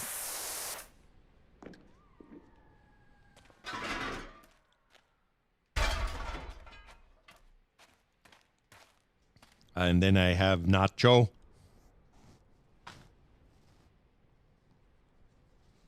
I make a mess.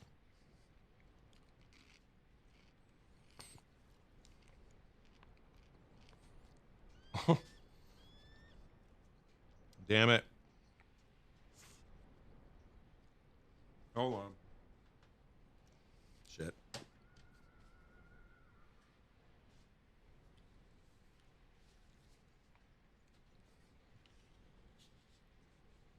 Okay.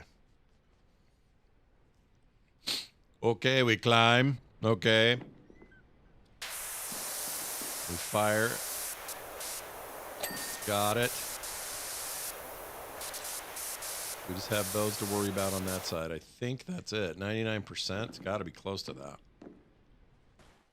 Also, yeah, whatever. Okay, so I don't want the big one necessary.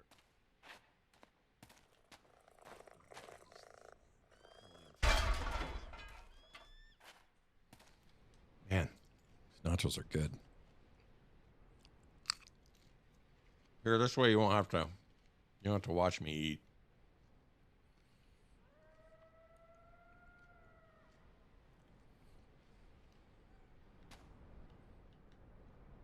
We will hide our faces.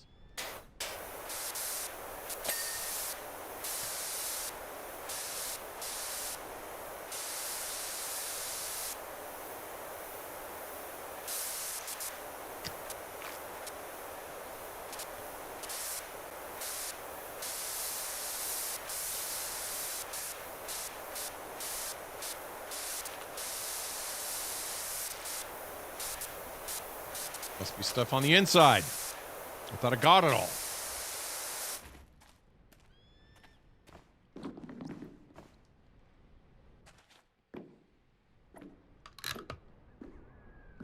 Oh, yeah. No, I did not.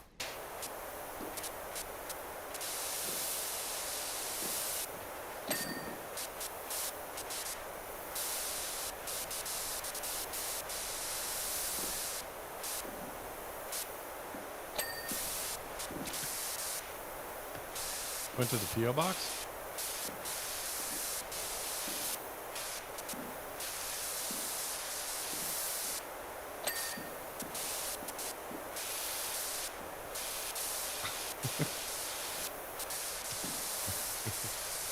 I'm starting to sound like us.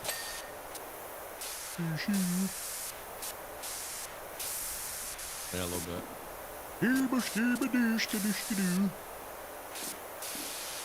Go.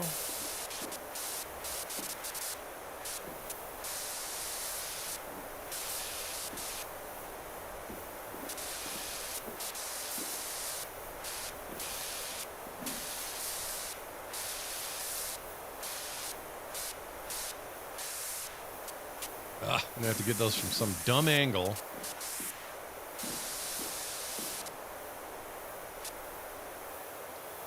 There.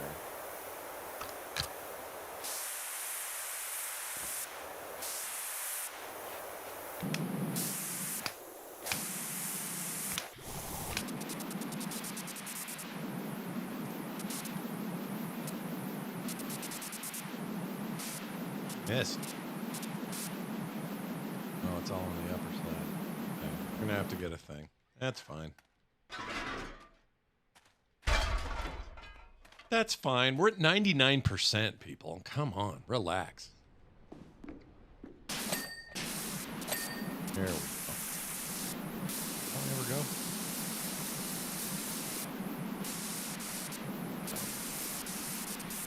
All right, let's see what else we have left.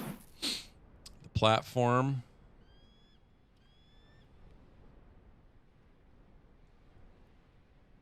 Oh, that bar. Shit. Okay.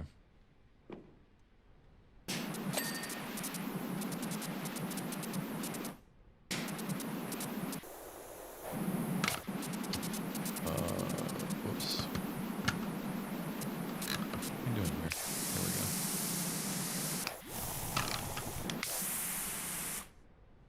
Oh my gosh. I'm going to freaking fart blood in a second.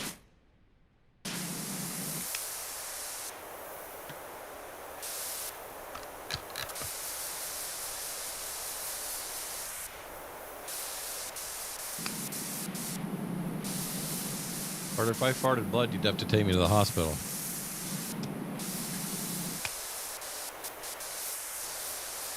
I don't think she can hear me.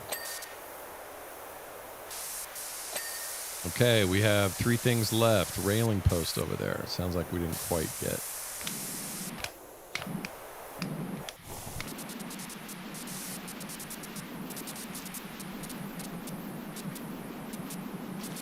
Oh gosh, dude, you gotta be kidding me. Alright, well, whatever it is, I can get up there to do it.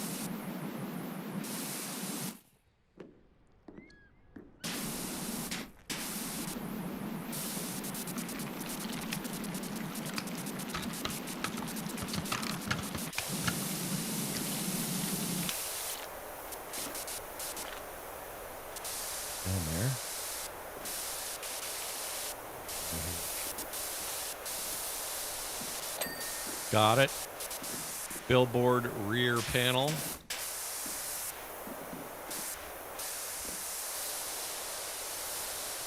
There. Get this first, I guess. Billboard rear panel. Oh, look at that. A couple little smoogies. Did it. Job's done. Woo! Made a little money. Get down tonight.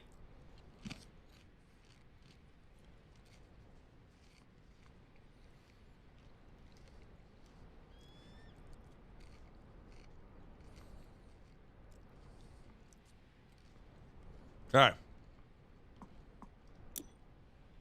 Teapot, tea room. Oh boy.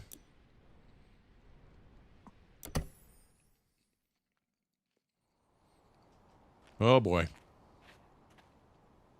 There's a gnome. Look at.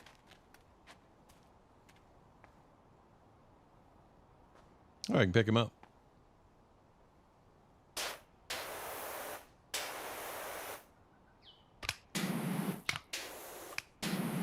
All right. Boy, where to begin? Okay, this is where this thing comes in nicely. Basically a vacuum.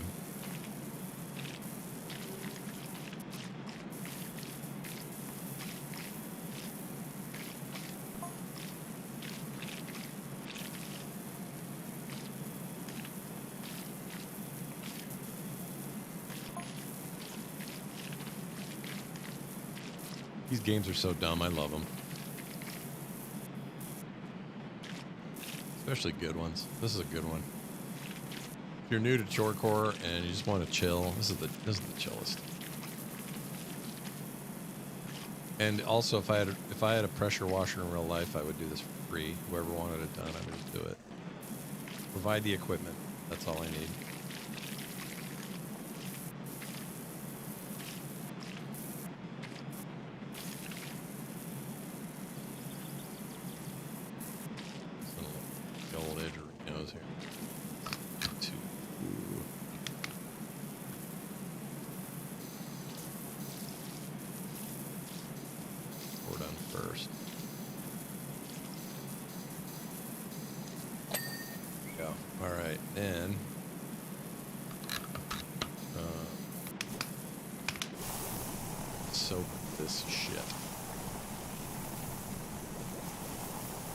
There's grimy on these things. It's really hard to get off with just basic spraying, so you save time by soaking it in its soap first.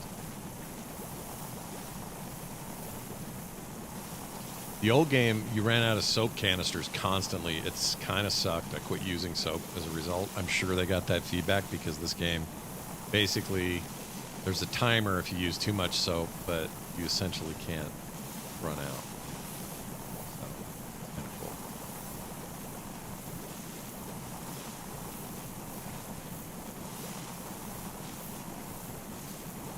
You always have to be careful not to hit the shoulder button when doing this, because if you do, it'll clear the soap.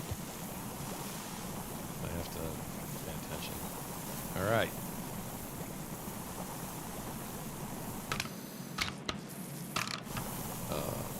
Let's see, not that. Go in here.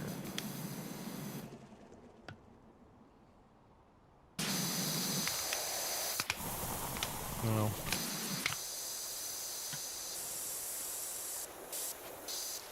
You know, it just falls off when you do the soap first. There might still be bits, but it'll be easy to get once you're done. Oh, the cushions are separate, eh?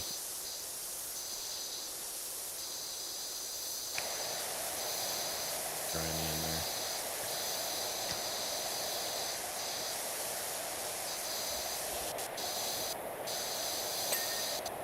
Done.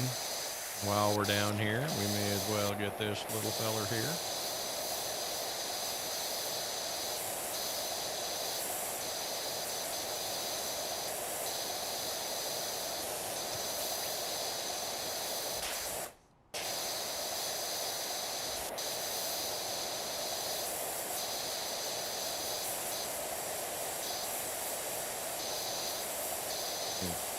Apparently,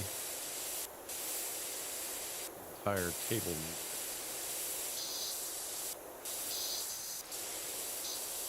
Fine. Base first.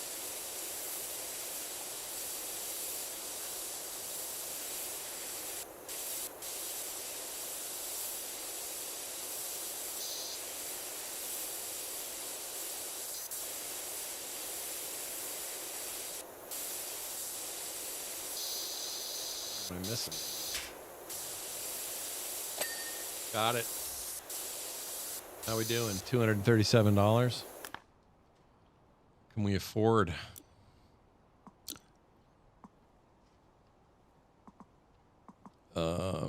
Okay, the Prime Urban.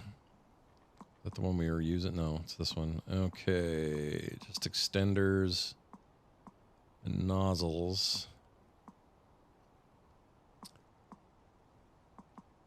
Not much I need right now. Although maybe... I'm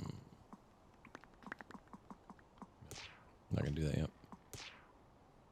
Let's get this one here.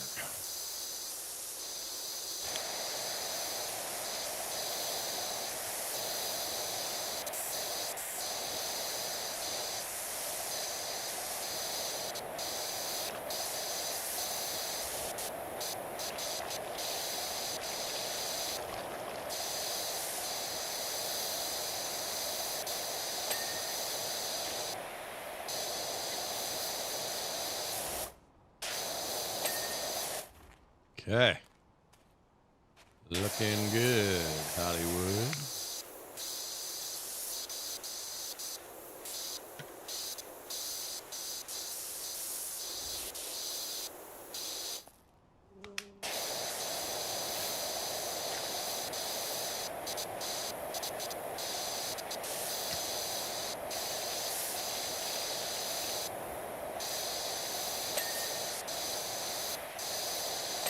Yeah.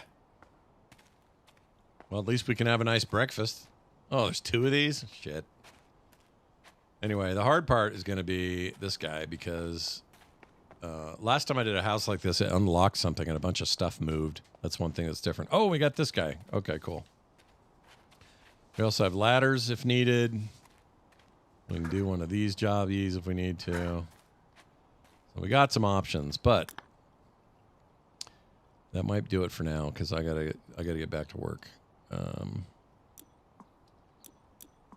So that's what we're gonna do. We're gonna get busy living, or get busy dying. You know what I mean? You heard that phrase before? You know the one? There we go. Okay. I'll leave the stream up, but I'm going to put on the old-timey again and get some work done. So here we go. Where'd it go? Oh my gosh, where did it go? Here it is.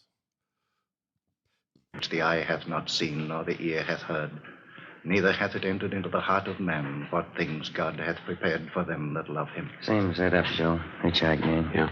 Or the victim can't help us much. How about this man? Oh, wait a minute. In the name of the Father, and of the Son, and of the Holy Ghost. Amen. There's your answer.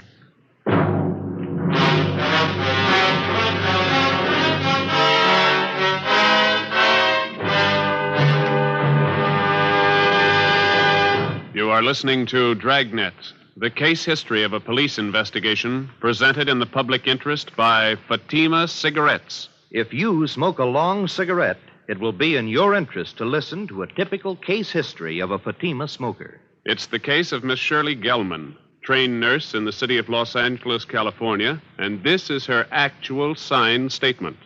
Hospitals are short-handed these days, and nurses are working under pressure. I've found king-size Fatima just perfect when I'm off duty. They're extra mild, and even in the wee hours of the morning, Fatima tastes just fine. I urge all my friends to buy them. I agree, it's wise to smoke extra mild Fatima. And more smokers are discovering this every day. Actual figures show Fatima has more than doubled its smokers coast to coast. So enjoy Fatima yourself. The long cigarette, which contains the finest Turkish and domestic tobaccos, superbly blended to make it extra mild. You will prefer Fatima's much different, much better flavor. You will agree. It's wise to smoke extra mild Fatima. It's wise to smoke extra mild Fatima. The best of all long cigarettes.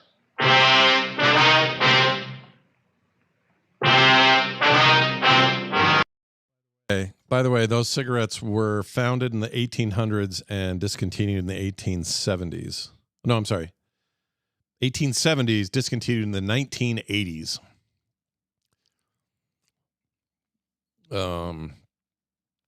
Let's see. Turkish, Egyptian. First cigarette brand to be sold in 20-unit packs at 15 cents a pack. Oh, my gosh. At one point, they had a huge market share, but then Camel came in and destroyed them.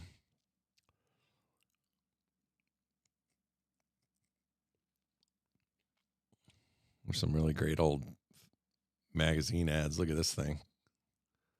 Hello. Noted sportsman engineer. What the hell is that? Anyway. Good stuff. They're gone now. Wednesday, February 10th. At the inquest, the murder victim was identified as Marine Corps Lieutenant Robert Paul Lawrence, age 24. The bullets removed from the body at autopsy were taken to the crime lab where the ballistics men ran them through. They were fired from the same gun used in the previous hold-up shootings by the hitchhike bandits. The companion of the victim at the time of his murder could add little to what we already knew as far as the descriptions of the gunmen were concerned. The following morning, Ben and I drove out to the home of the murdered man to interview his father, a colonel, Marine Corps, retired. Black wreath on the door. Yeah. It's a big house, isn't it? Mm-hmm. Yes, sir? Police officer, sir. This is Sergeant Friday. I'm Sergeant Romero. Oh, yes. I saw you the other day at the inquest. Yes, sir. We hate to bother you again, but we'd like to ask you a few questions. Yes. All right. Will you step in? Thank you. This way. He was a small man, well-built, with thick snow-white hair combed straight back and a neat white mustache well trimmed. He walked deliberately with his shoulders thrown back as he showed us into a large living room richly furnished. A picture of the Battle of Belleau Woods hung over the large fireplace. The rest of the pictures in the room were of famous Marine Corps officers. Now, gentlemen, how can I help you? It's about your son, Robert. We didn't want to bother you at the inquest. Yes. I guess I don't have to tell you. Bob's death was a blow. Yes, sir. He's been staying here with me from time to time since my wife died last year. House this big needs people. Just myself, the wife gone. Yes, sir. We'll only take a minute. You see, everything had been taken from your son, and we'd like to find out if you know what personal property he was carrying at the time he was... Well, I don't know. I guess he had the usual things, a few dollars, his wallet, St. Christopher medal, silver, his watch. Was the St. Christopher medal valuable? Oh, not too much, no, not monetarily. And that watch? Well, yes, that was worth something, a pocket watch. I gave it to Robert when he was commissioned at Quantico. That's his graduation picture on the mantel. Here. This is Robert. Yes, sir. Mm-hmm. Fine boy, Sergeant. Robert was a good Marine. You think you could describe the watch for us? Gold pocket watch. Cost quite a bit when I bought it for him. There's some engraving on the inside of the cover. What is it?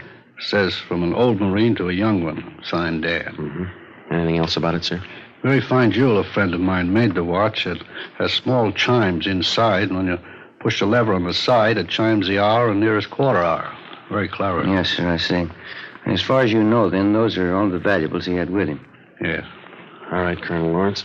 Thanks very much. Oh, you don't have to rush off. Can I fix you a cup of coffee? Stay a while, won't you? I'm sorry, Colonel. We have to get back to the office. Oh. Well, let me show you to the door. I hope I've been of some help to you. You're not feeling too well. You've helped a lot, sir. Thank you. Thank you. Goodbye.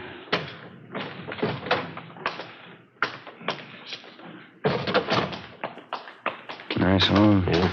Beautiful furniture. Everything a man could want. Except the sun. For the next 6 days, we got nowhere. Both robbery and homicide details stayed at work on the case. The citywide decoy plan continued along with the extra night patrol of cruiser cars from the Metropolitan Division. Dozens of leads were received and tracked down. None of them paid off. We stayed on it, but despite all our work, in 1 week, the hitchhike bandits were credited with 16 car thefts, 8 actual holdups, and 3 more assaults with intent to commit murder. February 18th, 2 p.m. Ben and I were called to Captain Walker's office. Close the door, will you, Ben? Oh, yeah. What is it, Ed? Both of you know Burdick here, theft detail? Oh, yeah. Sure. I am. You want to tell him what you just told me, Burdick? Yeah, I was just telling the captain. I was on night watch last night with Resnick, and we picked up this guy for grand theft auto. Got him out in a bowling alley on Vermont. Yeah. Well, Resnick and I didn't think too much about it. We took him into Central and had him booked. Gave his name as Clyde Black. Mm-hmm. As I say, I didn't think too much about it. But on the way into work, I got to thinking. This fella comes pretty close to the description of one of your hitchhike bandits. Yeah? Yeah, he's pretty tall, 6'2", dark hair, dark eyes. Pretty tough. Is he still in jail? Still there. Anybody else talk to him besides you? Resnick and me, that's all. Here's the mug shot we got on him last night. Take a look. Let me see. Mm-hmm. It seems pretty close. You got a home address on him? Yeah, our place out on South Flower. Here's the number. Thanks. Oh, yeah, there was something else. Struck me kind of funny. What's that? When we booked the guy in last night... Yeah? In his back pocket, he had a St. Christopher medal.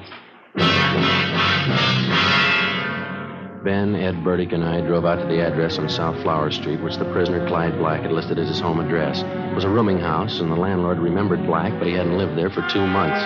He gave us Black's forwarding address, an apartment on MacArthur Drive.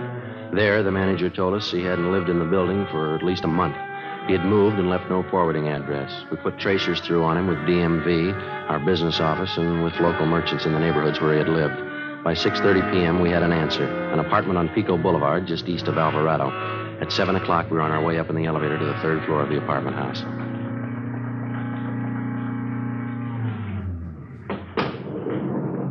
It's number 307. Must be down this way. Come on. Pretty run-down place. Musty. Yeah. This is it, 307. Somebody's in there. The apartments have back doors, Joe. You want me to cover it? Yeah, you better hustle. Right. Okay.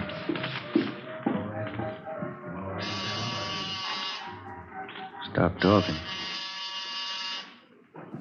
Yeah, what is it? Mailman, registered letter. Okay. Give me. Police officers. Move your guys. Hands up, Joe. Hey, they're going out the back, Ben. Watch it. Burdick's got him stopped out back. All right, you now cut it. Let me go. I said, let me go. That's one of them. One more, Joe, here. There were 3. All right, let's go inside. Come on. Come on. Yeah. That's all of them. Watch them, will you, Bertie? Yeah. All right, let's look around, huh? Yeah.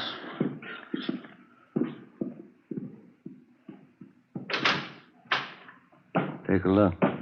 Yeah, enough uniforms for an army. Before we left the apartment, we searched it thoroughly and found dozens of personal valuables, watches, rings, and wallets. There was also a .38 caliber Colt. We took the 3 men downtown and booked them at Central Jail. And we dropped off the gun that we found at the crime lab for a ballistics check. 8:35 p.m. We brought suspect Clyde Black to the interrogation room. Captain Walker, Ben, and I confronted him with the evidence. Here you are, Black. Take a look at these.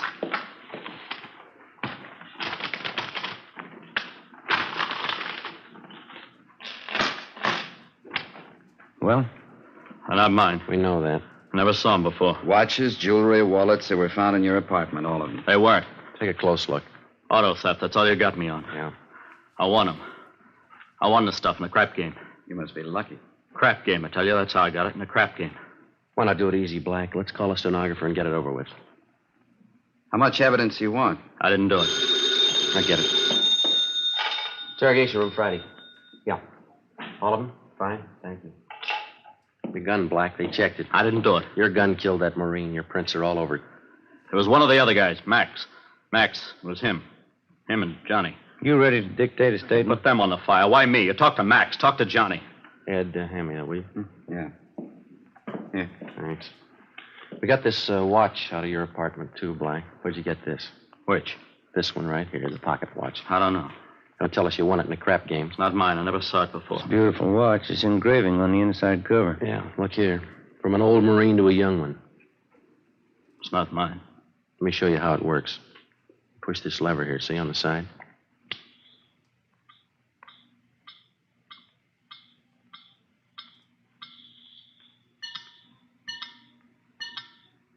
Now, how about it? I hated them. I hated all of them. Everything about them. That lieutenant. I had to kill him. He was going to get away. I had to kill him. I had to. Why'd you pick on officers? They had it coming. Pushing guys around. I hated them. I hated every lousy bone in their bodies. I'll get the stenographer. Yeah. Then knock off and go home. No. You too. I had to kill him. I hated him. Keep walking. Don't look I'll back. tell them that. I'll tell them like I told you, just like I told you. Yeah, they'll believe you, mister.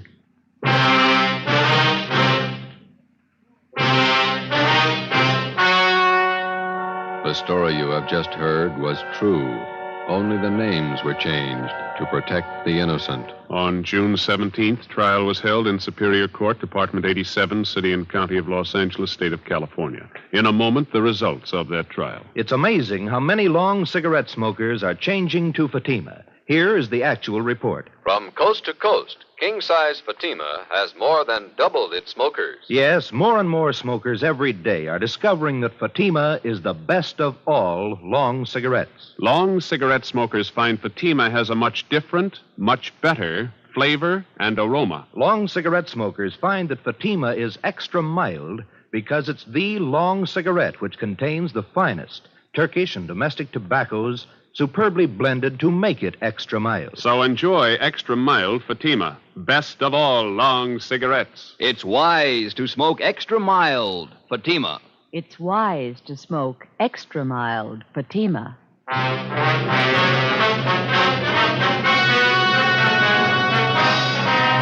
Clyde Black and the other 4 members of the Hitchhike Bandit gang were tried and convicted in Superior Court on 1 count of murder and several counts of robbery and assault with intent to commit murder. All 5 are now serving life terms in the state penitentiary.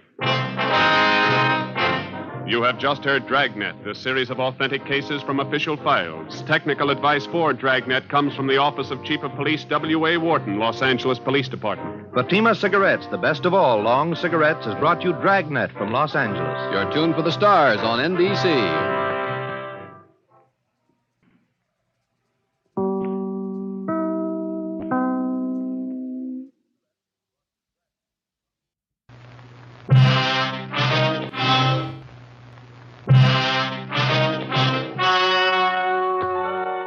The story you are about to hear is true. Only the names have been changed to protect the innocent. Fatima Cigarettes, best of all long cigarettes, brings you Dragnet.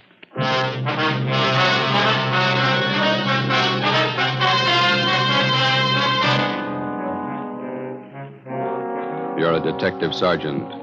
You're assigned to accident investigation, felony detail. In the early hours of the morning, a woman pedestrian is struck down by a hit-and-run driver. Your job, find him.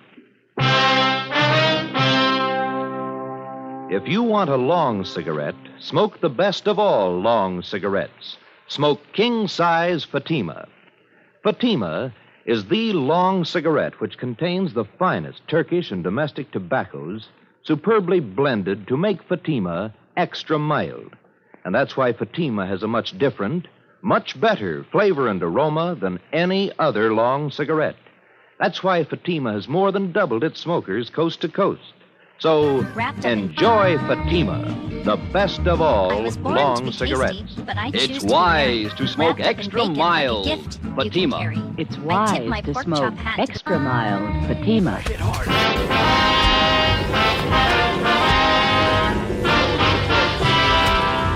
Dragnet, the documented drama of an actual crime. For the next 30 minutes, in cooperation with the Los Angeles Police Department, you will travel step by step on the side of the law through an actual case from official police files. From beginning to end, from crime to punishment, Dragnet is the story of your police force in action. It was Monday, September 4th. It was hot in Los Angeles. We were working the night watch out of traffic division. My partner's Ben Romero. The boss is Captain Sullivan, Commander AID. My name's Friday. It was 12:45 a.m. when I got to the second floor at 123 South Figueroa Street. Accident investigation. The Record Bureau. Hi, Wanda. Hi. Sergeant Romero come back with you? I got a phone message for him. So he's over at Georgia Street. He'll be back in a couple of minutes. You got time to take a 15-7? Sure. I got some additional information on a hit-and-run felony. All right. Pretty warm up here, isn't it? Mm-hmm. Coffee over there if you want it. No, thanks.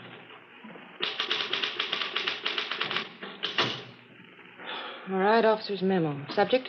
Investigation of hit-run felony. DR number 467923.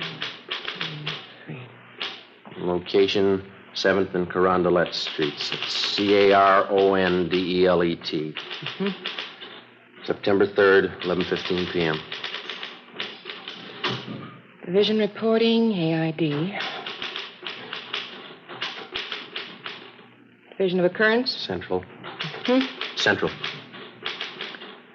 Date and time occurred, September 3rd, 11:15 p.m. Location of occurrence, 7th and Carondelet. Just going to run long, Sergeant? Oh, page and a half. Go faster in shorthand. I can transcribe it later. All right. Excuse me. This is for Captain H.W. Sullivan, commanding AID. Mm-hmm. Sir, on the above date at 11:20 p.m., the undersigned officers went to the corner of 7th and Carondelet Streets in response to an ambulance follow-up traffic. Mm-hmm. On our arrival there... You got any matches, Wanda? Yeah, here you are. Okay, thanks. On our arrival there, we were met by 11T. We witnessed ambulance attendants placing an unconscious woman in an ambulance. She appeared to be critically injured. The victim was removed to Georgia Street Receiving Hospital. All right. We then interviewed a man who identified himself as Chester J. Crawford, 540 Green Oak Drive. He stated that he was acquainted with the injured woman and that her name was Sheila Gordon, Gordon, 7832.5 7th Street. Crawford told us that he was taking her home from a dance. And they arrived at the intersection of 7th and Carondelet Streets at approximately 11:15 p.m. 11:15. Okay? Yeah. Uh-huh. Crawford further stated that while he and Sheila Gordon attempted to cross the intersection, an automobile headed west on 7th Street went through the red traffic light. Right. Did you read that last part back? Attempted to cross the intersection. An automobile headed west on 7th Street went through the red traffic light. Okay. Crawford told us that he jumped out of the path of the car and tried to pull Miss Gordon with him. He said that the car struck her down without slowing down, continued out 7th Street, and disappeared. Oh, wait a minute. Oh, I'm sorry. And disappeared. Okay.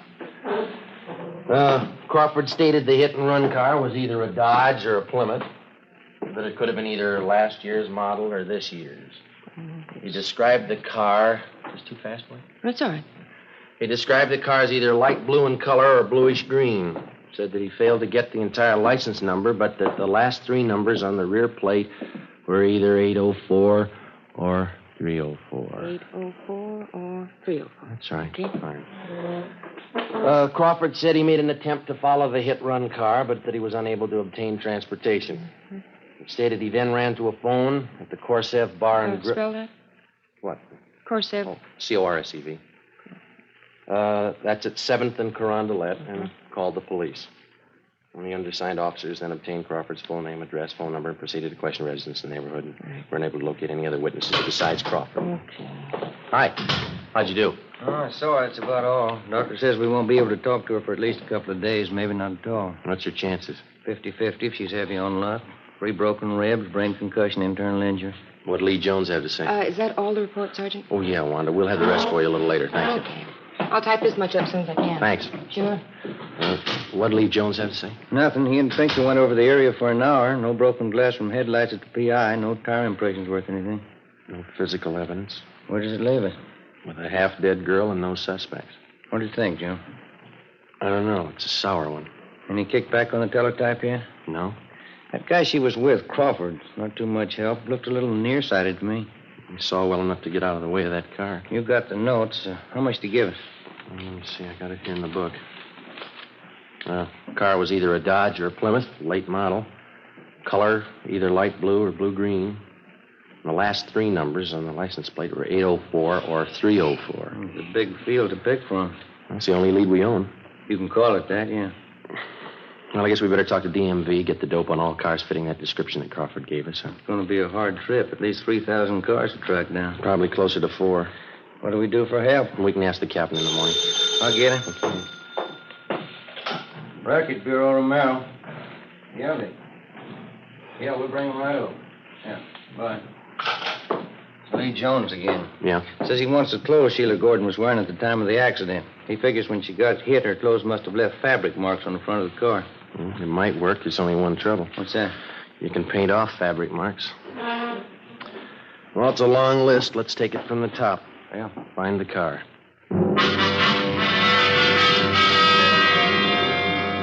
Tuesday, September the 5th. We called Mark Benson at DMV and asked for full information on all vehicles fitting the general description of the hit-run car. We went back and talked to the only witness to the hit-and-run, the victim's boyfriend, Chester Crawford. He could add nothing to what he had already told us. There was no response to the local teletype and the all points that were sent out the night before.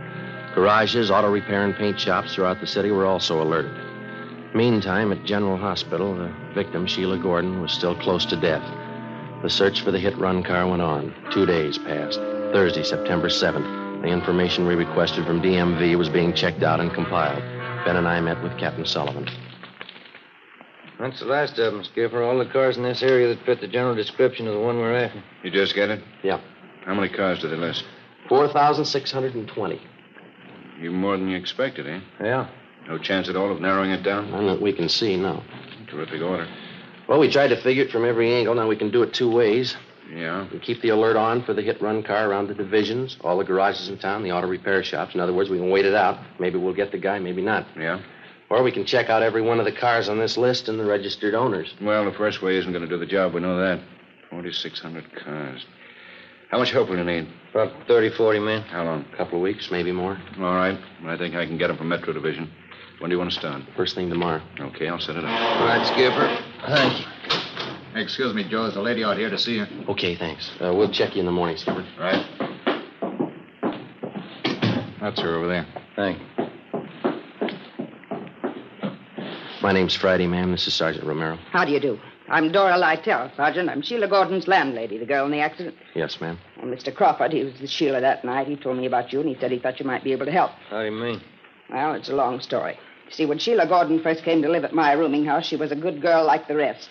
Lately, well, her being sick now and all, I don't like to say it. Yeah? Well, frankly, last few months before the accident, Sheila just went bad completely. I don't think I follow you, ma'am. Oh, you know, carousing, all kinds of men, visitors, had a different man in her apartment every night. Well, we're investigating a hit-run case, ma'am. Sheila gets out of the hospital. Hate to talk about her when she's sick like this, but when she's all right, I don't want her back in my rooming house. I'm afraid that's none of our business either, ma'am. But if you could talk to Sheila, persuade her to move from my house, I don't want any wrangle with the rental board again. Couldn't you talk to her? I'm sorry, there's nothing we can do, ma'am. You better talk to her yourself. It'll just be another row like the last time. Shameless woman. I don't want Sheila Gordon back in my house. I'll go to that hospital myself and tell her. She's a pretty sick girl. It's not my fault. Go right over to that hospital and tell her what I think of her. She's hurt pretty bad. So am I. She's hurt me. What's the difference? You haven't been run over by a car.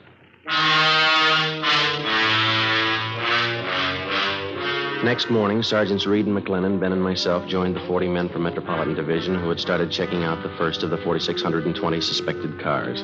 The detail was broken down into teams, and each team was handed a list containing the names of 100 registered car owners. It was a long job and a dull one. Dozens of people weren't at home when we called. We had to rig up a system of checkbacks for each one of these. Some cars had changed hands 2 and 3 times. That meant more checking. By the end of the second week, we'd gone through more than half of the 4,600 names on the list. By the end of the 4th week, we had less than 1,000 to go. At the General Hospital, the victim, Sheila Gordon, was pronounced out of danger and recovering. We questioned her, but all she could tell us was that she thought the hit-and-run car was a dark color. The search went on. Monday, October 6th, Ben and I spent a 10-hour day checking a list of car owners south of town. It was 6:35 p.m. when we got back to the office.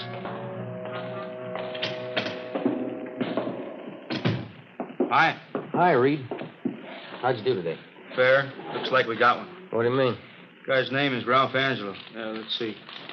8690 Backerley Road. Checked him out early this morning. First call. What'd you get? One's a late model Plymouth, light blue. License number, there it is, 17 Arthur 2804. Wasn't home. Talked to his wife. Yeah? She said the car's been sitting home in the garage for the past month. Husband won't drive it. What's the story? Told her there was something wrong with it. He was going to trade it in. McLennan and I tried it. Car's in first-class shape. What about the front end of the car? Pretty clean. One of the bars in the radiator grill slightly bent. Soft crease on the hood, another one in the right fender. Did you bring the car in? Yeah. Crown Eyes been working on it since lunch down the garage. Anything else? Found a gas receipt in the glove compartment, dated September 3rd, night of the accident. Where's Angelo now?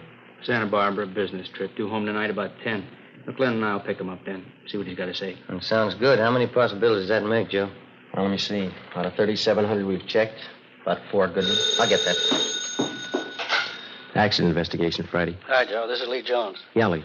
Just finished checking the Plymouth Reed and McLennan brought in. You find anything? Fabric prints on front bumper and the hood. No? Indentation of soft object on hood and right front fender. Something else on that fender. What's that? Set of lip impressions.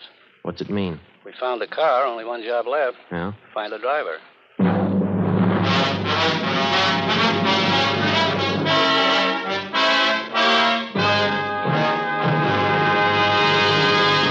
You are listening to Dragnet, the case history of a police investigation, presented in the public interest by Fatima Cigarettes. If you smoke a long cigarette, it will be in your interest to listen to a typical case history of a Fatima smoker. It's the case of attorney R. Michael Charters, member of the New York Bar. And this is his actual signed statement. Lawyers are always working against time. Long hours mean smoking more, and that's why I prefer extra mild Fatimas. I recommend them to anyone who likes a king-size cigarette. In my opinion, it's wise to smoke extra mild Fatima. And more smokers are discovering this every day.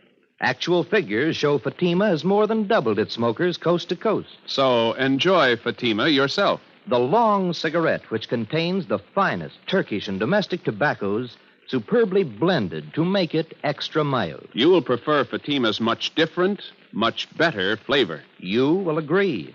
It's wise to smoke extra mild. Fatima. It's wise to smoke extra mild Fatima. The best of all long cigarettes.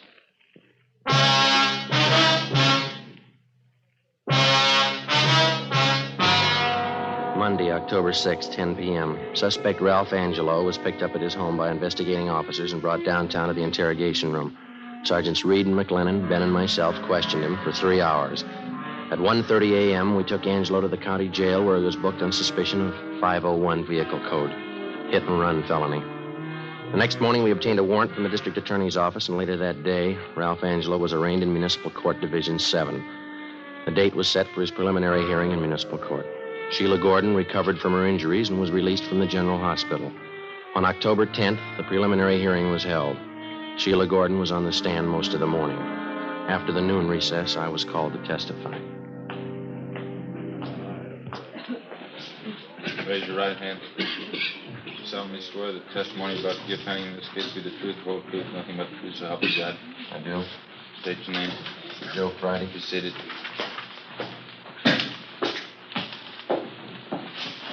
State your name, please. Joe Friday. Your address. 4656 Collis Avenue. Application. I'm a police officer in and for the city of Los Angeles. Are you one of the investigating officers assigned to this case? I am. And with that, you have a conversation with the defendant regarding this case? I did. Where? In the traffic division at 123 South Figueroa Street. Imagine, if you will, sitting down to your morning coffee, Defendant, turning on your Sergeants home... McLennan, Reed, Romero, and myself. Were the statements made I got by the an defendant interest in whether or not your voluntary? head is leaking on the inside. Was there any promise of immunity or reward? If you worked in one of my companies. companies... No, there was none. You tell the court the extent of the conversation at that time? Well, first of all, I asked him if he was the registered owner of a 1948 Plymouth automobile, California license number 17 Arthur 2804. He admitted that he was. You're putting things into my mind. And then I asked him if he was driving that car on the night of September 3rd. You're putting things into He said my he mind. was, but that he did not drive anywhere near the location of the hit-and-run felony that night at 7th and Carondelet Street. Did the defendant tell you where he drove his car that night? No, sir. You asked the defendant where he drove his car that night of September 3rd? Yes, I did. And what did he answer? Well, he said, it's none of your The business. morning stream. Did you possess Better this than line of getting a questioning? handful Yes, of I did. dog food for the Defendant Halloween continued to refuse costume to your give you parents information. made. That's right. Did the defendant state where he was on the night of September 3rd, between 10 p.m. and midnight? He refused to tell us. You advised the defendant at that time that his car had been impounded for investigation? That's right. We Did you advise him that several points of incriminating evidence had been found in the car? Yes, we did. And what did he say in answer? Well, he said, you can't prove a thing. I wasn't near the place. You can't prove a thing. Was that the extent of the conversation between you and the defendant? It was. Thank you, that's all. Counsel for defense? No questions, Your Honor. Leland Jones, come to stand.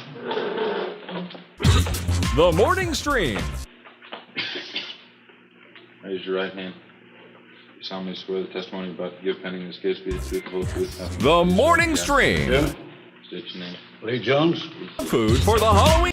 The morning stream. Better than getting a handful of dog food. Police officer in and for the city of Los Angeles. What particular detail are you assigned to? I'm a lieutenant in charge of the police crime laboratory. Well, counsel Food for the defense Halloween stipulates the costume witness your parents qualified made. forensic chemist. So stipulated. Mr. Jones, you are the commander in charge of the police department's scientific investigation division. Is that correct? Yes, yes. Jones, I will show you a photograph of an automobile. California license number 17A2804 to be marked People's Exhibit C. Have you ever seen this car before? I have. Where and when did you see it, please? I saw it at the Traffic Division Garage, 123 South Figueroa Street, Monday, October 6th this year. Did you make an examination of this car at that time? I did. What did the examination consist of? And what were your findings? I made a systematic examination of the car using oblique lighting from a 500-watt photo flood lamp and a bell-type reflector. I found the following evidence. On the front bumper of the car, I found fabric marks consisting of 51 threads to the inch. I then took a perpendicular photograph of those marks with a copy camera. Here is a photograph of that portion of the bumper containing those marks. Your Honor, I wish this photograph be marked People's Exhibit D for identification. Let it be so. You proceed, please, Mr. Jones. What else did you find in your examination of the defendant's car? I found fabric marks on the cowling. Something of the wrong, car, Batman? Extending back under the hood. These Something wrong, marks were Batman? made Has by anybody seen fabric Wendy? having a weave of 38 ribs. This to is the about inch. the jugs of pee? I have here a photograph of those marks. Thank you. Your Honor, I asked this photograph to mark People's Exhibit E. So, Mark? What else did you find in your examination of the car, Mr. Jones? I also noted an indentation in the right portion of the car's hood. It had the appearance of having been made by a soft object enclosed in fabric striking the car. A human body struck by a car make such an indentation? Yes, it would. Here's a photograph I took of that indentation on the defendant's car. Your Honor, I asked this photograph to mark as People's Exhibit F. So marked. All right, continue, Mr. Jones. On the top of the right-hand fender of the car, I found a lip imprint in red lipstick. I lifted that print with a piece of cellophane tape, then placed the tape on a plain white card, which I have right here with me. Write that down now. This card would mark People's Exhibit G. So marked. Now, Mr. Jones, these pieces of evidence which you found on the defendant's car, did you compare them with other objects? I did. Will you please state what comparisons you made and your findings? Well, in the first place, I find that the fabric marks in People's Exhibit C, taken from the bumper of the car, has the same count per inch as the stockings worn by the victim, Sheila Gordon. Secondly, I found the fabric mark shown in People's Exhibit D for the cowling foot of the car to be the same count per inch as the coat worn by the defendant. I further made a comparison between the lip imprint found on the right fender, as shown in People's Exhibit G, and various exemplars of the victim's lips. She made the exemplars by placing her lips against heavy, stiff white paper. I have those exemplars with me. That's David Marks, People's Exhibit H. So marked. Now, may I ask, how did the lip imprint taken from the defendant's car compare with these sampled imprints made by the victim's lips? I found that there were 17 points of similarity between the two.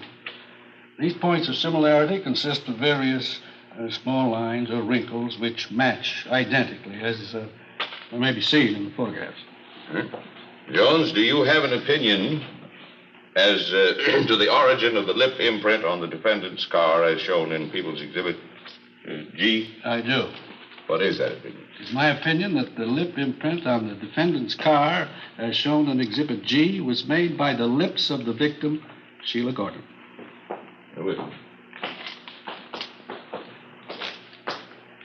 Now, Mr. Jones, we recognize, of course, that you're a qualified forensic chemist. But are you going to set yourself up as an expert on women's lips, too? Well, I've done some research in that department, too. Mr. Jones, isn't it possible that any number of lip imprints made by different people would look exactly alike? No, it is not possible. There are no two things in the world exactly alike. There are no two sets of lip imprints alike. Well, anyone who's been around at all would know that. That's all, Mr. Jones. Thank you. The people's case, Your Honor. Counsel for the defense? We will not offer any defense at this time, Your Honor. It appears to me that a felony has been committed and reasonable cause to believe that the defendant committed it. The defendant will be held to answer in Superior Court. Tuesday, November 4th. Suspect Ralph Angelo was arraigned in Superior Court, Department 88, and the date of his trial was set for December 1st. During the weeks preceding the set of the trial, we worked with Lee Jones and the district attorney's office preparing the case against Ralph Angelo. 2 days before the trial opened, we had a visit from one of the men from the DA's office, a process server. All right, Bert. Hi. We got trouble. Yeah? Sheila Gordon's disappeared.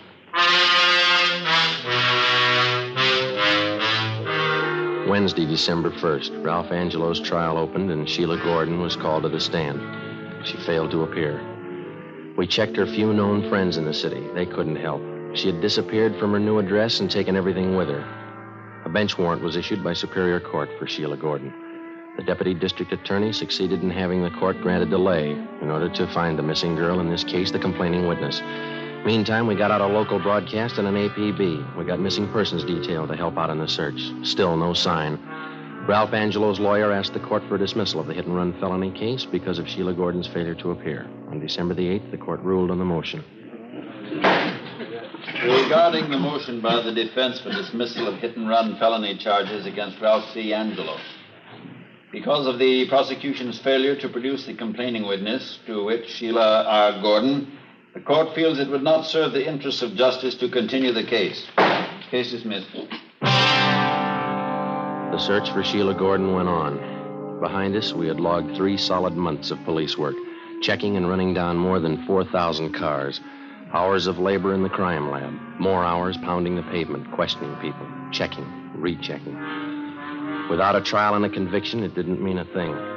3 days before Christmas, we received information that the missing girl was living in a small town south of Los Angeles. Ben and I checked the address. What was the apartment number? 7A, wasn't it? Oh, yeah. Mm-hmm. I'll get it.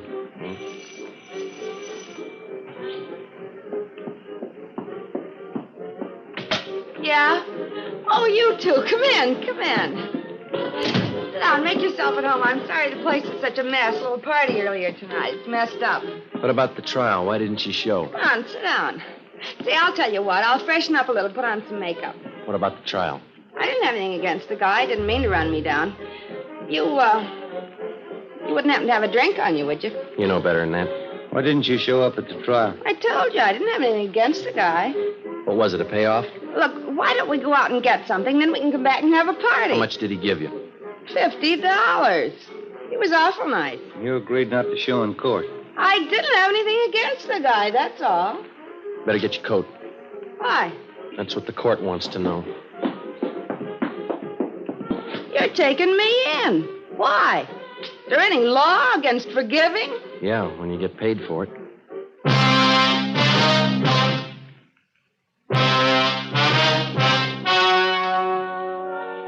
The story you have just heard was true. Only the names were changed to protect the innocent. On February 3rd, trial was held in Superior Court, Department 88, City and County of Los Angeles, State of California. In a moment, the results of that trial. It's amazing how many long cigarette smokers are changing to Fatima. Here is the actual report. From coast to coast, king-size Fatima has more than doubled its smokers. Yes, more and more smokers every day are discovering that Fatima is the best of all long cigarettes. Long cigarette smokers find Fatima has a much different, much better flavor and aroma. Long cigarette smokers find that Fatima is extra mild because it's the long cigarette which contains the finest Turkish and domestic tobaccos superbly blended to make it extra mild. So enjoy extra mild Fatima, best of all long cigarettes. It's wise to smoke extra mild Fatima. It's wise to smoke extra mild Fatima.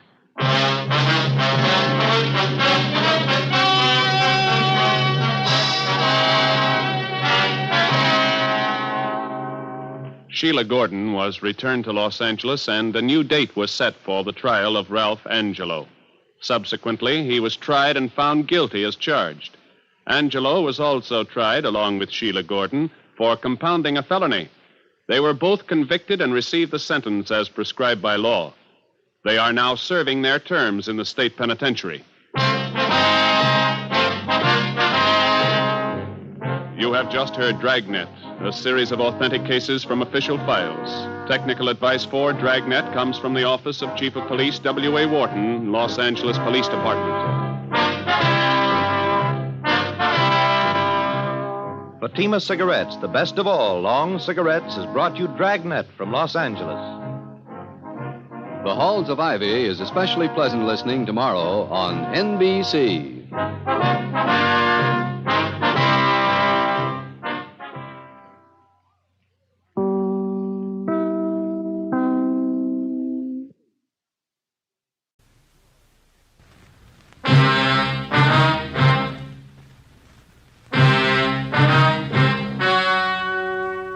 The story you are about to hear is true. Only the names have been changed to protect the innocent. Fatima Cigarettes, best of all long cigarettes, brings you Dragnet.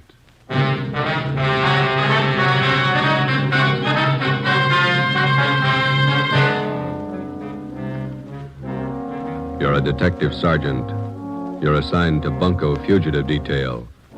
You receive information an escaped criminal is hiding out in your city. He's dangerous. He may be armed. Your job, get him. If you want a long cigarette, smoke the best of all long cigarettes. Smoke king-size Fatima.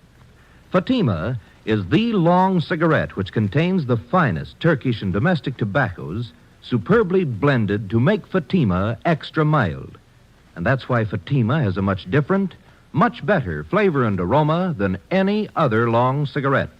That's why Fatima has more than doubled its smokers coast to coast. So enjoy Fatima, the best of all long cigarettes. It's wise to smoke extra mild Fatima. It's wise to smoke extra mild Fatima.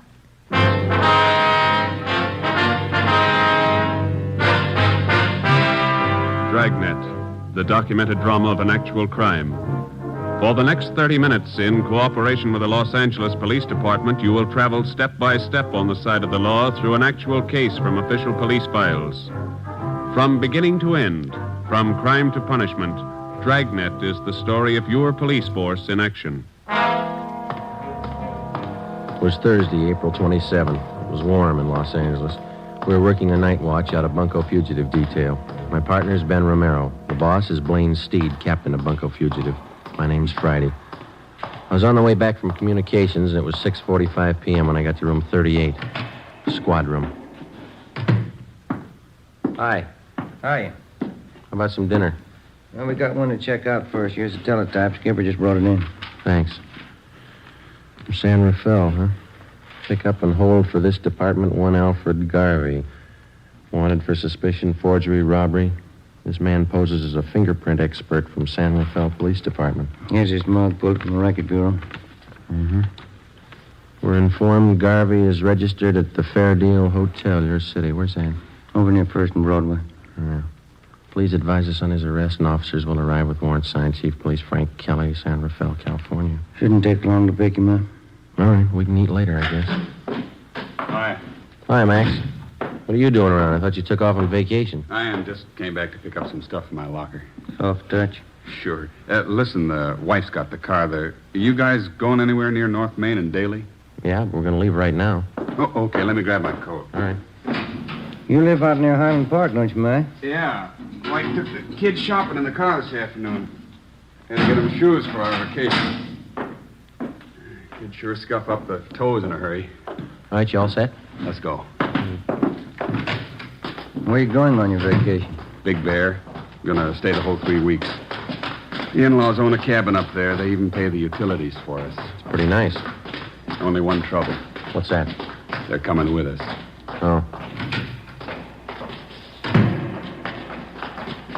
Where'd you park?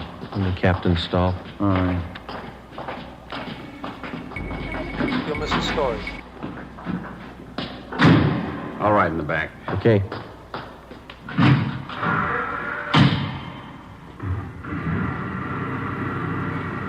You two still working on that Valley case? No, we washed it up Monday.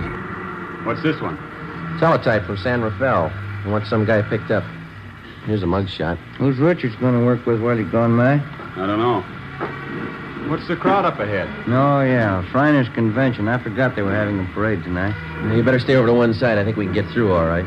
Watch those kids there. Yeah, there we go. What's the program? That's the place up ahead, isn't it? Fair deal, yeah.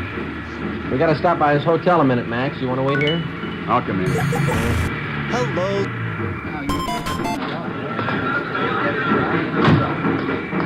It's a big turnout for the parade, huh? Yeah, it's a big crowd. Fair Deal Hotel. Look at those rates. 35 cents a day, $2 a week.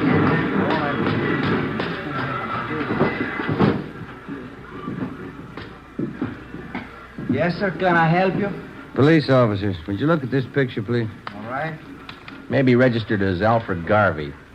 Garvey sure came in yesterday. The picture makes him look old. Is he in now? Well, let's see. Garvey, room 307. The key's gone. He must be in. Thank you. Yes, sir. Elevator's down there at the end of the hall. Okay. The elevator's in use. Let's take the stairs. I'll wait for you here. I want to see the parade. Okay, Mac. I've never seen it to fail. Sad. Stairs. Every time my arch is hurt, we get a thief to check who lives upstairs. Just one more flight. Yeah.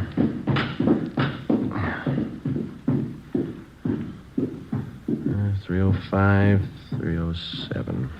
Door's open. Let's have a look. Come on. It's empty.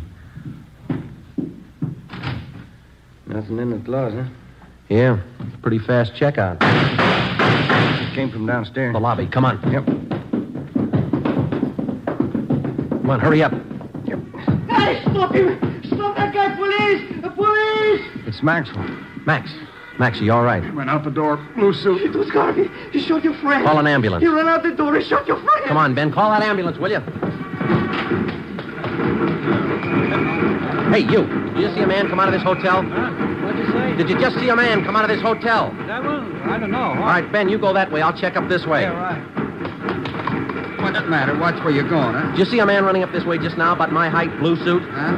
No, I didn't see anybody. Did you see anybody? Hey, Hey, boy. Yeah, you want a paper, mister? No, listen, did you see a man running by here a minute ago in a blue suit? Oh, maybe. I didn't notice it. You want a paper? No. I'm sorry. Sorry, lady. Ben, over here. Yeah. Did you spot him? No, we're going to need help. All right, come on.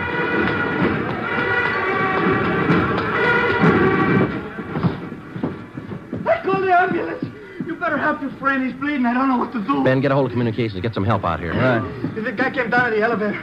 It was Garvey. Your friend tried to stop him. Garvey shot him right in the face. All right, stop yelling, He was huh? terrible. Now, look, he's bleeding. You better do something. Will you shut up? Max, how is it? Chest hurts. Yeah, all right, easy, huh? Garvey came out of the elevator fast with a gun. All right, take it easy now. Joe, I got communications there blocking off the area. That's fine. Watch that front door. Will you keep those people out of here? Yeah.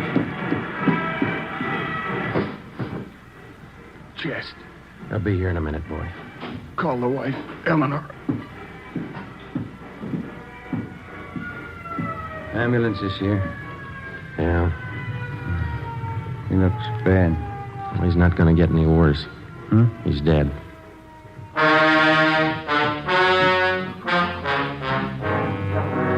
The name on the personnel report said John Warren Maxwell, Sergeant, Los Angeles Police Department, badge number 10377. Nearest living relative, wife, Eleanor Jean Maxwell. Dependents, John Maxwell Jr., 6 years. Deborah Lee Maxwell, 2 years. Death in line of duty, April 27th, 7:15 p.m. John Maxwell's body was removed from Georgia Street to the county morgue. At 7:45, a special detail of men from homicide and bunco fugitive were on the scene to aid in the investigation of the killing. The neighborhood where the Fairdale Hotel was located was covered for a half mile around. By 9 o'clock, the parade was over and the area was cleared. We had a single lead to work with. In checking out the different taxicab stands in the neighborhood, we found out that 3 separate fares had been picked up within 2 blocks of the hotel 4 minutes after the shooting. Ben and I went to the offices of the taxicab company. The cabs in question were called in and the waybills were checked. The times of the 3 different trips were listed, and so was the address of each destination. We copied down the addresses and then interviewed the drivers.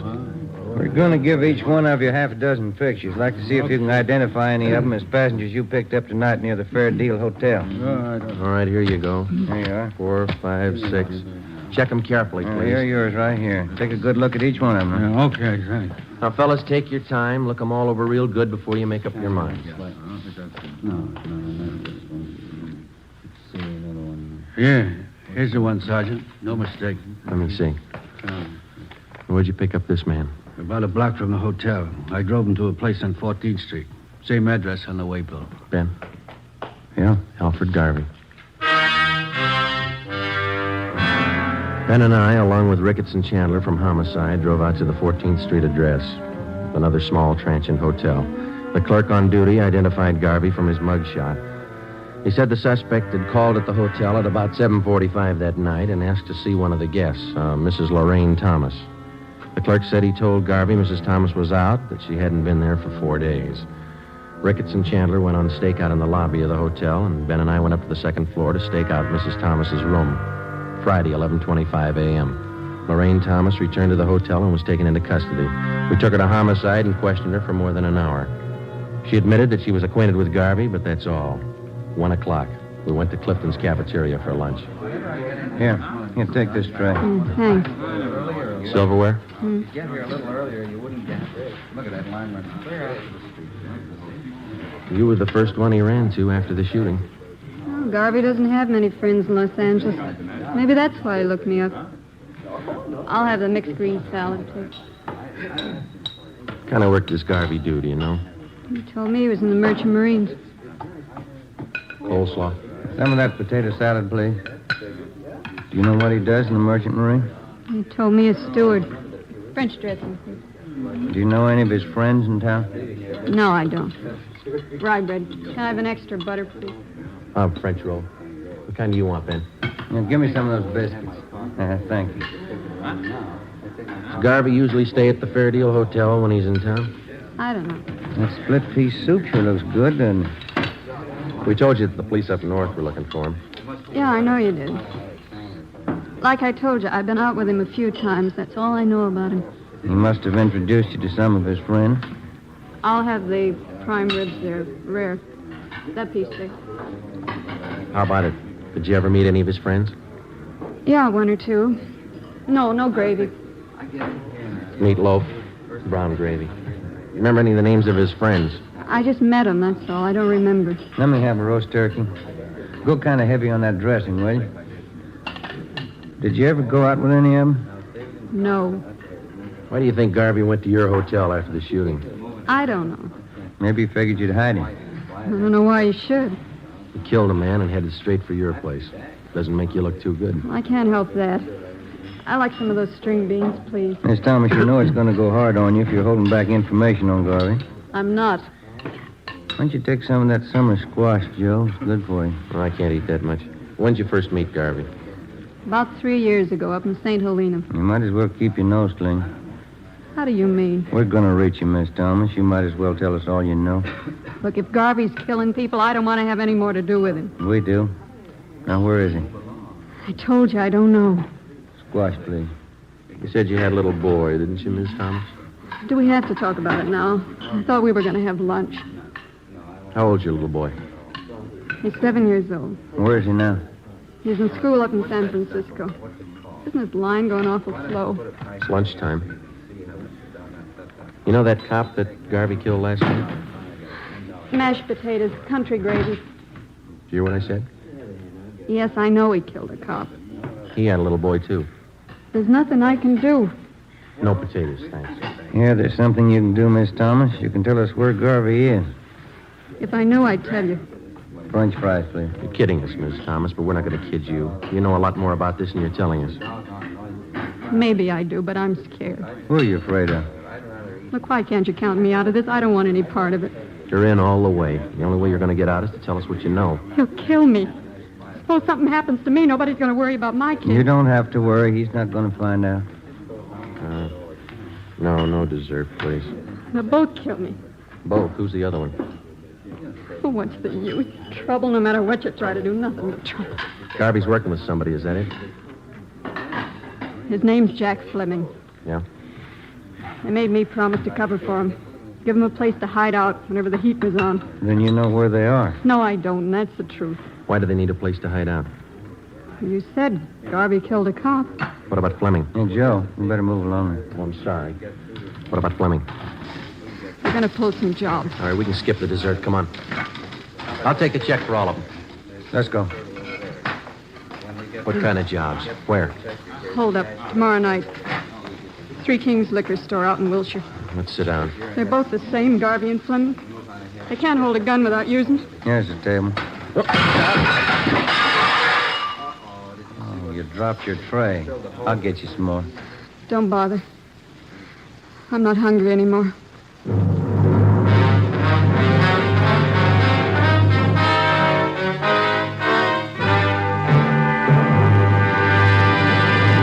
You are listening to Dragnet, the case history of a police investigation, presented in the public interest by Fatima Cigarettes. If you smoke a long cigarette, it will be in your interest to listen to a typical case history of a Fatima smoker. It's the case of Lee Silver, general assignment reporter on one of New York's greatest newspapers. This is his actual signed statement. When you have to meet a news deadline, you work at a fast pace, smoke at a fast pace. That's why I smoke Fatima. They're extra mild. In my opinion, it's wise to smoke extra mild Fatima. And more smokers are discovering this every day. Actual figures show Fatima has more than doubled its smokers coast to coast. So enjoy Fatima yourself. The long cigarette, which contains the finest Turkish and domestic tobaccos, superbly blended to make it extra mild. You will prefer Fatima's much different, much better flavor. You will agree. It's wise to smoke extra mild Fatima. It's wise to smoke extra mild Fatima.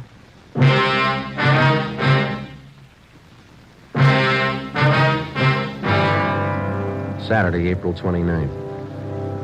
Last rites were held for Sergeant John Maxwell, and he was buried at Holy Cross Cemetery. A guard of honor from the police department was present, along with most of the men Maxwell had worked with in Bunko Fugitive Detail. The chief of detectives delivered a short eulogy, and then one of the men from the department band sounded taps over the grave. We got back to the office at noon, checked in at the record bureau. The photocopy room had taken negatives of Garvey's and Fleming's coming out mugs and made duplicates that were distributed to all officers. The stakeouts continued at the Fair Deal and the 14th Street Hotel where Lorraine Thomas was staying. She was put under protective custody. Ben and I, Ricketts and Chandler, went on stakeout at the Three Kings Liquor Store on Wilshire Boulevard. It was a large, modern place, and it did a volume business, especially on Saturday night. Ricketts and Chandler covered the store from the outside. Ben and I were stationed in the supply room at the rear of the place, where we had the main counter and most of the store in full view. We set up a prearranged signal with the clerk on duty, and if and when Garvey and Fleming showed up, the clerk was to accidentally knock an empty bottle off the counter. We waited until midnight. Nothing happened. It's the first customer in half an hour. It's kind of slow. Yeah. Wait a minute. Here comes another one. No sale. It's a woman. The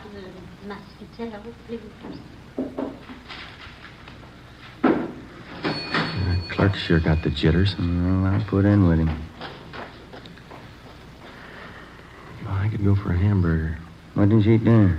I wasn't very hungry then. Oh, I got an almond bar. You want it? Yeah, thanks. Wait a minute. Another customer. Yeah, man. Can't see his face too well with that hat on, can you? That's Fleming. Come on. Police officers, get your hands up. Watch it, Joe. You're hitting. He's going out the front. Come on. Ricketts and Chandler stopped him. Yeah, he's down. Watch him. Get the gun. Yeah. Yeah, here it is. That's Fleming, all right.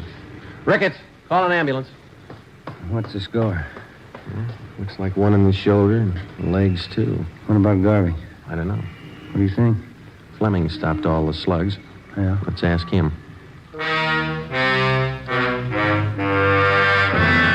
The wounded suspect was treated at Georgia Street Receiving Hospital and then booked into the prison ward at the General Hospital. At 11 a.m. the next day, we questioned him, but he refused to admit that he even knew Alfred Garvey. We re-questioned Fleming for the next 3 days with no results. The stakeouts continued. The search went on. There was no response to our APB. Garvey was still at large. As far as we were concerned, there was only one way to get directly to Garvey, and that was through Fleming. We called on Lorraine Thomas again and asked her that if she'd try to get some information on Fleming, try to get him to talk and to tell her where Garvey was. I'm not even sure if he knows where Garvey's hiding. He must have a good idea. Even if he has, he's not going to tell me. He wouldn't trust me that far. He'll go further with you than he will with us. He won't even give us his name. I'm afraid it's up to you, Miss Thomas.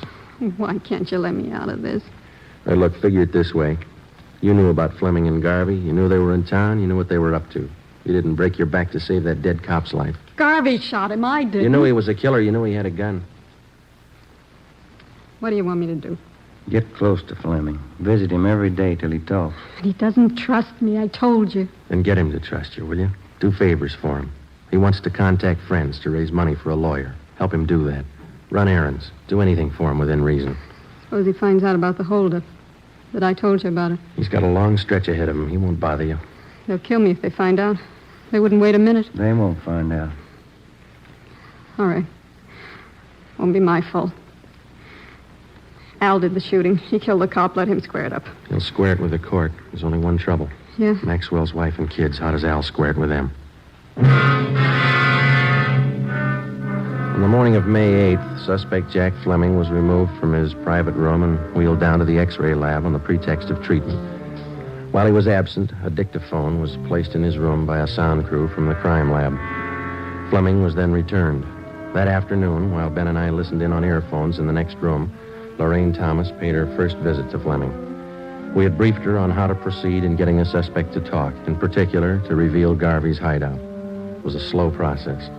For the next 15 days, between the hours of 2 and 4 in the afternoon, Mrs. Thomas visited Fleming while Ben and I monitored their conversation in the adjoining room. For 15 days, despite all her shows of confidence, Fleming refused to confide. He was sullen and close-mouthed. Some afternoons, he would hardly speak to her. On the 16th day, his mood seemed to be improving. Here. Let me fix that pillow for you, Jack. There. Is that better? Yeah. That's good. Thanks. I got in touch with Dave and Johnny like you asked me to. Huh? What'd they say? Well, they said they could get you the money for the lawyer the day after tomorrow. And Dave said he might be over to see you tonight. That's fine. Once I get a lawyer, I'll stop worrying. I stopped by Donnelly's place, too. Pop Royce wasn't there. I'm going back tomorrow to see him. He ought to be able to help. You've been okay, Larry. I won't forget it. Oh, that's what friends are for. Gee, I'm sure sorry you had to get it this way. Forget it. I can give it back where it came from. Say, I brought you some new magazines, a couple of candy bars. Swell. Put them over here near the bed, will you? Yeah, sure. Let me get them for you. There, Jack. See, I'll put them right here on this table. I'll bring you some more tomorrow. That's fine. You're going to try and see Pop Royce again tomorrow? Yeah, they told me he'd be in around noon for sure. If I don't see him then, I'll keep trying till I do. Yeah, that's it. Oh, listen. There's something else. Sure, Jack. Come here. Hmm? I don't want to talk loud. The cops might have bugged this room. Yeah. All right. A little closer. Okay. Tonight, I want you to go to George's joint, the Blue Moon, down on South Flower. Yeah? And ask for George at the bar. He's usually around from 11 on. Uh-huh. Tell George you've seen me. He'll know it. Then tell him to take you to Al. Take me to Al. Yeah, Al Garvey. George knows the place. Yeah. Okay, Jack. And keep your mouth shut. Don't talk to anybody but George. He knows the place. All right, Jack. It'll help you out. Well, Yeah. it's a long wait. Get paid? Let's go.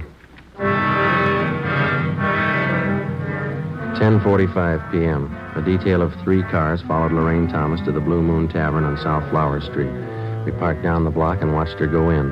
At 15 minutes past 11, she came out with a small fat man in a dark blue suit. They got in a tan-colored coupe and drove south. The cruiser cars, using 3-way radio, tailed the coupe alternately out through the Echo Park area and then back to the starting point at the Blue Moon Tavern. Lorraine Thomas went back into the bar with a man and 20 minutes later came out, caught a taxi, and took it to her hotel on 14th Street. We drove back to the office. It was 5 minutes past 1 a.m. That's it? I get it. Bunko Fugitive, Friday. Lorraine Thomas, Sergeant. He showed me the place George did. Where? We drove past it. 1032 Alamo, apartment 3. Is Garvey there now? No. George said he's supposed to be there tomorrow in the afternoon, 5 o'clock. George said I'll have to go alone. Are they watching the place? I think so. Garvey's staying with another man. They got guns.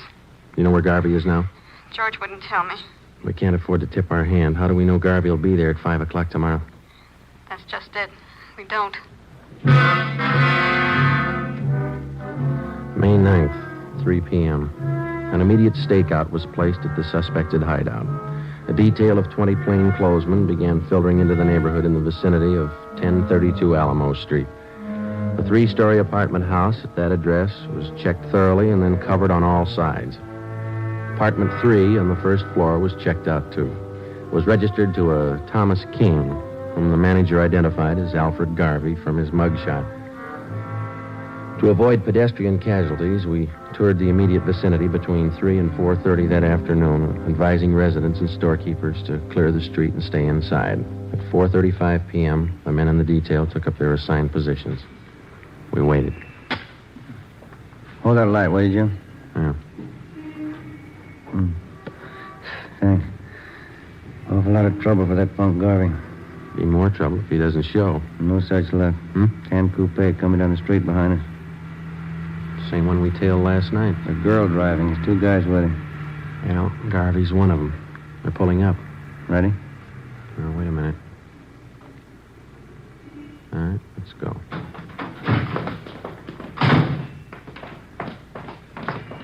Police officers, hold it right there. Al, cops! Don't get down. They're behind the car. Throw him in, Garvey. You haven't got a chance. Al, break for the house! All right, hold it, Ben. That's it. Both of them. Come on.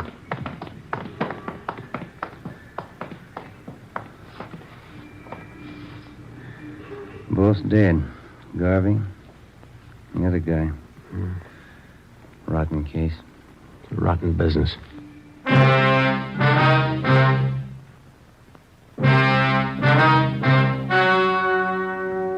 The story you have just heard was true.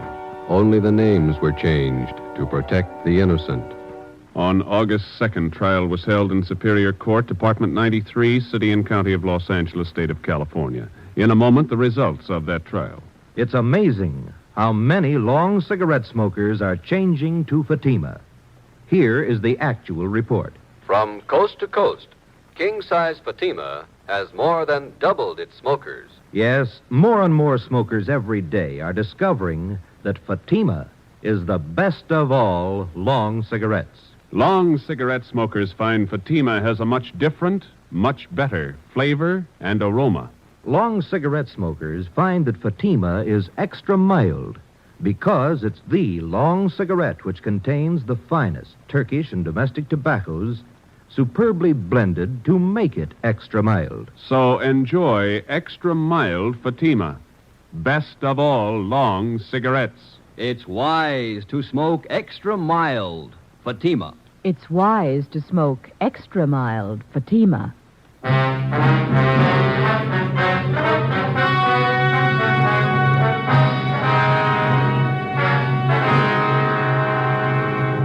Jack Fleming, the only survivor of the hold-up gang, was found guilty of several counts of armed robbery.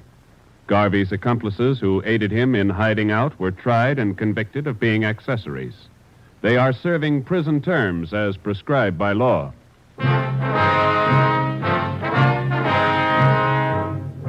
You have just heard Dragnet, a series of authentic cases from official files.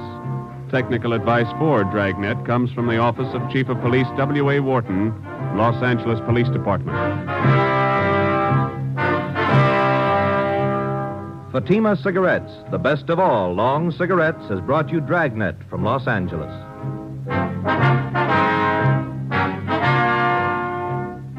The Halls of Ivy is pleasant listening tomorrow on NBC.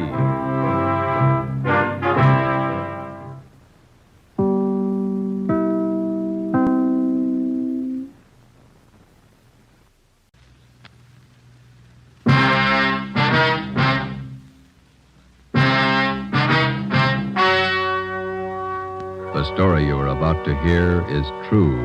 Only the names have been changed to protect the innocent. Fatima Cigarettes, best of all long cigarettes, brings you Dragnet.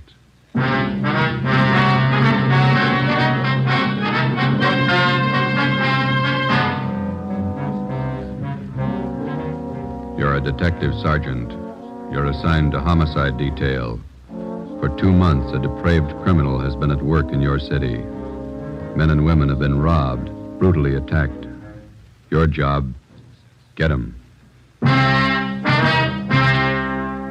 If you want a long cigarette, smoke the best of all long cigarettes. Smoke extra mild Fatima. Yes, Fatima is the king-size cigarette which contains the finest Turkish and domestic tobaccos superbly blended to make it extra mild, to give Fatima a much different, much better flavor and aroma than any other long cigarette. That's why Fatima has more than doubled its smokers coast to coast. Enjoy extra mild Fatima yourself. Best of all, long cigarettes. It's wise to smoke extra mild Fatima. It's wise to smoke extra mild Fatima.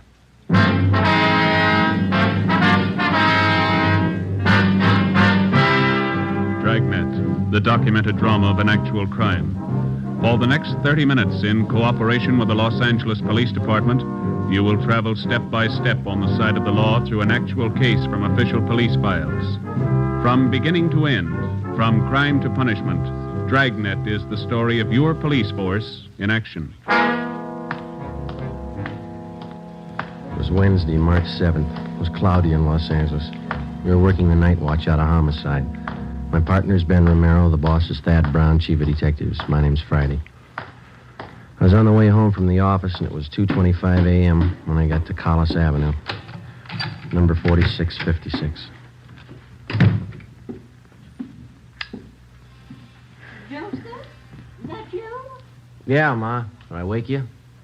Well, what time is it? A little after 2. Oh, you can't keep this up. You've got to have your rest. Don't worry, I'm okay. We got any cold meat in the icebox? There's some pressed ham, a few slices of bologna. Didn't you have any dinner? A couple of hamburgers and a piece of pie. I got hungry again. I had some nice beef stew for dinner. There's some left in the icebox. I'll come down and warm it for you. No, all I want's a sandwich, Ma. You go on back to sleep.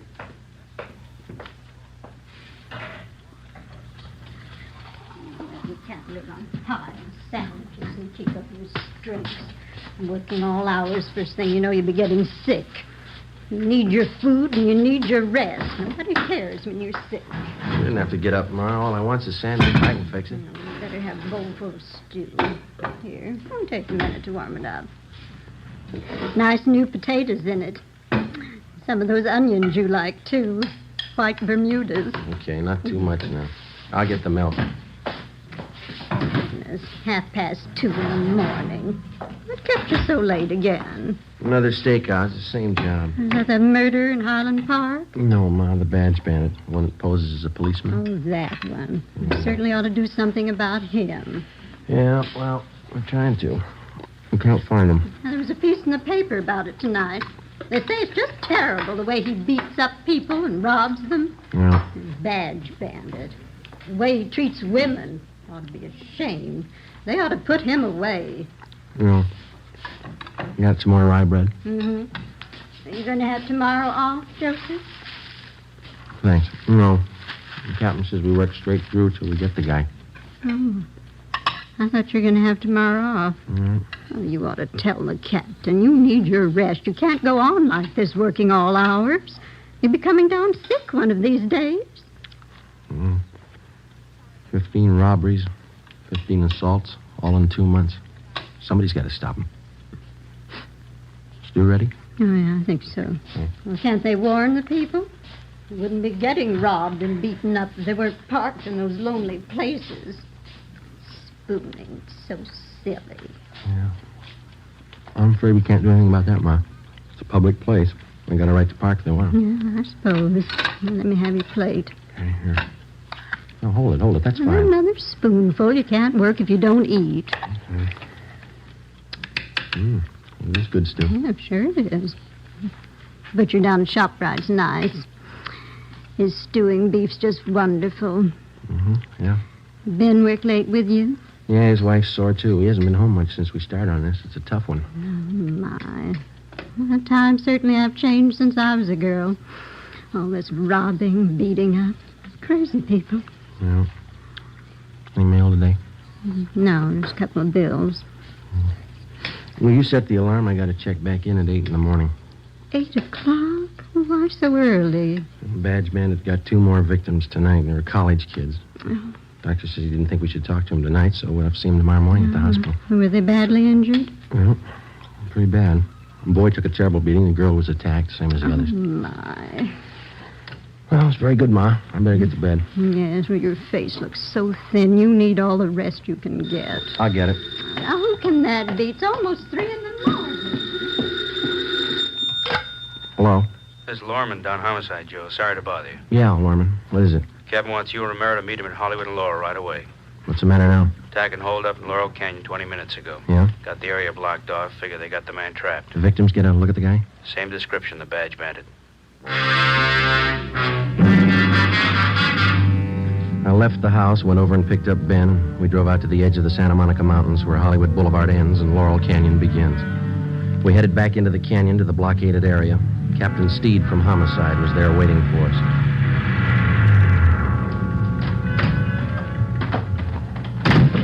Hi, Skip. Hiya. Just a minute. Taylor, call communications again. Have them tell the men out on Ventura to start moving in. Right, Captain. Sorry to call you back. Couldn't be helped. Okay. How's it shaping up? Wait a minute. Search detail in vicinity of Laurel Canyon. Unit 62K reports that they are at Mulholland Drive and Oakstone Avenue. Nothing further to report. Okay, what'd you say, Joe? So how's it shaping up? Well, here's a sketch of the area. Covers just about all the Laurel Canyon district. Yeah? Badge bandit got his victims near the top of this hill here. Mm-hmm. Old man in the neighborhood heard a woman scream and phoned in. How sure are we the guy didn't get away? Well, the man who called in said the bandit had trouble starting his car. Finally left it and took off into the brush. He was headed west down this road here. Captain, I just had a call from communications. The crew from Leighton Prince are on the way. All right. Any report from the detail up on Canyon Road? Nothing yet. I'll stand by the radio. Okay. How much area we got to cover? Now, from the mouth of the canyon here, all the way back to Ventura Boulevard. On the west here, from Lookout Mountain Avenue over to Crestview Drive on the east. How much have we got to go on? Crowley talked to the victims for a minute before they took him to Georgia Street. Yeah? The guy's description's the same. Heavy set, blonde hair, chubby face, horn-rimmed glasses. Mm-hmm. Well, if he's on foot, there's plenty of underbrush around here to hide in. Just a minute, I want to get this call in first. Taylor, have communications contact 72K. Tell them to hold their line stationary. Yeah. We'll have the others close in from the west and the north. Right. You two better get up on Groveland Drive. Line's pretty thin up there. Olson can use the help. Is that the area where you abandoned the car? Yeah. I want you to cover all the houses in that area. Check with everybody you can find in the neighborhood. They may be able to help. If they don't answer, find out why. Okay. I'll be making the rounds in another 10 minutes. Check with you then. All right, let's go, Joe. One more thing. Yes, sir? I'll tell you what I told the rest of the men. This guy's in a corner, and he's got a gun. There's only one way out for him. Yeah? Make sure it's not you. 3:45 a.m. Ben and I drove up to Groveland Drive and joined the search. We started our house-to-house canvass of the neighborhood where the suspect had abandoned his car. None of the residents had any further information to give us. 4 a.m. We kept on checking. 23 hours. It's a long shift. Yeah. I could use some sleep. Wife of mine is boiling mad. She's even mad at the kid. Yeah? What's the trouble? Oh, aunt of hers sent down some flower bulbs from Oregon yesterday, gladiola bulb. Yeah? Kid was playing with a little girl next door yesterday, and they found a box of flower bulbs. They put the mess of them in a pot of water and boiled them on the stove. What'd they do that for? Who knows? There's another house up ahead. We better check it. Yeah. We ought to get some street lights up here. Yeah. That's nice work, waking people up in the middle of the night. I don't like it any more than they do. Wish we could make them believe that.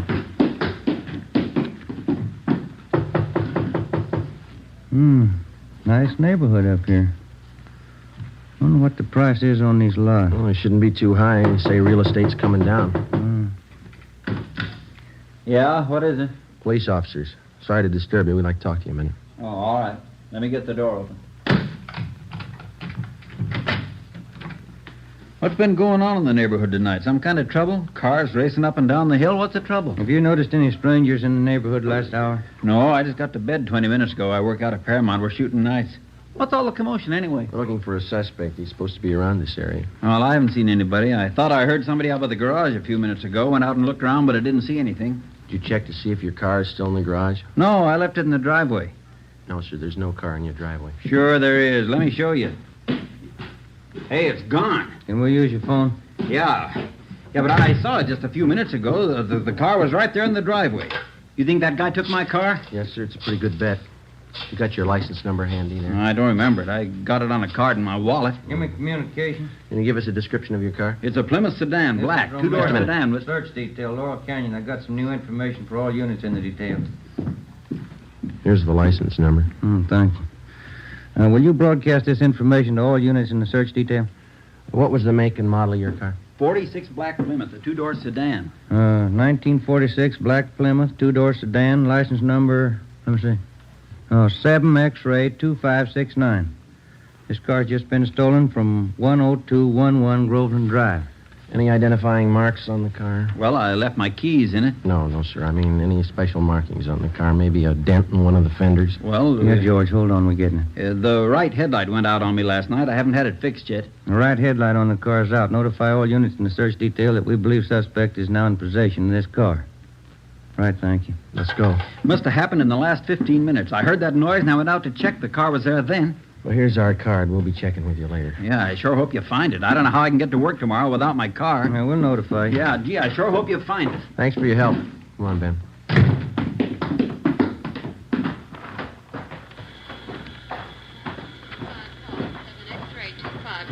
Repeat, 7 X-ray 2569.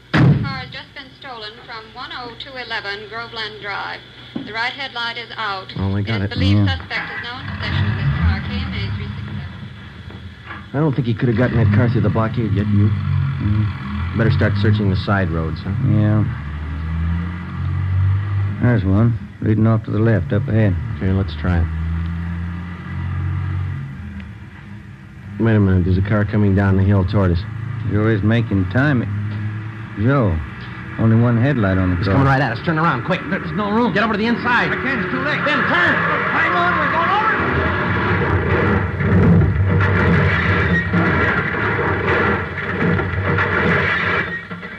Attention all units.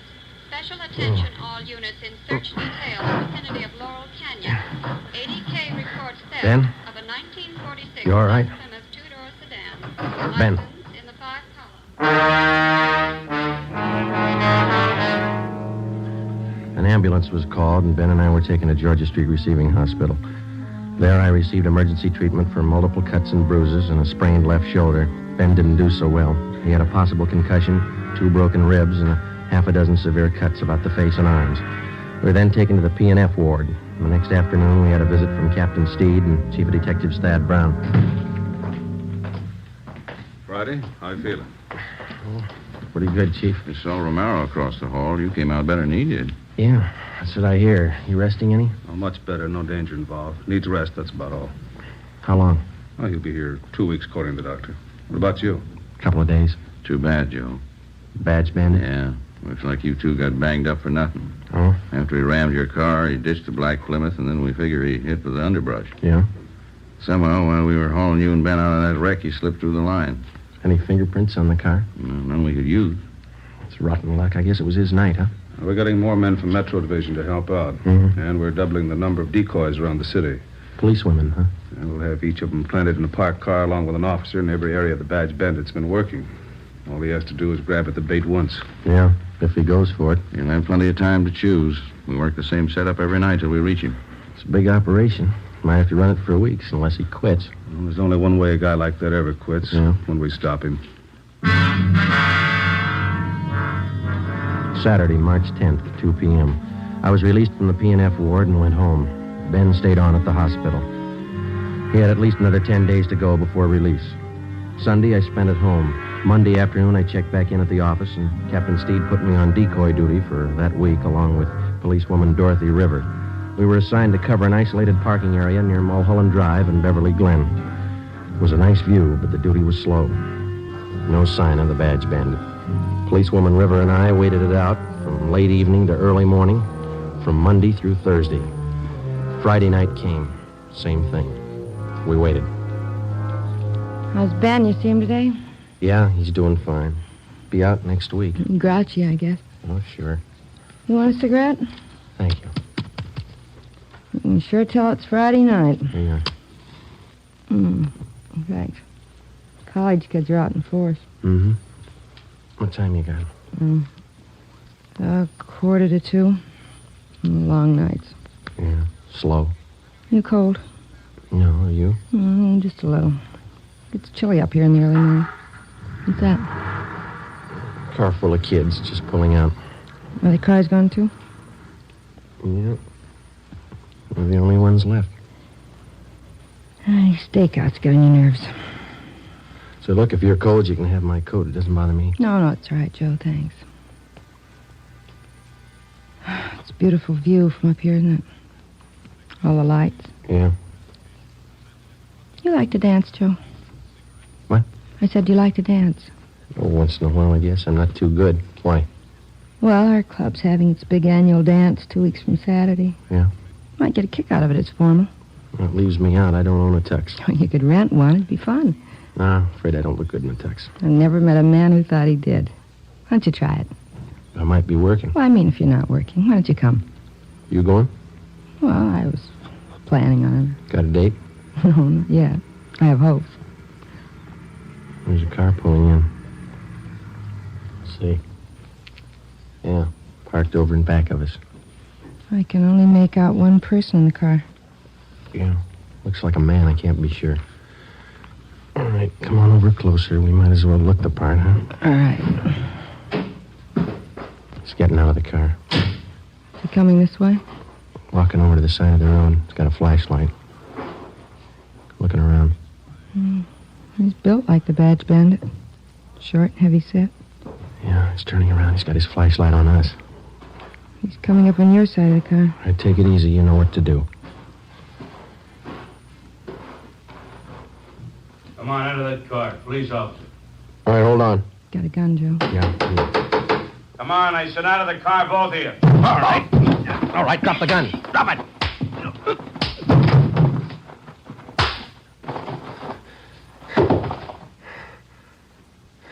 That's him. Yeah, Now I'll get the cuffs on him. thanks. I didn't think I hit him that hard. You didn't, I did.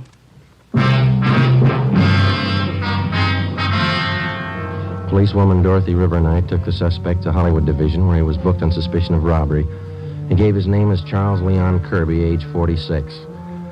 Monday, March 19th, Ben was released from the hospital and checked back in for work. A special show-up was held at which 10 of the 17 victims definitely identified Kirby as the badge bandit.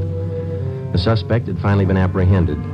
Now we started the slow process of formally charging the man and presenting our evidence against him to bring him to trial. 10 a.m., Ben and I went across the street to the 6th floor of the Hall of Justice to present our case against Kirby and to obtain a formal complaint against him. We met with Deputy District Attorney Broker. When'd you get out of the hospital, Ben? This morning, sure got sick of that place. Heard about your accident. That guy sure gave you enough trouble, didn't Yeah, he's still giving us trouble. he? How's that? He got in a tangle with another prisoner out in the Hollywood Division. Yeah? The other prisoner gave Kirby a pretty bad going over. Cut him up and broke his left forearm. They're moving him in an ambulance from Hollywood to the prison ward at the General Hospital. When did this happen? Just this morning. I think they're moving him downtown now. Tough one. Now, how about your reports on Kirby? Are they all in order? Well, here's a summary report. Alleges 10 positive identifications containing 10 counts for robbery and 10 counts of forcible rape. All right. And here are 7 other crime reports. Only partial identification on these. Okay. What have you got for corroborating evidence against him? Oh, we went through Kirby's apartment. Found at least a dozen pieces of property that he took from his victims. Mostly watches and jewelry. The victims identified every piece we found. Okay, let me get the details down here. No. Excuse me a minute. Sure. Broker speaking. Yes, a minute. You, Friday. Thank you. Friday. When? Yeah, right away. Well, that does it. What's the matter? Kirby. He just broke out of that ambulance.